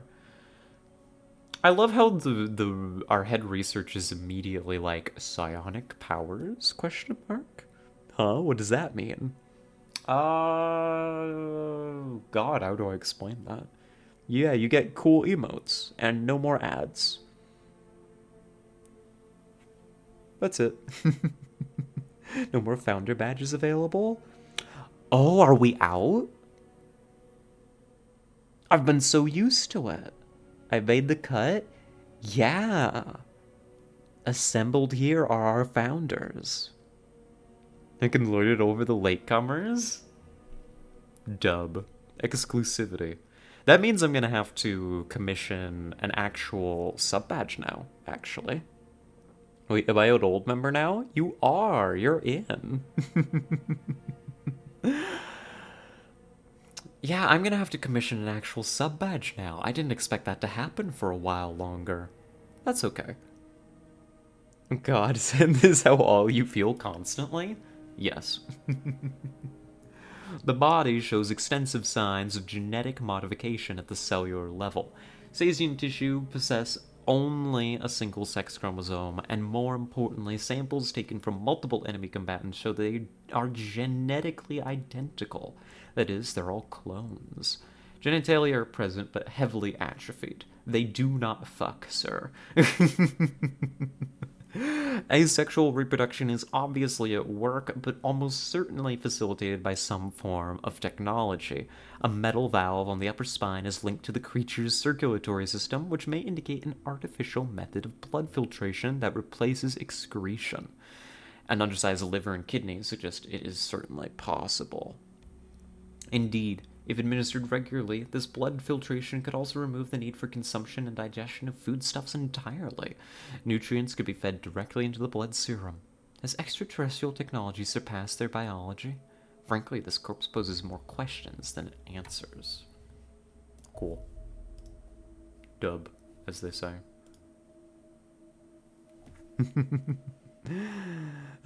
Sir, we need to report. The aliens got no game. They got no bitches. That's right. Red alert. No bitches. Oh fuck, I can feel my enjoyment of popular music and lack of hangovers dissolving. Welcome to old age, Jamie. It doesn't get better. Now I have the Jammy TM emote. You do. Oh, and here we are. From the earliest recording of a crash landing in Puglia, Italy in 1910, to famous incidents such as the Gateshead Gray abductions, humanity has held an endless fascination with little green men from Mars. Now they're here, with sinister intent. I prepared a summary of what we know for your distribution, as our brave boys have slept through every briefing I have given. Perhaps you can invite them to a story at bedtime. It's unsurprising our soldiers have torn through Saiyans like a shark in a swimming pool. Several subjects we have brought in for study are ill-prepared for a fight. Saiyans in red jumpsuits seem to fill non-combatant roles, such as technician or as navigator. Given their unique genetic structure, they may be manufactured on a production line basis and then programmed to meet specific manpower needs. And it's a red shirt, a literal red shirt? They are. They suck. Gotta do something about their yee haircut. They don't have hair. What do you mean? Like our own pilots and engineers, they're only lightly armed and perform poorly in ground-side combat. Their jumpsuits, I'm losing the ability to speak rapidly. Their jumpsuits are resistant to impacts, but while it can absorb a 9mm bullet, it's considerably less effective against a hail of rifle rounds. I would expect to find non-combatants on every UFO you bring down, but never in any dedicated combat operation. Know your enemy. They're gray-skinned aliens, big head, large black eyes, and thin profile. False identification can lead to civilian casualties. Observe movements or get closer before opening fire. Remember that humans can wear dark glasses and red t-shirts. They have unusual sensory acuity. Combatants demonstrate powerful intuition and splendid battlefield awareness. Very difficult to sneak up on or lay ambushes. They're suspected in possession of extrasensory abilities. So they can probably see us through walls. I have to say, though, the alien design game is kind of weak. Everyone is a humanoid. True. Real. Oh, and thank you, Magnolia, for subscribing. You know, it does feel odd to give out subs and not have one yourself, right? Oh, it was... Yuna gave that to you. Thank you, Yuna. Oh shit, making bank? Apparently. I don't know what I did to deserve this today, but so we go. And so I had to fix it. Dub. They have a weak body, just like me, for real. They have a psychological preference for long-range combat. And padded uniform. Limited fire, chemical and kinetic resistances. So they're not very tough. But they're smart. They're gonna try and hang back and not get killed. And they have a very good battlefield awareness that's probably fueled by psionic powers, if you believe in that kind of thing.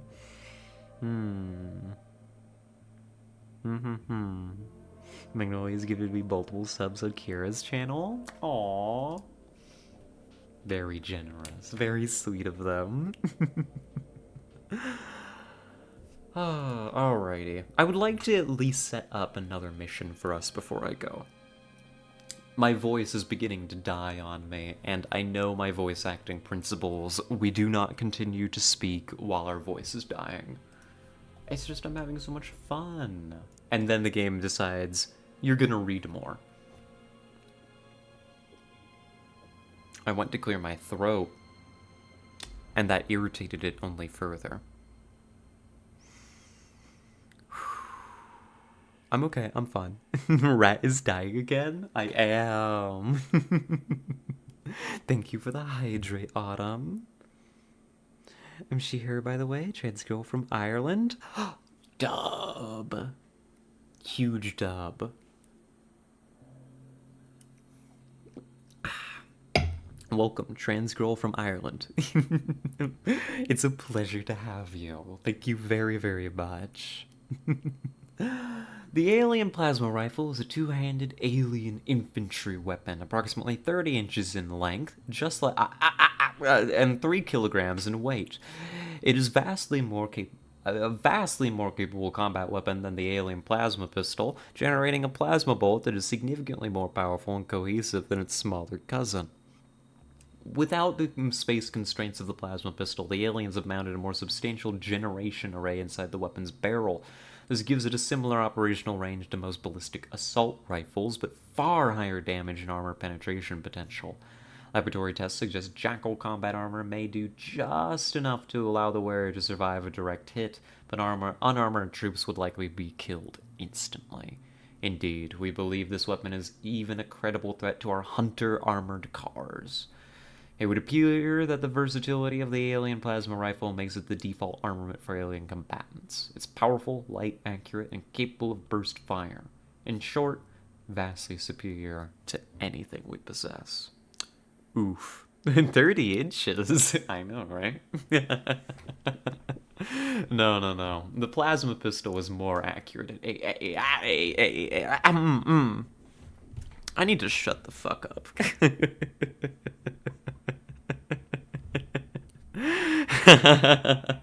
Degenerates, the lot of ya. Yeah. Especially me, as much as I like to deny it. No, keep talking. What if I didn't? What if I stopped? We should rush for some alien biology so we can get captures started. We're mostly waiting for the end of the month so we can get a cash injection. You know? We already know they're overcompensating. Yeah, they have no game. They're overcompensating.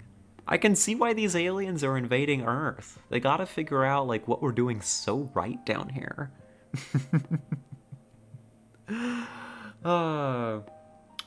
Goodness, alien biology went, like, instantly. I hired too many scientists.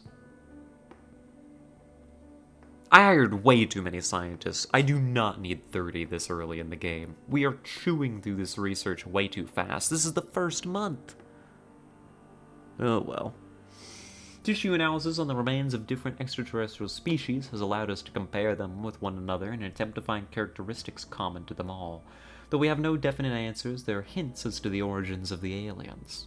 There's strong similarities in the physiology of all biological alien units encountered so far. All are humanoid. All also possess both a circulatory system and a central nervous system, albeit with some variation in function. This allows for the possibility of a common planetary origin. The huge variety of life on our own planet clearly illustrates that an array of vastly different creatures can evolve simultaneously on a single planet. This was our initial assumption, largely due to the shared habitat inside the alien UFOs. An atmosphere containing perhaps 5 to 6% oxygen rather than 21% of ours. Oh, can they get oxygen poisoning on our planet? Is that a thing? Too many scientists sounds like a very confusing conversation. Yeah, it does.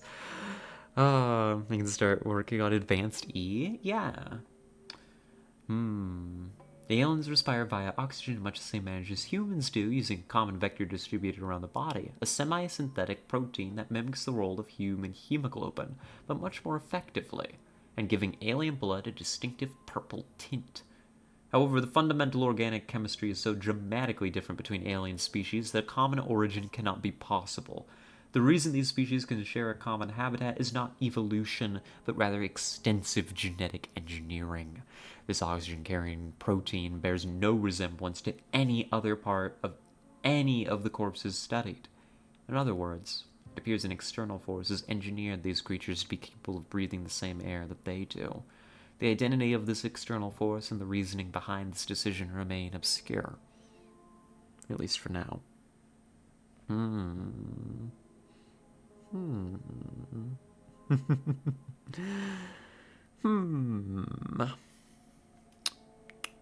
See, when you say it like that, it's like we saying I box someone like a fish. What? It's just literally poison. Humans are kind of freaky in the sense that we can tolerate it and even require it. Yeah, it doesn't it like isn't it like basically corrosive? Isn't that a thing? So if I'm narcissistic, I've been trying to stop? What? Ah, you're okay, Turtle. Don't worry about it. Don't you worry. Hmm. In the meantime, we're turning this research to practical use. My team have constructed holding tanks in the laboratories, which can be used to confine captured alien units in a low-oxygen environment. Exposed to our atmosphere long enough, the alien units will eventually succumb to oxygen toxicity. There it is, allowing us to study them more closely. I see. So they can't actually live on our planet for very long. Good. I wouldn't have it any other way. Whoa. Aliens. Jammy, get to work, please. Tail till over land. Gun it down.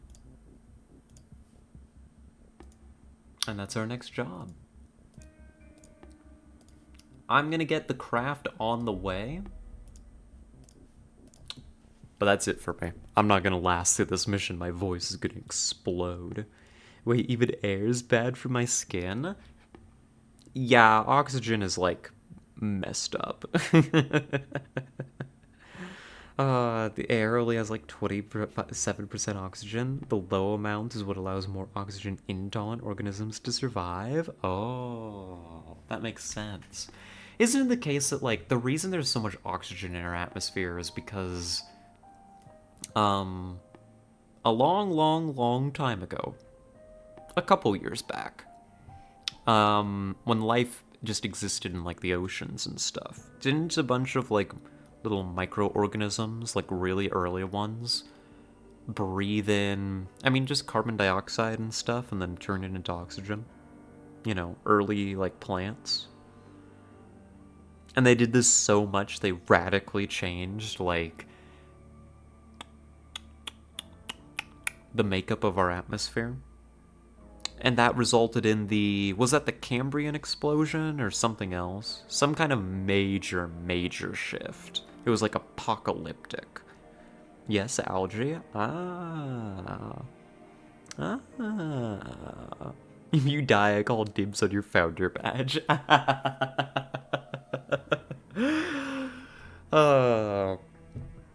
Sea algae is a major producer of oxygen. Yes, isn't it the biggest producer of oxygen? Causing a mass extinction event that killed off something like 90% of all life on the planet? Yeah, that's the one. I say as if I know too terribly much about it. This is just stuff I vaguely remember from watching, like, Discovery or whatever channels that kind of stuff was on. Maybe, I don't think History Channel. Even before it went all Ancient Aliens. Maybe that's Discovery Channel. I want to hung on my urn. Yeah, we'll make sure you get your founder badge on your urn. But here, I'm just watching Charlie 1 go. I've got to get out of here, actually. Quit.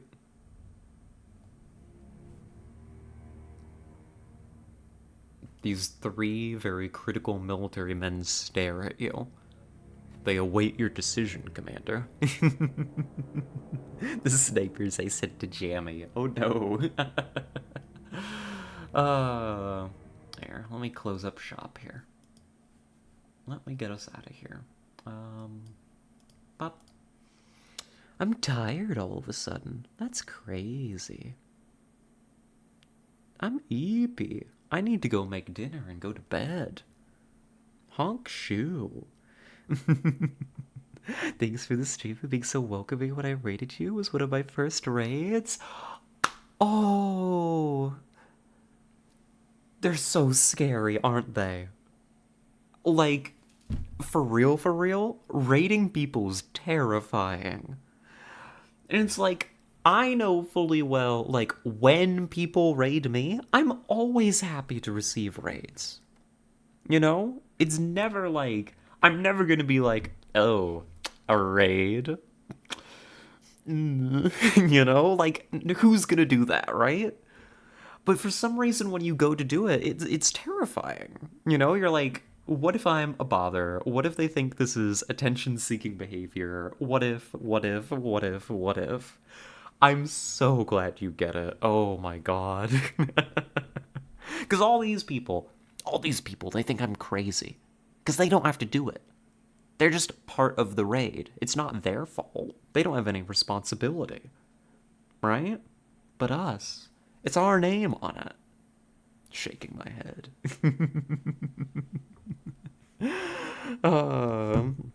I get you completely. Ah, dub. I feel so much more sane. Thank you. Good night. Good luck, desk girl. No more Mickey D's? That's right. No more Mickey D's. Many aliens dead. I'd say it was a very good stream. Thank you all very, very, very much. I had an amazing time tonight. This was a ton of fun. Oh god, but I suddenly feel so tired and so hungry. Ending now is very well timed. Enjoy your dinner and have a good night. Thank you. Ah, that's right. There's things I'm supposed to say when I end. Brain is shutting down rapidly.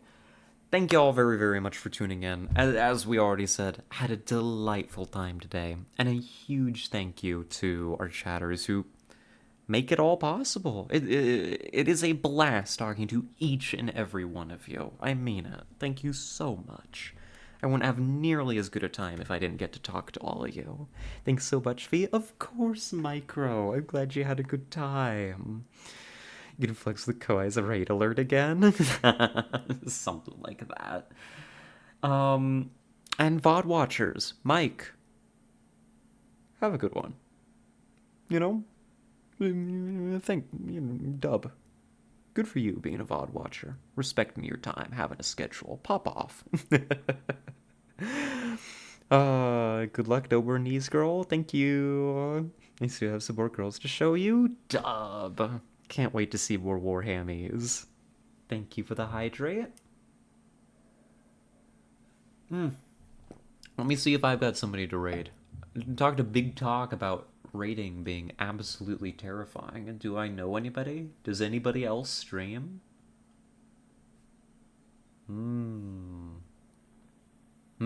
Does anybody else stream? I don't think anybody else is doing this whole streaming thing. I think I'm new to it, you know? I think this is a new thing we're kind of pioneering here. Me, raid me. You're not live. Else I would. Cats? Hello. Ratchet woke up just in time for the raid. So how you introduce V to Kira and have the two QBs mix more? I need to hang out there more. It's been a shame that, like, because I work early. I used to work early mornings. Hey, there we go. Quit scratching me. You see, your claws go right through my shirt sleeve. Like, I don't know what Kit's thinking. Wear socks. Shaking my head. Oh, it was a cute dragon February streaming Frostpunk. Streaming Frostpunk? Colo VT? We're going. Listen, I don't need to do any further research. Y'all, the last time I streamed Frostpunk, I gave it a bad rap because I was distracted. Y'all gotta see some Frostpunk. And I am down for a cute dragon fanboy, you know? I don't even have to go see their stream in advance. I'm just gonna trust the recommendation. Hi, Ratchet. Do you want to say goodbye to everybody? Ratchet just jumped up and knocked over my pill bottles. Oh, you damnable cat. What are you doing? Just sit. Lay down. Be calm. They say bye, Ratchet. Magnolia says bye.